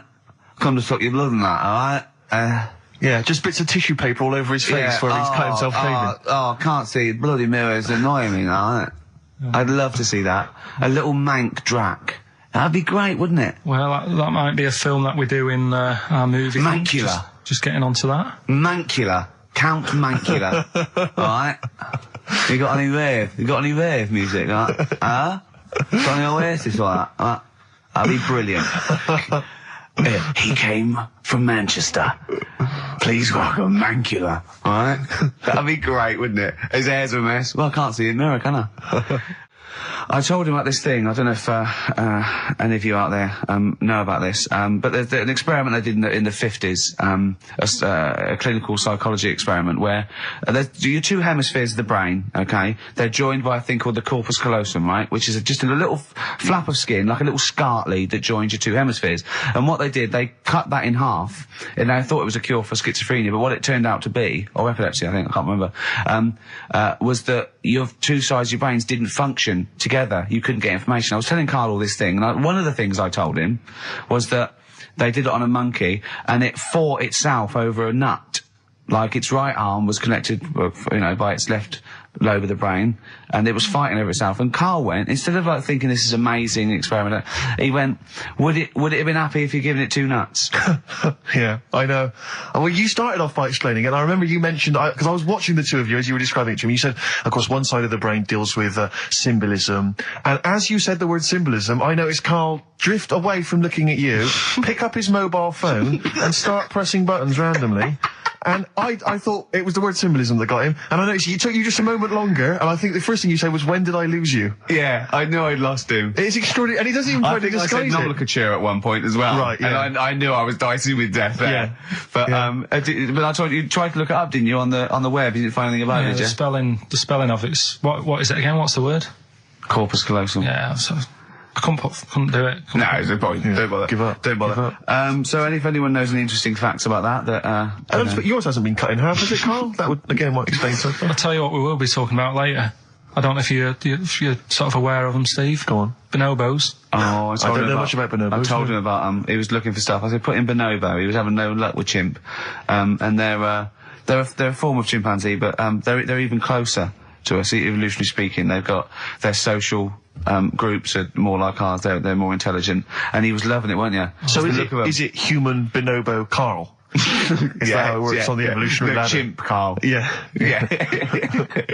Talking about 'em. So we're talking about bonobos. You're excited about that? Yeah, That's yeah. Coming up in Monkey News? No, I think it's a bit of a monkey bonus.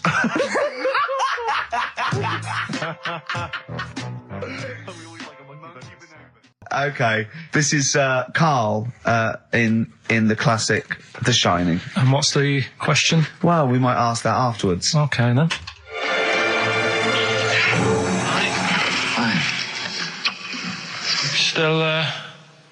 Still trying to write the book then? No? Yes. Good. Funny, someone told me the other day, weird thing about a typewriter, the top row of letters, the longest word you can write is typewriter. I'll just show you. That's weird, isn't it? It's just the typewriter being You're not in the mood, are you? You're in one of those grouchy moods again, that you get into when you're writing. I'm not being grouchy. I just want to finish my work. Yeah, it's just being a bit funny, a bit offhand and that. Let me explain something to you. Go on. Whenever you come in here and interrupt me, you're breaking my concentration. You're distracting me. And it will then take me time to get back to where I was. Understand? Yeah, but I just was coming in to try and cheer you up, you know, if you... I mean, I'm full of ideas as well, you know, if you're having a problem coming up with stuff, got loads of ideas you could write about. The other day I read about this airy Chinese kid. What do you want me to do about it? No, it's just that it could make a good book. Do you know what I mean? Sort of following round. That's swell. Well, I'd buy it, you know. But if you don't want to know, don't bother doing it. But, do you know what I mean? It's just airy Chinese kid. It's weird because they're not normally that airy over there. Yeah, this kid cakes in it. But if you don't care... I wouldn't touch one hair on his goddamn little head. You don't have to touch any hair on his head. Like I say, he's covered. Leave the head alone if you want. Touch his hands. He's totally covered in it. But I love the little son of a bitch. Well, don't go that far. You haven't met him. But I can sort it out. I'd do anything for him. I don't think he'd expect that much. Just take him to the barbers 3 or 4 times a week. You know, he's a good little kid. In fact, I'll do it. I think I'll write a book on him. Yeah? Do you think you can handle that? Yeah. You're not too busy, are you? Well, yeah, I'm pretty busy. I've got to sort out some monkey facts for the show this Saturday, but I reckon I can still... Why don't you start right now and get out of here? All right. I will. If you're going to be like that. Couldn't borrow a pen, could I?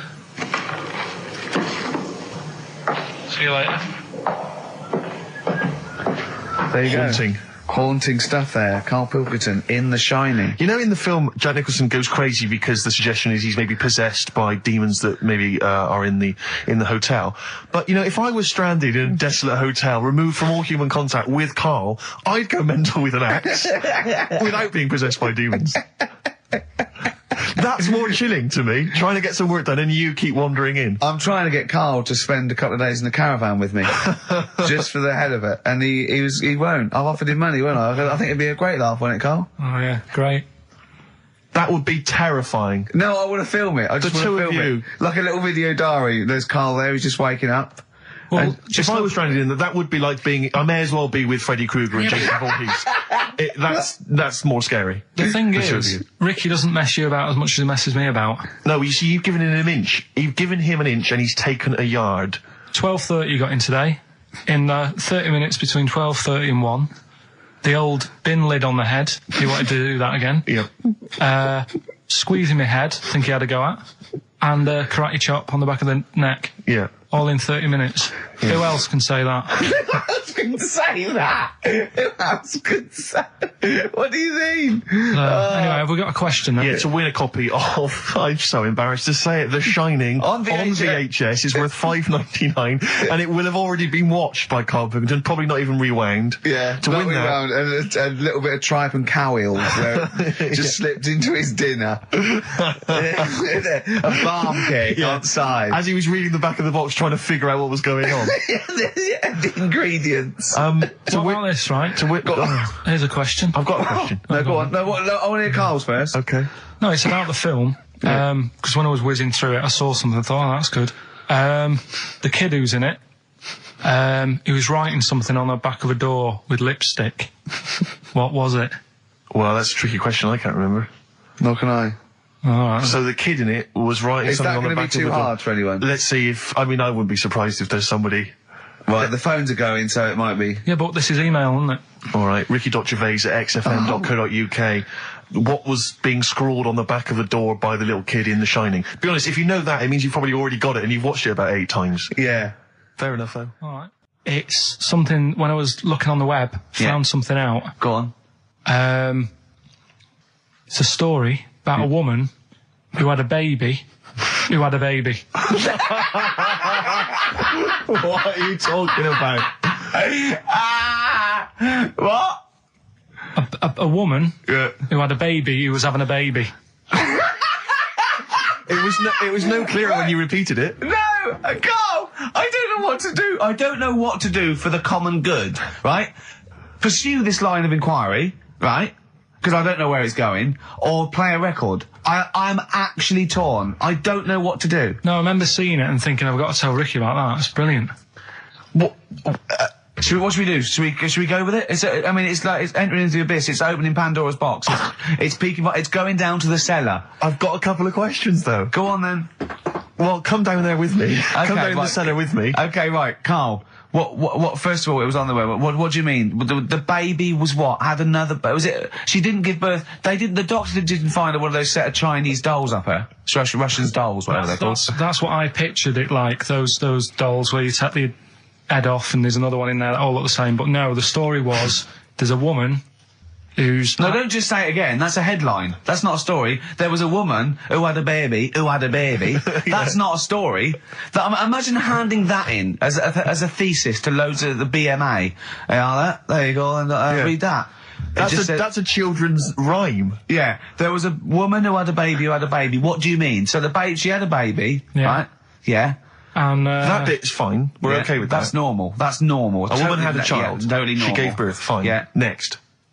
Well, I don't know that much more, apart from the fact that the baby's like roaming about, and then 12 months later, she's like, oh. Interesting. So the gestation period of that baby was actually 3 months more than an adult. Yeah. Excellent. Weird though, isn't it? So was the headline, "My baby's 12 months pregnant"? What are you talking about? 12 months later, it had a... What are you talking about? Forget it. No, you haven't even finished the story. That what you said, and 12 months later, you didn't even finish the sentence. So what do you mean? No, I didn't read any more into it because I just saw that and I thought, that's weird. And then I just was thinking, oh, like, imagine the kid at school at parents' evening. Go on. And it's like, well, your kid's pretty good. Now let's have a look at your work, sort of thing. Don't you think that'd be weird? But what? Did the child have a baby? Yeah.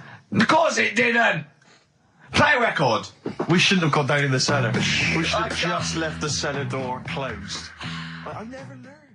That's the Zombies and a song called Time of the Season. I've enjoyed that. What do you think of Zombies, Carl? It's alright, yeah. No, not the group, but the Living Dead. Don't worry about them. No? Why?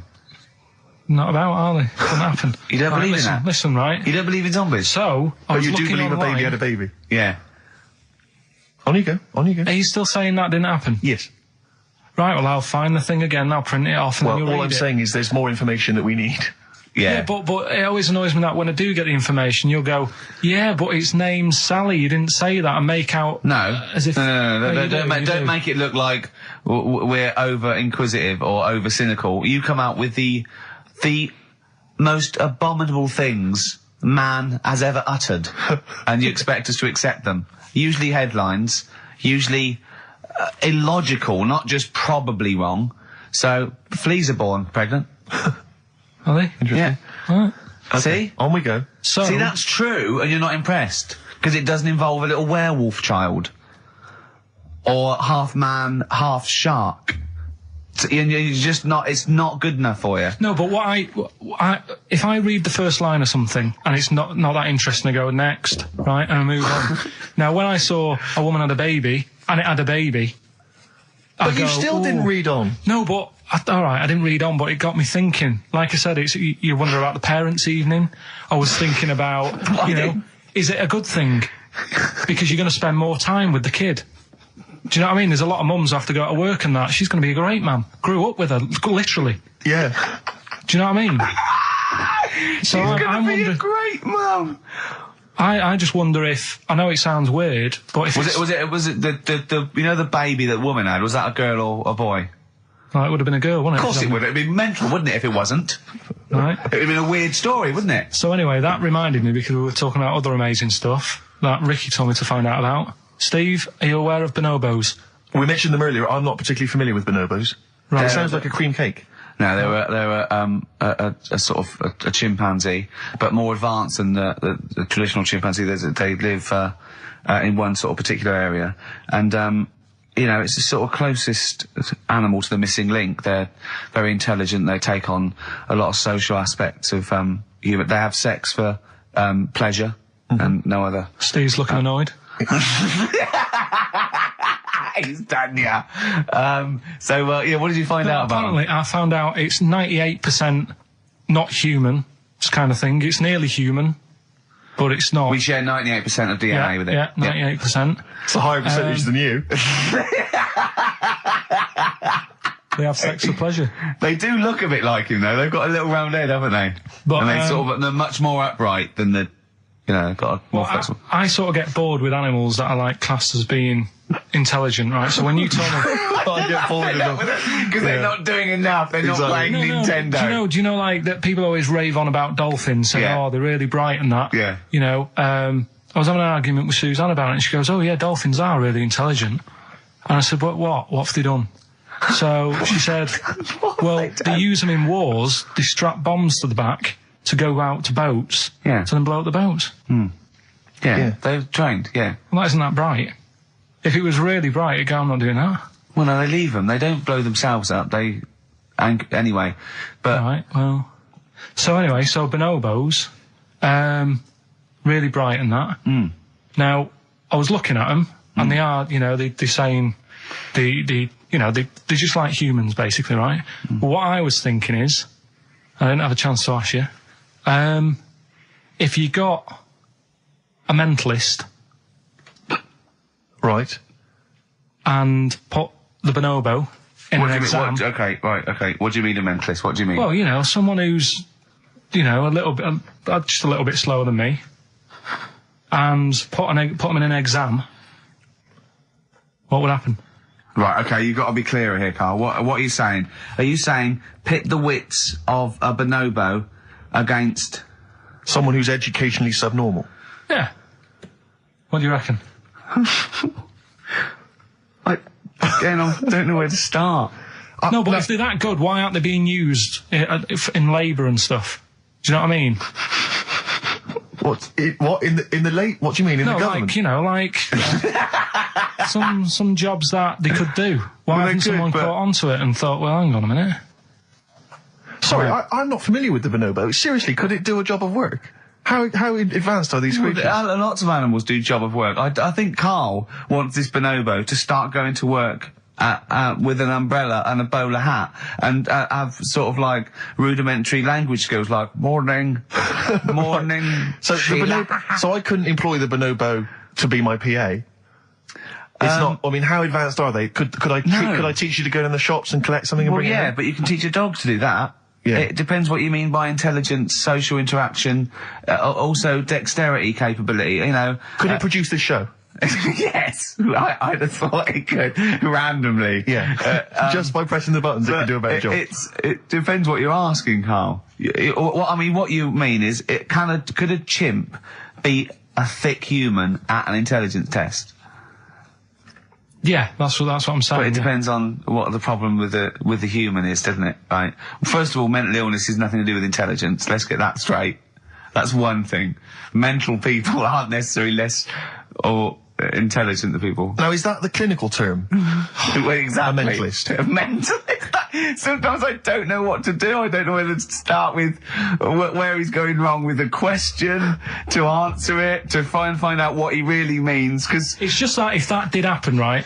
What could happen? You want the Planet of the Apes, don't you? Here we go. Go on. Right? I go to school. I go to a new school. Yeah. I go in the class. There's 3 bonobos sat on the back row. Yeah. Right? I think it would make They're everybody... bad kids, are they? Everybody would work harder, because you go, well, I don't want a monkey beating me. Whereas when I went to school... You think they'd be an incentive? Yeah. Well, I think... Okay, they go, oh, go on. What do you mean? No, I would have loved it. Because, I mean, one of the reasons I didn't like school is it's like, oh, I'm not bothered. You know, I'm not bothering going in today. I'd love it if I went in and someone said, right, you're going to start coming again. Why is that? You've got 3 bonobos in your class. What if they didn't hang out together, like the 2 little kids with the webbed hands and the big heads? What if they started bullying you? Stealing your pocket money? I wouldn't go in, I'd stop maybe copying you, maybe making you do their homework. Yeah. He did find out. To be honest, it would probably be the other way round, and he'd score better. Yeah. Carl, have you been copying? Have you been copying the bonobos Have again? you been copying Boo Boo again? It'd be good though, wouldn't it? Well, it'd be great. I wish I could live in your mind for just a day. It must be great when you walk around and see things. He's been slagging you off as well, Steve. Well, go on. What's in the week, you know, he was slagging you off. I mean, in the week I was joining in and laughing along, but now I'm thinking but now I'm thinking that you're more on my side than he is. Thanks very much, Rick. I'm glad to see you've come round. He said he was. I was in the pub with him and Johnny. Oh right, so there's a little audience. Good. And he went, have you seen Men in Black 2? I went, no. He said, have you, Johnny? He went, no. He went, there's a thing in it that looks just like Steve. And I went, what? He went, it's a thing, it's got really gangly arms and bulbous eyes, and it just works really fast in the Aliens registration thing. And I went, all right. I said, we'll bring that up Saturday. Since he's not here, you know, what do you think of that? Well, the reason is, I think the problem I have with is this, that if I was to say things like that about Carl, I'd destroy him. He'd be a broken man after I'd finish with him.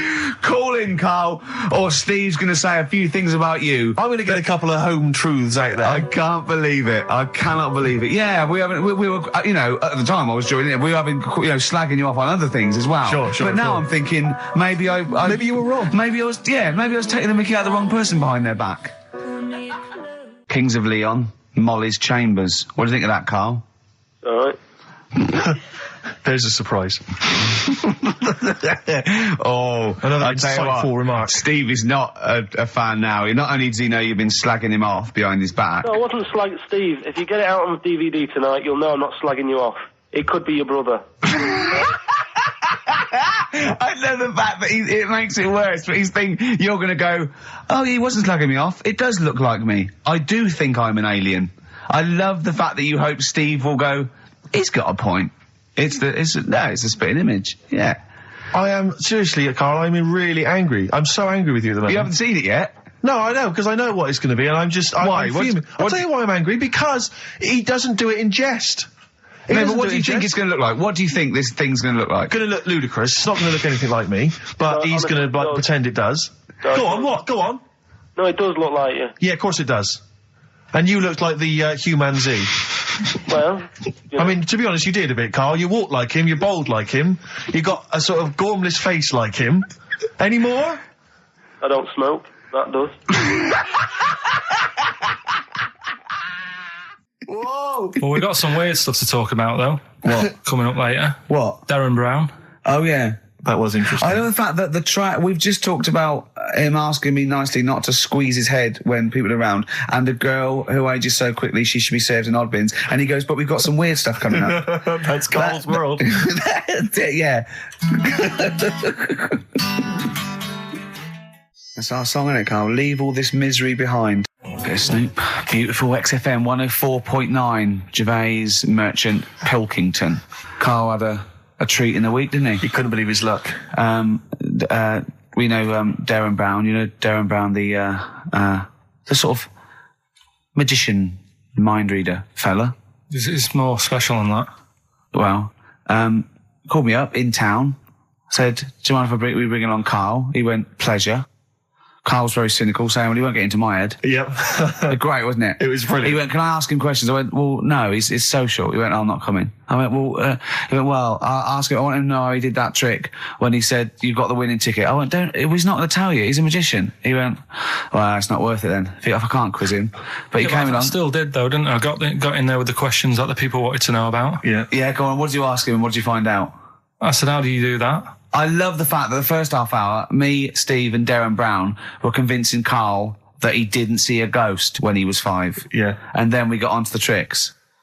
Yeah. Well, it will live in my mind. He won't get inside my head. Yeah. And he got inside your head magnificently, Carl, didn't he?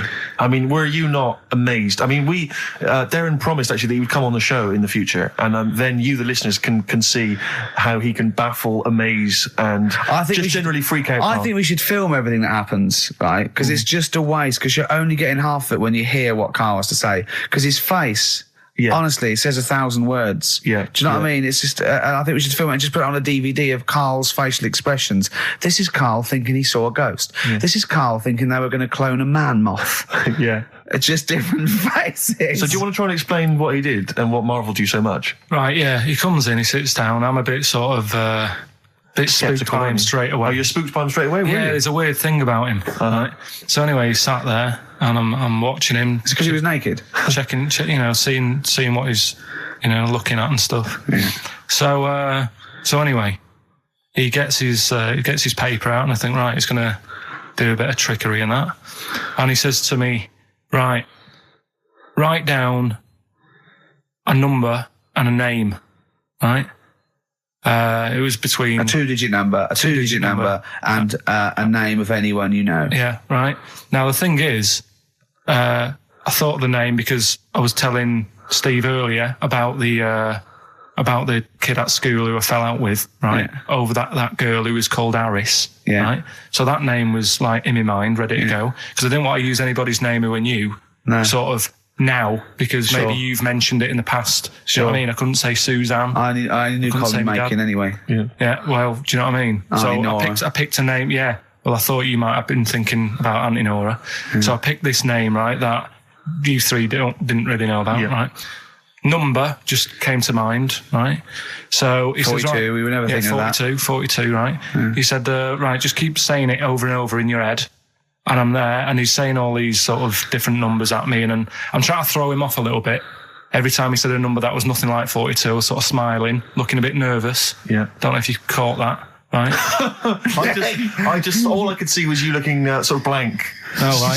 So I was doing stony that. face. He picked the wrong person when he said, let your mind go blank. You'd realise he picked on the wrong person then. Right. So you had to squeeze his head to get it going again. I said, Darren, if in doubt, he'll be thinking of monkeys. And Darren looked at Karl and he said, were you thinking of monkeys? He said, I tried not to and I thought of them more.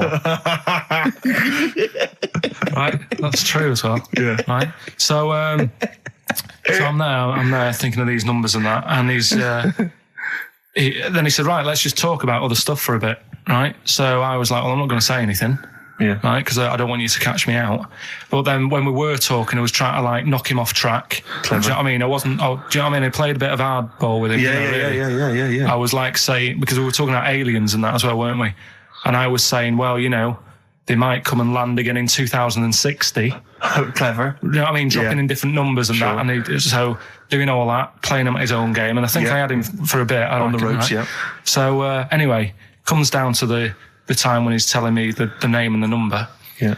And, well, he explained what he actually did. I mean, that was... He said, just think of a number at the end of it. And he said, oh, is it an I? And you went, it wasn't an I, but there is no... Okay. And anyway, he got the name. Harris. Then he went and said, "Do you an extrovert?" And he wrote down these numbers. Well, he wrote down some numbers and he said that if you're an extrovert, these are the numbers you tend to choose. If you're an introvert, these are the numbers you tend to choose. And he wrote them down. And he said, I don't think you're really an introvert. I don't think you're this. I don't think you're that. And I think he came up with the number 32, didn't he? He said to you, you're thinking of number 32. You said to him, no way. You couldn't believe your luck, could you, when you'd caught him out? But he said it's either 42 or 32, didn't he? Yeah. Well, no, but it was beside the point, because then he said, rather brilliantly, hang on a minute, if you just add up these numbers here, that adds up to 42. It was a magic add square. Up those numbers, that's 42. That's 42 across diagonally there. That box is 42. All the numbers that added up on the page, whether you go across, sideways, down, across, whatever, always added up to 42. Yeah. Right? And you've got the name Harris. Which freaks you out. It freaked me out. I kept saying to him, how do you do it? How do you do it? And he wasn't telling me. I was talking to people at work about him, and one lad said, apparently the trick that he uses is the same thing that Hitler did. Play record. No, seriously. Apparently it's the same thing, because he was saying... What? Play record. No, just let me finish, because I've even ran it by other people to check if I'm right on this. So let's true play record and come back to this. Because the people in the XFM office, they're pretty wise. They're up on that stuff. No, he used it in a different way. Play record. No, hang on a minute, let me hear it. All it is, it's power of suggestion, apparently. And when Hitler used to do his big speeches to people. Yeah. What should we play? Come on, finish your point. Well, that's about it. Who told you that? Ian Canfield. A few different people. Right. The big thinkers out there. Like one office. The brain boxes. But anyway, right, it's Because Magnus Magnuson works Sonic so now, doesn't he? Right, listen. Or was it Paxman? Was it Jamie Now, Paxman? that blew me away, right? That the fact that he got the name, he got the number. Spooky bit, right? I'm walking home. I called you up a couple of times and I left a message on your phone because it was just amazing. Not only was he good at magic, but his maths was brilliant. No, well, that thing adding up to 42 was like, how did he do that? I mean, we didn't even make a big deal out of that. He said that to me. He said, all Carol Vorderman's got is the maths. Do you know what I mean? Imagine him on Countdown. He'd even know what they were going to write down. Do you know what I mean? So a bit of a wasted talent. I should see him again about that. I think he's... He asked him, I said, why are you doing it on mucking around on telly? Then he went, sorry? He went, why are you mucking around on telly? Yeah. And he said you could make some serious money. I think Steve went, well, he does all right. He went, nah, but he did that with the ticket thing all day. Yeah. But didn't you say to him you should be working for the police force? I said, yeah, he should be in a police station. He could help people out. Yeah. Do you know what I mean? It's not a daft idea, is it? Not really. Right, so anyway, right, so I get home. Still, I'm calling different people up walking home. I couldn't believe it. Yeah. Right, I called Suzanne up telling her about it. And she's like, slow down. She said, you're like a little kid who's just been on a fairground ride or something. Yeah. Slow down. Right, so I'm telling her, call me mum and dad up. My dad wasn't that impressed. No, of course He's not. like, well, it's all been done before. But anyway, right. So, but then he wasn't impressed with Little Donkey, was he? No, he's not impressed by much, is he? Right, so I get in. He probably had to nip back down to the phone box. Right. Do some thieving. Yeah. We've forgotten bread. No, I'll just go down the phone box. Yeah. Right, so I get into my flat, right, and what they do in my flat where I live, they put the post in like these little pigeonholes. Right, and I don't normally check them out. I leave it for Suzanne to do, right? Sure. But this time, for some weird reason, I thought, right, I'll check it, see if we've got any post. Open it up. There's only this. A letter for Miss Harris. Yep, there it is. Bona fide in front of us. A letter addressed to a Miss Harris. Well, does she live there? No, it's my address. She doesn't live there. Did she ever? Don't know. It doesn't matter. It's weird, isn't it? But we've never had. Normally, I think there was a guy who lived there called Yaki Shoki. Mr. 42. It was definitely wasn't an Harris, right? This is the first time we've had a letter for this woman. Yes. Right. But what are you claiming? Because Darren Brown himself admits that it is not paranormal, it is not supernatural, it is a trick. It's a trick. Is it? But he would say that, wouldn't he? Hitler said that. Play a record. Well, can we open this? No, it's illegal. No, but I'm thinking if it's a birthday card for someone's like 42nd birthday. Right. You can't open that letter. Go and put it back, or you cannot open that letter. Why not? You can't open someone else's mail because you think Darren Brown's supernatural. What if we steamed it open, then resealed it? No one would know. It's only a letter. You can't. You can, but I don't want any part of it. Carl, I think you should open it. Oh, you open it? I'm not opening it. It's against the law. You should open it, though. We won't open it then. They won't send you to prison. Forget it. You'll get off. Cure? Yeah. Bit of cure? There's no cure, no. I'm looking... Well, I'm tempted to open it. Well, do you want to, Steve? There you go. No, I'm not going to open it, but I think you should, definitely. 6 Different Ways by The Cure from the album The Head on the Door. We've enjoyed that. The Head on the Door, Carl. Ooh, bit of a coincidence. Spooky, isn't it? It was only 4 weeks ago you were talking about a head and a door. Exactly. Has the door got a number on it? 42. Oh, dear. So we're not opening it? No. Well, I can't open it because as the producer, right? Oh, yeah, because your standing in society is such that they'd make a real example of you. Yeah. A producer of a tin pot radio show once a week. Yeah, he should know better. He can press buttons and talk at the same time. Sending down.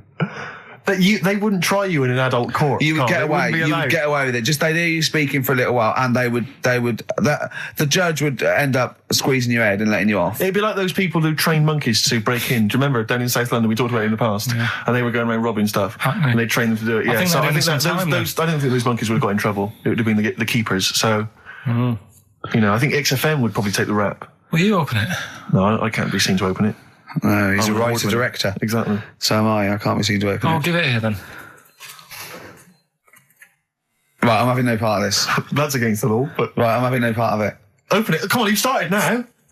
Right. The thing is, right, if it's important, we can say maybe she's listening. But do you need the stress? What it could be anything. What are you going to say? We're going to say, oh, and if you are listening, Mrs. Harris, you have got gonorrhea. Call the clinic. Do you know what I mean? It could be anything. Oh dear. Oh well. I think my talk did well. Well, what is it? It's the number 42 on there. What is it? Can you say? Be careful. What? Let me see what it is. What is it? Dear Sir, Madam, your periodical dental inspection is now due. Would you kindly contact the surgery to make an appointment? Harris, Mrs. Harris, if you're listening, your periodical dental inspection is now due. You might want to contact the dental surgeon that you normally go to. Could have a faulty tooth.